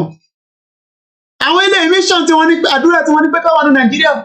Ẹ jẹ́ ká lọ gbọ́n tí EU sọ láàárọ̀ yìí European Union kí ló sọ EU in Nigeria wọ́n ní election yẹn ó lè má tẹ́yìn lọ́rùn. This is the press release tí mò ń kà lẹ́ẹ̀kan. Another press release by European Union in Nigeria. Ẹ jẹ́ ká jọ kà á. Òyìnbó ti pọ̀ jù. Nigerian statement by the spokesperson on the election. Line wa ṣì wà open for another 1 hour and then we start winding down. The European Union welcomes ẹ jẹ́ increase the front end torí ẹ̀ ní big screen nílé. Mo kí gbogbo ọmọ Yorùbá lẹ́ẹ̀kan sí i. Kò ní bàjẹ́ fún Azeez. Ìjọ Sunday ẹ̀gbọ́n mi pè mí lórí fídíò. Mo wá ń wo store wọn. Mo ní ẹ̀gbọ́n mi gbà ọ́ lẹ́ máa ń ṣí ní ìjọ Sunday. A máa ń ṣí ní from 10 to 6. But ní Monday to Friday wọ́n máa ń ṣí from 8. Ṣé 8 kọ̀lẹ́gbọ̀n ẹ̀gbọ́n mi from 8 to 8. Tẹ bá rí store yẹn. Wọ́n fẹ́ gbé wá sí Jẹ̀bú níbi tí kò sí ná. Níbi tí kò sí security. Níbi tó bá fẹ́ gbé wá gan sef gọ́vnà ló máa fẹ́ jẹ gbogbo èrè tó àwọn fẹ́ jẹ nínú ẹ̀ gọ́vnà yìí ló máa fẹ́ jẹ. He called me on a video call. Bẹ́ẹ̀ni ìyá become for who welcome her like this in our own country? What a shame. That's the British High Commissioner. You know, but this is what we say. And so we are probably just about half an hour, actually 4 hours, so that Male Padawani Irole Dawale, we will do another slot of program. Topic in all I'm discuss Lale. Topic, why is international community forcing us to live together? It don't force work, you know. Money lati background the Mori kini eboko clear that money lati jeko big Facebook comments here. Money lati increase it. Kito lo ma ṣe 8 a.m. to 9 p.m. ni ẹ̀gbọ́n mi máa ń ṣí tẹ bá rí store ẹ̀ kò ń ṣe pé mo fi dẹnu ó show mi ní lórí video call ọmọ Ìjẹ̀bú ni Azeez Ọlọ́bàndótì ní Miami Sunshine State tó bá rí store yẹn ó fẹ́ gbé lọ Ìjẹ̀bú kó lè employ bó tẹ̀ jẹ́ yàn 100 ló bá employ bò níbo tó àwọn business kan wà wọ́n need iná 24/7 wọ́n iná gbọ́dọ̀ ṣẹ́jú nínú nǹkan tó ń ṣe ó máa bà nǹkan jẹ́ apart from tí problem bá wà bí earthquake iná máa ń ṣẹlẹ̀ náà lamẹ́ríkà storm but wọ́n máa san compensation fún wọn o. We are telling you people, let's get the hell out. Ẹ̀gbọ́n kan tí yìí sọ láàárọ̀ ẹ jẹ́ n ka story ẹ̀ fún yín. Ẹ̀gbọ́n kan tó sọ. It's just the same rhetorics. Àwọn òyìnbó the same rhetorics ló máa lò fún yín. Go to court. What court? Chani court ní Nàìjíríà. They will use the same rhetorics. And when we say to our people that, okay, Koiki, what is the way forward? The way forward is we got to go out of the shit old country called Nigeria. It's the way forward. It's the only way forward. At its Ondo State, láàárọ̀ yìí Ondo náà la máa tún padà sí tó bá dalẹ̀ lágbára Ọlọ́run torí pé ìyá mi gbé mi lékè máa sanwó Ondo ìyá mi comfort àwọn ẹ̀yìn náà mo tẹ̀ ní láti sọ fún àwọn tí wọ́n máa ń ṣètò. We have what it takes. Mo ṣeré kò ń ṣe pé ká fi sentiment sílẹ̀. We have what it takes to be a nation on our own. Kí ló dé táwọn gọ́fúnà yóò fi support ká ṣe Yorùbá nation ká kúrò nínú jágbàjàgbà. Àwọn kan fi wà relevant. Ọ̀ṣọ́bà nísìn ó ṣe gọ́fúnà lẹ́ẹ̀mejì kò hospital kan ṣe tó fi ṣe tán London ló ti ń treat ẹsẹ̀ and that is meant to be a former governor. Akérédolú tó jẹ́ the present governor á fly kúrò nínú Ondo state á lọ sí Germany lọ gba treatment. Adẹ̀ láwọn ọmọ Yorùbá tó ti lọ kọ́ medicine tó jẹ́ pé medicine lọ kọ́ tó wà nílé tó yẹ kọ́kọ́ fún ní upgrade díẹ̀ pókè medicine ló ṣe tán ó yá lọ sí Germany lọ ṣe 3 years níbẹ̀ tó bá ṣe 3 years tó máa padà bọ̀ nílé sọ́dọ̀ wàá lè treat Akérédolú. And this is a response of the European Union. Ẹ jẹ́ ká kà kí wọ́n padà sórí full screen ni. The European Union welcomes the Nigerian people's commitment. Wọ́n ní our commitment. Ṣebí torí pé àwọn 3 million Yorùbá people ló lọ vote wọn lọ́sẹ̀ sọ pé commitment wọn làwọn ní pẹ̀lú Nàìjíríà mọ́ nísìn. What kind of commitment do we have with Nigeria? But because there are still Nigerians that are voting these criminals, and that's why the European Union is saying the commitment. What kind of commitment? We don't have any commitment with Nigeria. Nigeria is a crime scene. Ẹ ṣé dàrẹ́ ìyá mi Ọmọlára. Mo kí gbogbo ẹ̀yin silent listeners. Àwọn kan wà ẹ pé wọ́n ní gbogbo tá à ń ṣe gan ṣe ó ti sún wọn. Koiki gbogbo ẹ ti dàrú kò tí kankan tó dàrú. It's because we have the Yoruba people that are still endorsing this criminality by saying that election ló máa solve problem wa. How can election solve our problem? Ó ti solve problem yìí ní local government tó fẹ́ solve problem ní federal. Ẹ mọ wàhálà tó wà lórí Tinubu bó ṣe ń lọ yẹn. Èmi ò gbàdúrà fún pé kí nǹkan ṣe o. But problem tí Nàìjíríà ní Tinubu ò lè solve ẹ̀. Akọ̀ṣe wọn bá tó máa ṣe náà látún lọ àtúnṣe start all over again. Yes, a kó àwọn experts wá and then so what? Inú àwọn expert yẹn ló máa jẹ Nàìjíríà run ó lè ló pọ̀ jọ náà ọmọ Yorùbá náà jáde ẹ máa ná ọmọ Igbo ó lè criminals olúkálukú kàn fẹ́ wá slot ẹlòmíì tí mọ slot tó ti wá níbi tí gas ti ń jáde criminals they don't want anything to be automated nǹkan máa wà automated lẹ́lọ́ ń gba POS ṣé POS gẹ́gẹ́ bí nǹkan tó wà automated ṣé POS business ìyẹn gẹ́gẹ́ bí automated. POS ní Nàìjíríà àwọn ní MTN ti bá wa brand ẹ̀ àwọn ọ̀dẹ̀ MTN ti bá yín brand business yín wèrè ẹ wo kiosk ní 2023 àwọn èèyàn sì lọ ń gbowó ní kiosk báyìí ní 2023 nílẹ̀ Yorùbá ẹ wo kiosk wọn MTN ti bá wa branded Yorùbá ló ga thank you so much gbogbo ìgbà ni máa rí comment yìí thank you so much I can't love you less wọn MTN Global ti bá wa branded Glo ti bá mi brand business mi tó bá béèrè pé business wo ló ń ṣe àná òun ṣe POS wa gẹ́gẹ́ bí business mi POS gẹ́gẹ́ bí business ni kiosk ẹ wo that's àwọn kiosk wọn ni mo tẹ̀ ń wá not the terminal gangan POS business kiosk wọn àwọn kiosk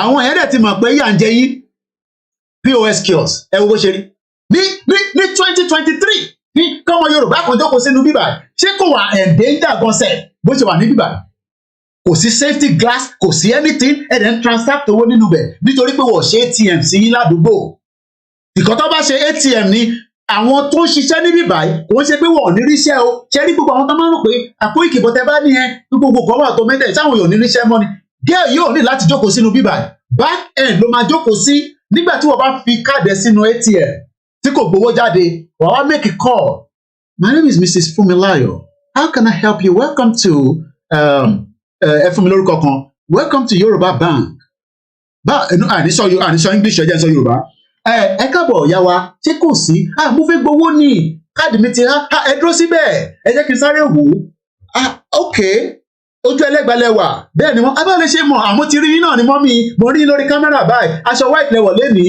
ṣé ẹ̀ ń ṣọdún ni mọ́mì ṣọdún afẹ́ṣẹ̀kọ́ mọ́ ni ọlọ́run àbá dọ́mọ sí o ọkùnrin àbọ̀bìnrin obìnrin ni mà akọ̀fẹ́ gbọ́ wá fẹ́ lọ rẹran ni níbo lẹ ti fẹ́ lọ rẹran yẹn lọ́dọ̀ àwọn abattoir nílẹ̀ Yorùbá mọ́mì ǹjẹ́ mọ̀ pé níjọ́ mi ẹ̀ ní láti jáde ẹ̀ bá ṣe transaction yẹn lọ síbẹ̀ àmọ́ ó dà ẹ jẹ́ kọ́kọ́ yọjú ilé tó wà ńlẹ̀ kí lẹ ló ṣe bá nígbà mọ́mì mo fi káàdì mi sí ọmọ mi mo fi káàdì mi sí kò yé mi nì ó dà pọ́ mọ́mì ẹ tún try ẹ̀ lẹ́ẹ̀kan sí mo àti rówó gbà olùkàlùkà dẹ̀ máa lọ ń lẹ̀ bó ṣe jẹ́ kó rí nìyẹn àwa wà níbi ní àwọn èèyàn ń gbà wọ́n wá sí bísíǹsì kan ṣí kíọ̀sì fún yín ẹ̀yin ọmọ Yorùbá ní 2023 wọ́n wá ní MTN branded ẹ̀rí ẹ̀ wá jókòó síbẹ̀ wọ́n wá take a picture MTN wá pawó ìyá má ti jẹ wá láyé yìí àpèsè Ọlọ́run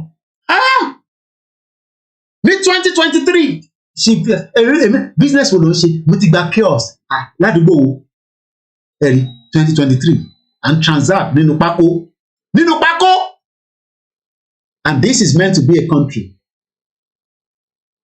so lójú yín nísìn Tinubu máa solve gbogbo problem let's leave that one ẹ jẹ́ ká ka statement yẹn tán because we are running out of time now.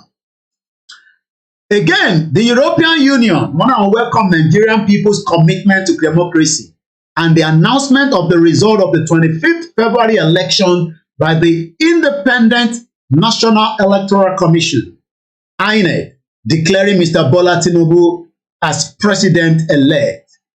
As the process continues, the European Union is encouraged that all presidential candidates and political parties are upholding the rule of law by seeking to solve their differences through the established legal means. We commend the firm commitment of all political actors to the remaining electoral process, calling on the electorate for their peaceful support and to go out and cast their vote. Also encourage you to cast the vote for the upcoming governorship and the state assemblies election. All stakeholders, in particular INEC, are expected to do their utmost to ensure the elections of 11th of March are delivered to require the standard. We have one more call that is coming through. Ẹ ṣe sùúrù fún mi ní 10 seconds. The European Union Election Observation Mission has presented its preliminary findings on the presidential, Senate and House of Representatives election. It will remain in Nigeria until completion of the entire process. Kí lẹ tó fẹ́ ṣe tẹ́lẹ̀ náà fẹ́ bá remain mad people all over the place. Ẹgbọ́n sókè láti òkè lọ́rùn ẹ̀gbọ́n mi. Ẹ káàbọ̀ sà. Bàbá mi ẹ kó ètò. Ètò ni ẹ. Ọlọ́run ṣàánú Ọlọ́run àwọn àgbẹ̀ èrè wa. Àmín. Yorùbá gbọ́ lágbóró lọ. Ṣé àwọn náà àwọn tó fẹ́ sọ lára ẹ̀bọ̀n mú ló gbàgbé. Bàbá ṣe ní pé ṣé láti tí àwọn Yorùbá nation máa ń ṣe àbẹ̀rẹ̀ protest tó máa ṣe ní àgàgà ilẹ̀ kó yẹ. Ẹbí kò sùn Tinubu ló máa ń darú. Everybody mọ̀ yẹn. Tinubu ló máa ń pè Sanwó-Olú. Tó ti pè Sanwó-Olú á pẹ̀ sí MC àpòpọ̀ wọn tó di ọmọ ọ̀tá tó fi sí post nínú páàkì àgbèrè wọn. wọ́n máa ń gbé bọ́jà lọ́wọ́ yìnbọn fọlọ́pàá. Bẹ́ẹ̀ni. Wọ́n tẹ̀ máa ń fún wọn láwọn máa ń fún wọn láṣọ ọlọ́pàá ni kò sí nǹkan tó lè ṣẹlẹ̀ Nàìjíríà yẹn. Wọ́n á kọ́ṣọ ọlọ́pàá lé wọn lọ́rùn àwọn ọmọ táyẹn. Àwọn tó kẹsàn ọjọ́ ta tíkẹ́ẹ̀tì ọ̀rọ̀ náà gbé ìbọn wọn tó wọ ìbọn fọlọ́pàá táwọn ìbọn Yorùbá nation yẹn. Confirm ìjà yẹn sílẹ̀ rí. Tinubu is the main problem. A pè sọ owó sọ wọn pè sí ẹ̀fẹ́ pọ̀ ọ̀bọ ìṣẹ̀ káàkiri ní East Park. Wọ́n ní ọgbà ẹ̀ lọ, wọ́n á yí ìbọn yẹn fọlọ́pàá. Wọ́n máa sọ pé ọmọ Yorùbá nation lóyún ìbọn. Àwọn tó ti protest lóyún ìbọn. Ọ̀yá bẹ̀ sọ fèsì wọn láti dá protest yẹn rú, ọ̀ láti dá rally yẹn rú. Òun sọ fún yìí kó fẹ́ sọ òjì yẹn lọ. Ẹ ṣe gan-an. Thank you so much. Àti other governor, àwọn ọmọ tó kó lensas, àtàwọn ọmọ tó kó ní Yorùbá rally, ọ̀rọ̀ fọ́lẹ̀ fọ́jà sọ̀rọ̀ nítorí fọ́lẹ̀. Àwọn fọ́tò kan wá lójú yìí o. Dúkú máa pa ọgbọ́n rí. Ẹ ṣe gan-an. Thank you so much. A tún sọ̀rọ̀ lórí advantage. A ti sọ̀rọ̀ ìyàwó Comfort Ológunjà ló ti bá wa sọ̀rọ̀ nípa the advantage of Yoruba nation. Ó ti pọ̀ jù. Àìtí ṣe research kankan. Àwọn research kan wà débi pé ó máa wúlò fún the next 1,000 years. Àwọn kan ló bẹ̀rẹ̀ máa ṣe nísìn. Ẹgbọ́n sókè ẹ̀gbọ́n mi. Ẹ káàbọ̀ sà. Ẹ kú ṣe é kù nílẹ̀ yìí lórúkọ Jésù. Àmín. Òkun á máa kún òkun fún yín. Àmín. Orílẹ̀-èdè Yorùbá gbè yín lórúkọ Jésù. Àwọn European Union wọn ò ní gbà kan wọn ò ní fẹ́ ká lọ torí ìkòkò ọbẹ̀ wọn ní Yorùbá. Ìkòkò ọbẹ̀ wọn ní because ìdí wọn ti plan right from the time. Òun náà ṣe gbé kínní yẹn náà ṣe gbé Hausa lọ́wọ́ nǹkan tó ṣì ń ṣe yẹn náà ni. Òun ló fi ń fọ́ nìkan sọ wípé especially nígbà tí ìyàwó èyí sọ pé ó ti lọ sí ọ̀dọ̀ Queen ó ti lọ sí kẹ́ni ó ti lọ sí gbà ó ti lọ sáwọ ó ti lọ sí gbogbo ẹ̀. Jáwọn ló máa wá gbà fún wa ni. That's not possible. Now ó sọ nǹkan gbà kan. Kéré àwọn Hausa yẹn àwọn wọ́n ti strategize ara wọn. Tinubu kankan yọ̀ fún irọ́ níṣẹ́. Kéré wọ́n ti ń pàdé ó bá ẹnìkan sọ̀rọ̀ nígbà tí wọ́n gbé Yorùbá sí chief judge. Bí gbogbo wọn yọ̀. Ó sọ pé nìkan mo ní wọ́n pílánù pé in case tọ́rọ̀ bá máa dẹjọ́ tó máa lọ sí Supreme Court tó bá máa dẹjọ́ at the end of the day kan bá dá ẹjọ́ yẹn àwọn Hausa máa sọ pé Yorùbá yìí náà ló wà bẹ́ẹ̀. Strategy ni then àwọn people yìí àwọn European Union wọ̀nyí wò lè ó tẹ ṣe kìíní jẹ́ lélẹ́yìí tẹ́ ò jẹ́ àwọn náà máa kọ́kọ́ congratulate. Wọ́n wait wọ́n kàn tẹ̀ wọ́n dúró díẹ̀. So my brother Akandu ní olóòórùn òórùn yẹn ló dẹ̀ máa kọ́kọ́ kó bá àwọn tó bá gbóòórùn ẹ̀ wọ́n ní Akandu wà bí ẹ jẹ́ ká wábi tó wà ká pa. Ẹ̀rí ẹni tó wọ́n ní èkútó ọ̀kẹ́rẹ́ tó pẹ́ chácháchá ó kó sójú ọdẹ. Kan tó sọ pé ọ̀mì kẹ́rí ọ̀rọ̀ tó wà nílẹ̀ yìí. Buhari tó jẹ́ bàbá tó lọ sí sójà tó lọ sí gbogbo ẹ̀ kò ní Nàìjíríà ṣe kí Abiru yìí ló fẹ́ ṣe. Àwọn tó dẹ̀ ń tẹ̀lé wọn mọ nǹkan tó ń ṣe. Gbogbo kan tó fẹ́ kó wọn máa rọ ni wọn ló máa gbé expatriate wá. Ó lo ìkó nìkan ó sọ ìkó kì í lu ara ẹ̀. Ẹ jẹ́ kí n sọ nǹkan tó máa ṣẹlẹ̀. Ó lú ọmọ bó ṣe wà yẹn. Gbọ́dọ̀ bẹ́ẹ̀ nìkan lánàá ó lú ọmọ bó ṣe wà yẹn. Ó ti máa á ti calculate pé yes àwọn náà ti là wọ́n á tún lọ gbà wọ́n á tún kó gbogbo tọ́ọ̀kì tó wà. Wọ́n wá ló máa jẹ bóyá chairman gbogbo driver ní gbogbo Nàìjíríà pátápátá àjẹyà gbogbo gẹ́gẹ́ àgbọn calculate nìyẹn. Ṣùgbọ́n Ọlọ́run dé ènìyàn lọ o. A máa rí nǹkan tó máa ṣẹlẹ̀. Pẹ̀lú Ọlọ́run. Ọwọ́ Ọlọ́run lélẹ́yìí. God bless you. Thank you so much. Ẹ ṣé gan ni. Mo kí gbogbo ẹ̀yin elite ọmọ Yorùbá ní gbogbo ibi tí olúkálukú ti ń ṣe ìgbìyànjú tiẹ̀ ní different organization. Àmọ́ ṣé bí ẹ ṣe fẹ́ máa wọlé Yorùbá ní kó di nǹkan míì ká má pè ní orúkọ tí Elédùmarè ò pé. Ẹ jẹ́ ká jọ dáwọ́ bo kínní. Ẹ jẹ́ ká jọ ṣe nítorí pé ẹni àwọn ẹ̀yin tá à ń ṣe yìí ẹ̀bẹ̀ ṣe ń ṣe yọ̀dá láì bẹ̀ ṣe ń ṣe Koiki okay èmi lẹ́ ń wò wo ti ilẹ̀ yín ní láti gbogbo state tí wọ́n ti ń gbà mọ́ yín lọ́wọ́. Yoruba country, Yoruba land is far better than being part of this contraction known as Nigeria.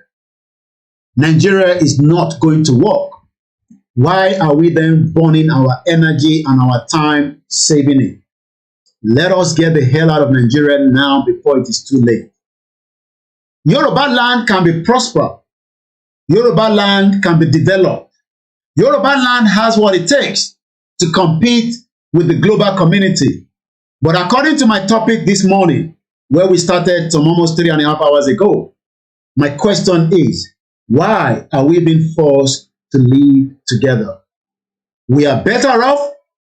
Norway is not even up to the population of some of our other states, but yet Norway is still a country that is working for the Norwegian, and they are developing. We can also have our own system of government. We can also have our own self-freedom. We will have relationship with different countries around the world. Our immigration will work for every one of us. Let me remind you once again, Scotland, that has everything, still wants to be free from Great Britain. Kí lẹ rò pé wọ́n ṣe fẹ́ free fún?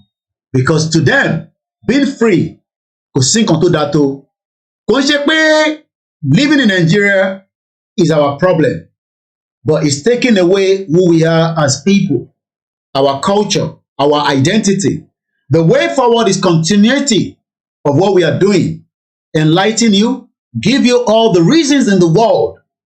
If taba wà nílé, àwa náà lè máa support àwọn political party because in ta máa mọ̀ nìyẹn. But for every day, I want you to understand that there is a vast amount of opportunity that can help us. But if we refuse to be helped, we will all be in danger in the species of Nigeria. Nigerians must wake up. Your election is not going to give you what you want. Nigeria was built to give raw materials to the Europeans. You're quite right, Mr. Odunisi. Mokin Egbomi Tony Ages. Let us set ourselves free. We understand a lot of you do not want to be free because you are thinking that you can change the narrative in Nigeria. Nobody can change the narrative. You can't change the narrative in Nigeria. Nigeria is gone. Tinubu will not be able to fix the big, massive problem that Nigeria is as we speak. There's a big debt on Nigeria. And those of you that are saying that, how do we make our own revenue? We have a lot of human resources that will give us that revenue. As we are ending this edition of the morning broadcast, let me remind us, we can sit in our own comfort zone and say, I'm not interested in the breakup of the country, Nigeria. But are you also thinking that Nigeria would affect not just you, it will affect the next generation unborn? Let us live now. Let us be free.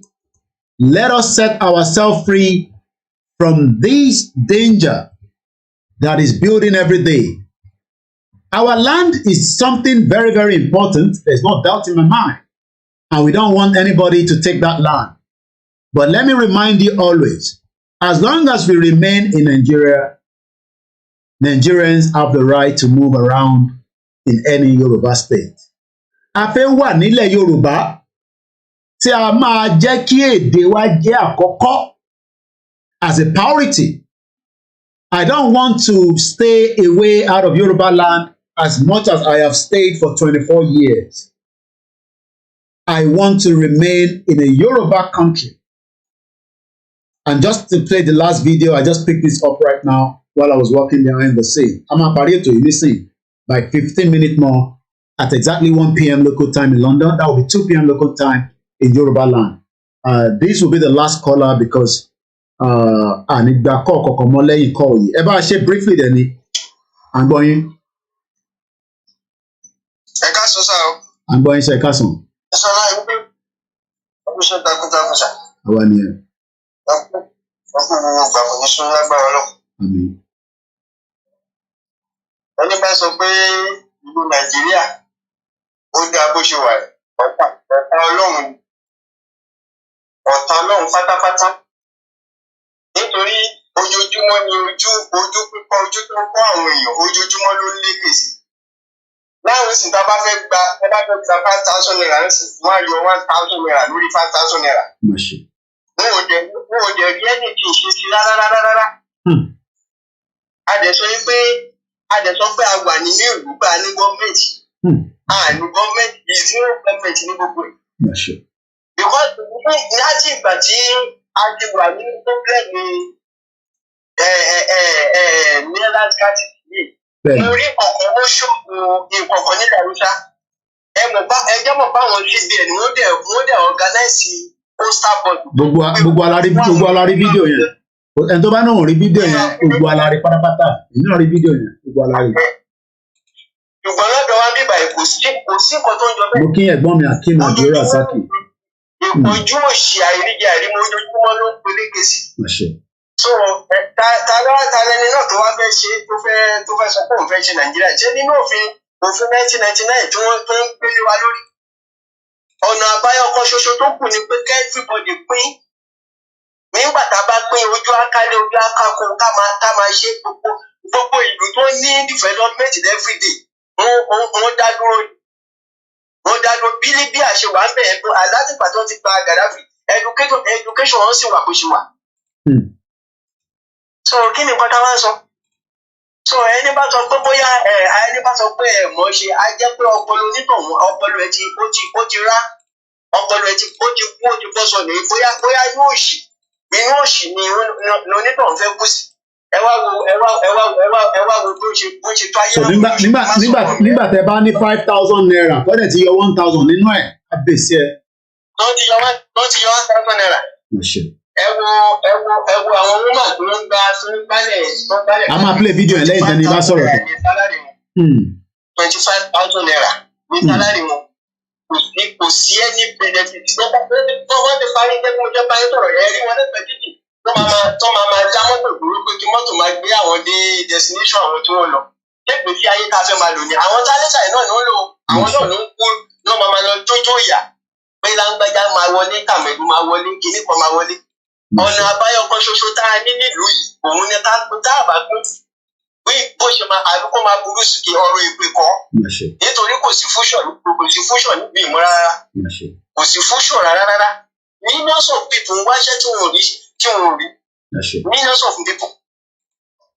So ọ̀rọ̀ mi ò ní jù báyìí lọ àbí kò ní sí. Ẹ ṣé gan ni, thank you so much ẹ̀gbọ́n mi Ọlọ́run bá ń dúró ti gbogbo ẹ̀yin tẹ́ wà nílé deliberate ẹ má bínú wọn ni ẹ lè get mi mọ́ but lálẹ́ padà wá tá a bá máa fi ṣe late evening program wa the same topic náà la máa tún dẹnu lé lórí mo dúpẹ́ lọ́wọ́ gbogbo ẹ̀yin ọmọ Yorùbá Ajayi Matthew ẹni tí ì bá dárúkọ ẹ káàbọ̀ ìyá wa Bimi Miracle lórí Instagram Afolabi Ude Innovative Zach Graphic I know some of you disagree with my views it's okay because kò ń ṣe pé torí pé mi gbé níta nìkan it's because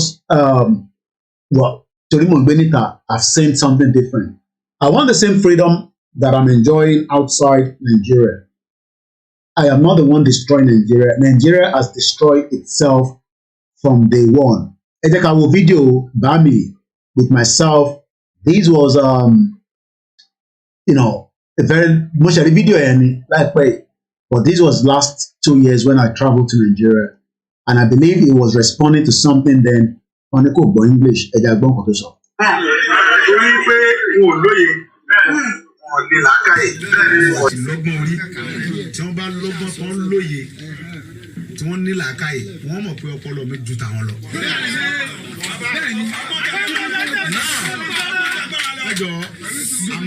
I'm not English man.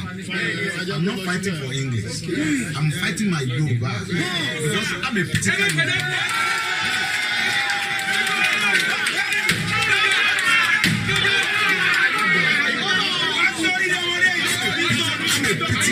I'm a critical Yoruba man.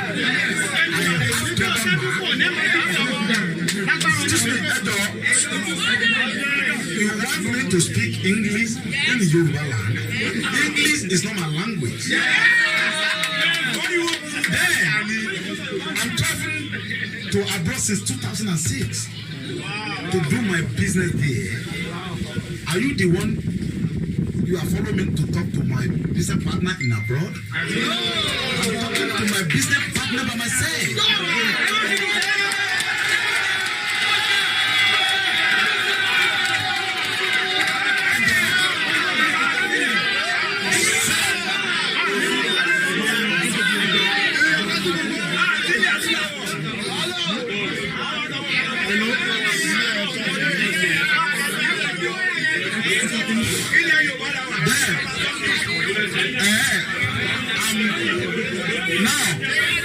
I'm in Yoruba land. I'm a Yoruba man. Yes. I'm fighting for my language. This Yoruba. Yes. You want me to speak English? No. I can't. Yes. Capital no. I can't. Capital no. If you travel to Germany, if you travel to Germany, if you want to do anything in Germany, you need to speak German language. If you don't learn about the German, German can tell you Garara here. German is my language. I'm not English man. If you travel to France, if you want to do anything, you need to learn about the French language. I'm not English man. I'm Trevor man. I'm fighting for Yoruba. I'm fighting for my language. I'm not fighting for China. I'm not fighting for English. I'm not fighting. Why are you expecting me to speak English? Me to speak English for what? Capital no. I can't speak English for this program. If American president wants to talk to me, I will speak with my language. Yes. Pitika Yoruba man.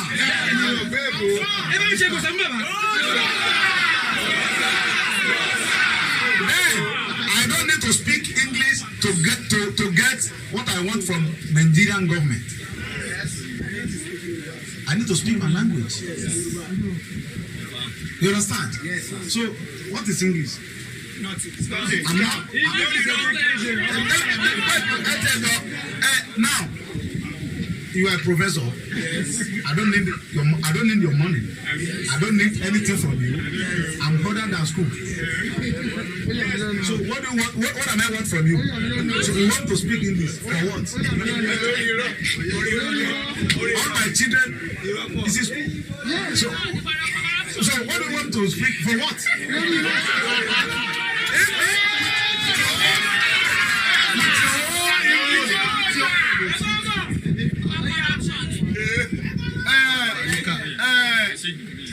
All your English you learn about if you come to my gate. No, you will do my gate man here.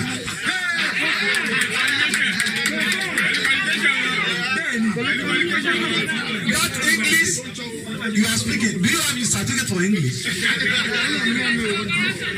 Do you have certificate for English? I have certificate for Yoruba. This is my certificate.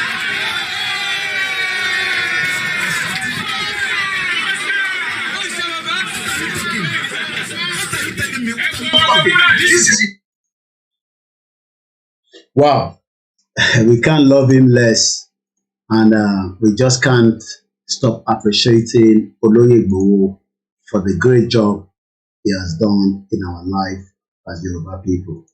As I leave you again, this particular time, which is just 5 minutes before we bring the program to an end, let's play the last one from our usual, and then we will come back. When I come back, it will be the Yoruba anthem. English is not our language. It's just a mode of communication. Omo Yoruba niwa. We will remain strong. Àwọn tó ní ẹ fẹ́ jẹ́ kí ìjọba tó ṣẹ̀fẹ̀ wọlé yìí ẹ fẹ́ kó tẹ̀ settle down. No, Yoruba nation is a continuity. We have nothing to do with the government. Our fight has nothing to do with the government. Our fight is the right to self-determination.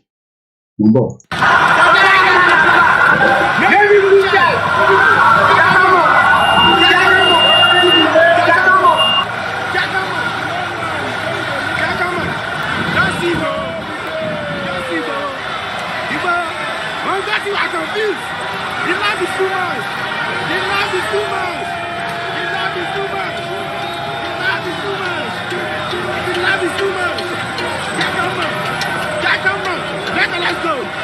Impediment to Yoruba development. Is impediment to Yoruba development. Without Nigeria, we won't be where we are. 1962, we were far ahead of South Korea and North Korea. We were far ahead of China even. We had television before France. We had radio before South Africa. Now look at where we are today. I think it's a shame that even any Yoruba man can be talking about restructuring at this point in time. What are we restructuring? This country that is already shot to pieces? I don't think that's what we want. But they are always talking about giving Nigeria a chance. The process of Yoruba with Nigeria has come to an end. Other countries were refused at first, but we have to remember, and this is a really important point, that self-determination is an inalienable international right and a law as well. And other countries will recognise Scotland's democratic choice expressed at the ballot box. They will recognise that is that many other countries have taken in order to become independent. And just to make that point, that international law is very pragmatic on that point, so we should have confidence in that. Other countries were refused. Just to balance the video that played on here, maybe we should just hear the Yoruba version of that video. Iti Baba Oloye fi sọ̀rọ̀ lẹ́ẹ̀kan. Ẹ jẹ́ ká gbọ́ the Yoruba version of that video, and then when I come back, I will play the anthem, and then we will start winding down. Ẹ jẹ́ ká gbọ́ the Yoruba version.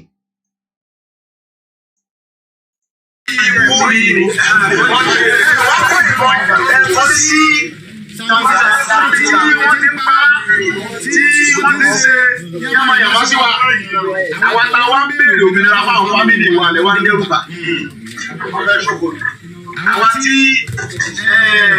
ara bẹ̀rẹ̀ òmìnira fáwọn fámìlì wa pé tó bá tẹ̀ ń pa wá tẹ̀ sí yamayama yìí tó àwọn ará bẹ̀rù wa. Àwọn kan náà bẹ̀rẹ̀ lórí sí báyìí ní ìsìn náà tó bẹ̀rẹ̀ bílíọ̀nù àwọn ìjọba Nàìjíríà. Sọ́wọ́n nígbà tó bá pa ọmọ tí wọ́n ń gbé ta wà láti orí jáde ní ẹ̀rọ ọ̀fọ̀sẹ̀ náà.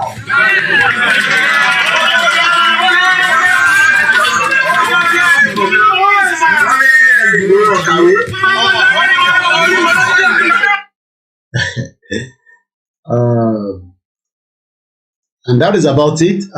Alparabolale Lagbara Edumare.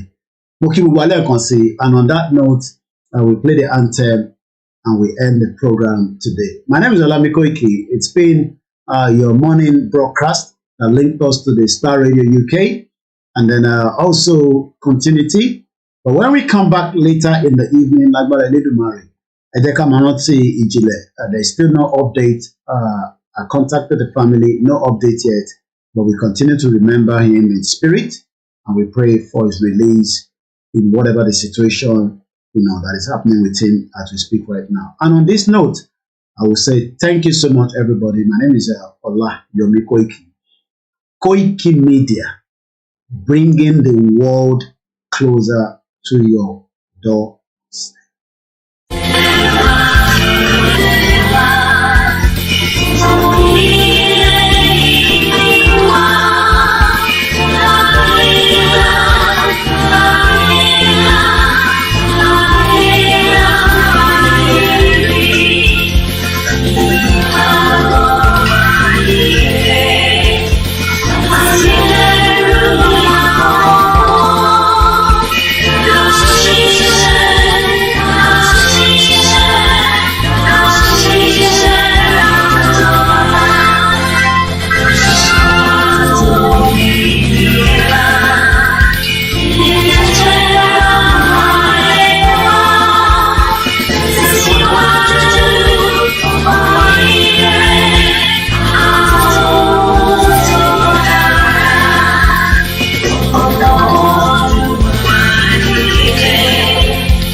orin wo lẹ ń sọ ìyá wa Ọmọ́wùmí so that màá lè wá sílẹ̀ for the next program. Ẹ bá rán mi létí. I'm not sure which of the music. We have a lot of music. Ẹ bá rán mi létí. Mo kíyàn ìyá wa Olúwabùkọ́lá Àbẹ̀ní. So ẹ rán mi létí, màá gẹ̀tẹ̀, màá prepare for the next program. Lágbára Ọlọ́run. Tá bá tún padà wá lẹ́ẹ̀kan sí ní alẹ́, ẹ̀kọ́ lọ́n kó fún alẹ́ mi gúngún àtàlàáfíà láti bá ìní náà. We will continue with this topic. Why is international community forcing us to live together as one country? Advantage of Yoruba nation. Ẹni a fi ojú di òòṣà ló fi ojú di Ìgbòho. Okay, máa wá lórí ráńpẹ máa lọ mọtì. Okay, máa lọ wá lórí ẹjẹ copy ẹ báyìí. Máa lọ wá mọtì. Okay, ẹni fojú di Ìgbòho. Ó dàpọ̀ òun yẹn lẹ́ ń sọ yẹn. Mo ti mọ orin tẹ́ ń sọ yẹn. Ẹni fojú di ó dàpọ̀ mo ti mọ orin tẹ́ ń sọ yẹn. Màá wá. Màá ní káwọn backend team ní kọ́ bá mi wá síta. Mo mẹ́ni tó kọrin yẹn, but mo ti mọ orin tẹ́ ń sọ yẹn. But we will try and find it and we will play it when we have it. Thank you so much, everyone. Tell everyone to come there for lectures. Yeah, they have to come for the lecture. Màá wọ́n yẹn síta, so I play it abá padà wá ní alẹ́. So we'll check it out now. Bye for now. So ká tún lọ relax there. Once again, to support us, that's it. Then we play Dia Ojo as usual. Then we come off the program. And that will see central account now are very, very important. Support the central account is very, very important as well. So this is Dia Ojo that we normally use to close our broadcast. IGBOHO.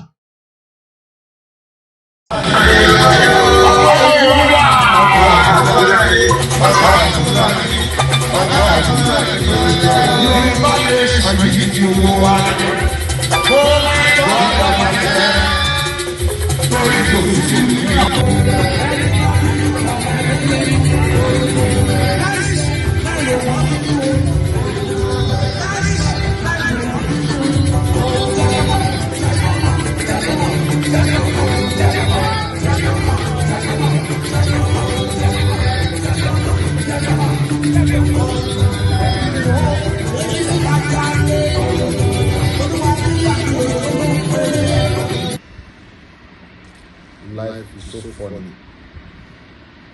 You come with nothing, then fight for everything, and later leave everything and go back with empty hand. God is power.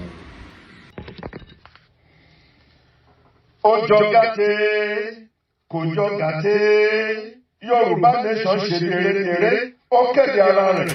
Yoruba nation rèé o, ó dúró nàtán. Yoruba nation, ó dúró gédégbé làwáwà, ó dúró gbáǹkéké, ó dúró gbáǹkọ́gbì bí ọ̀pá ọ̀rọ̀yàn káàkiri nílẹ̀ Amẹ́ríkà.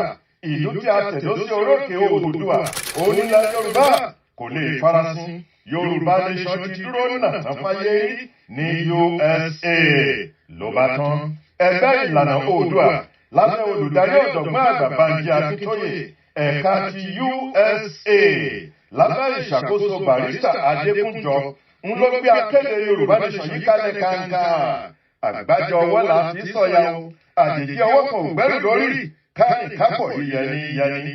Gbogbo ọmọ Oòduà nílẹ̀ Amẹ́ríkà àti lágbàáyé ńlá pè láti darapọ̀ mẹ́gbẹ́ wa yìí ní www.ilanausa.org tàbí kí ẹ pè wá sí 202-210-3251. Yorùbá nation kéde ara rẹ̀ fáyé rí ojú tẹlẹ́gàn. Yorùbá nation is calling. Sons and daughters of Yoruba land and citizens of the world, behold, the Yoruba nation has come to stay.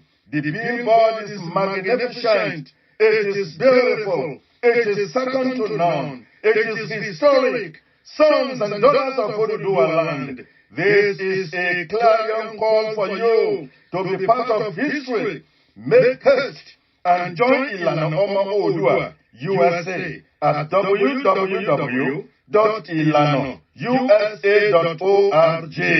Today, as tomorrow may be too late, Yoruba Nation is second to none. Call us today at 202-210-3251.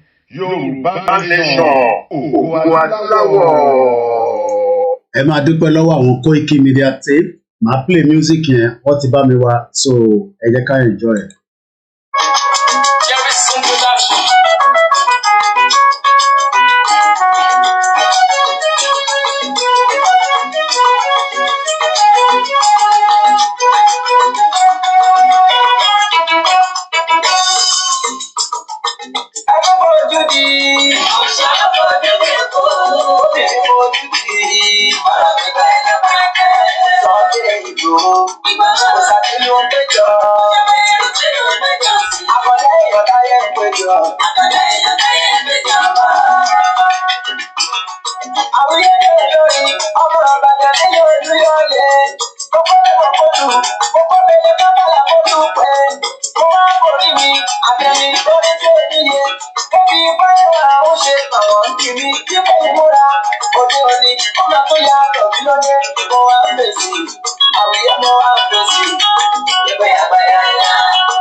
KABIRU oníwàásí àgbáyé ọlọ́jọ́ bàbá ọgbà fún wa.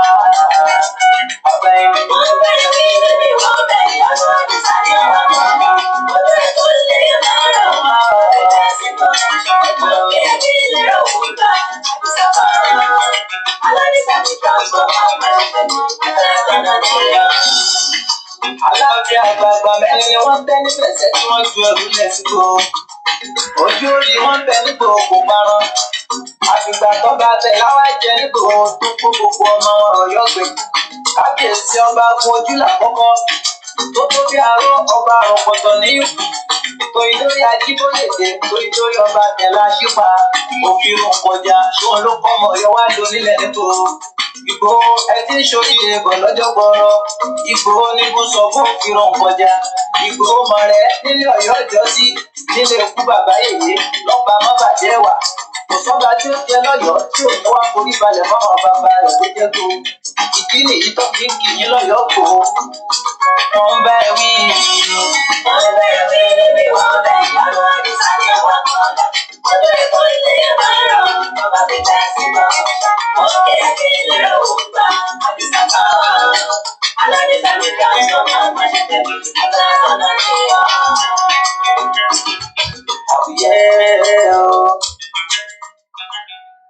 tó ìyàwó Rukayat ẹ̀yin lẹ mú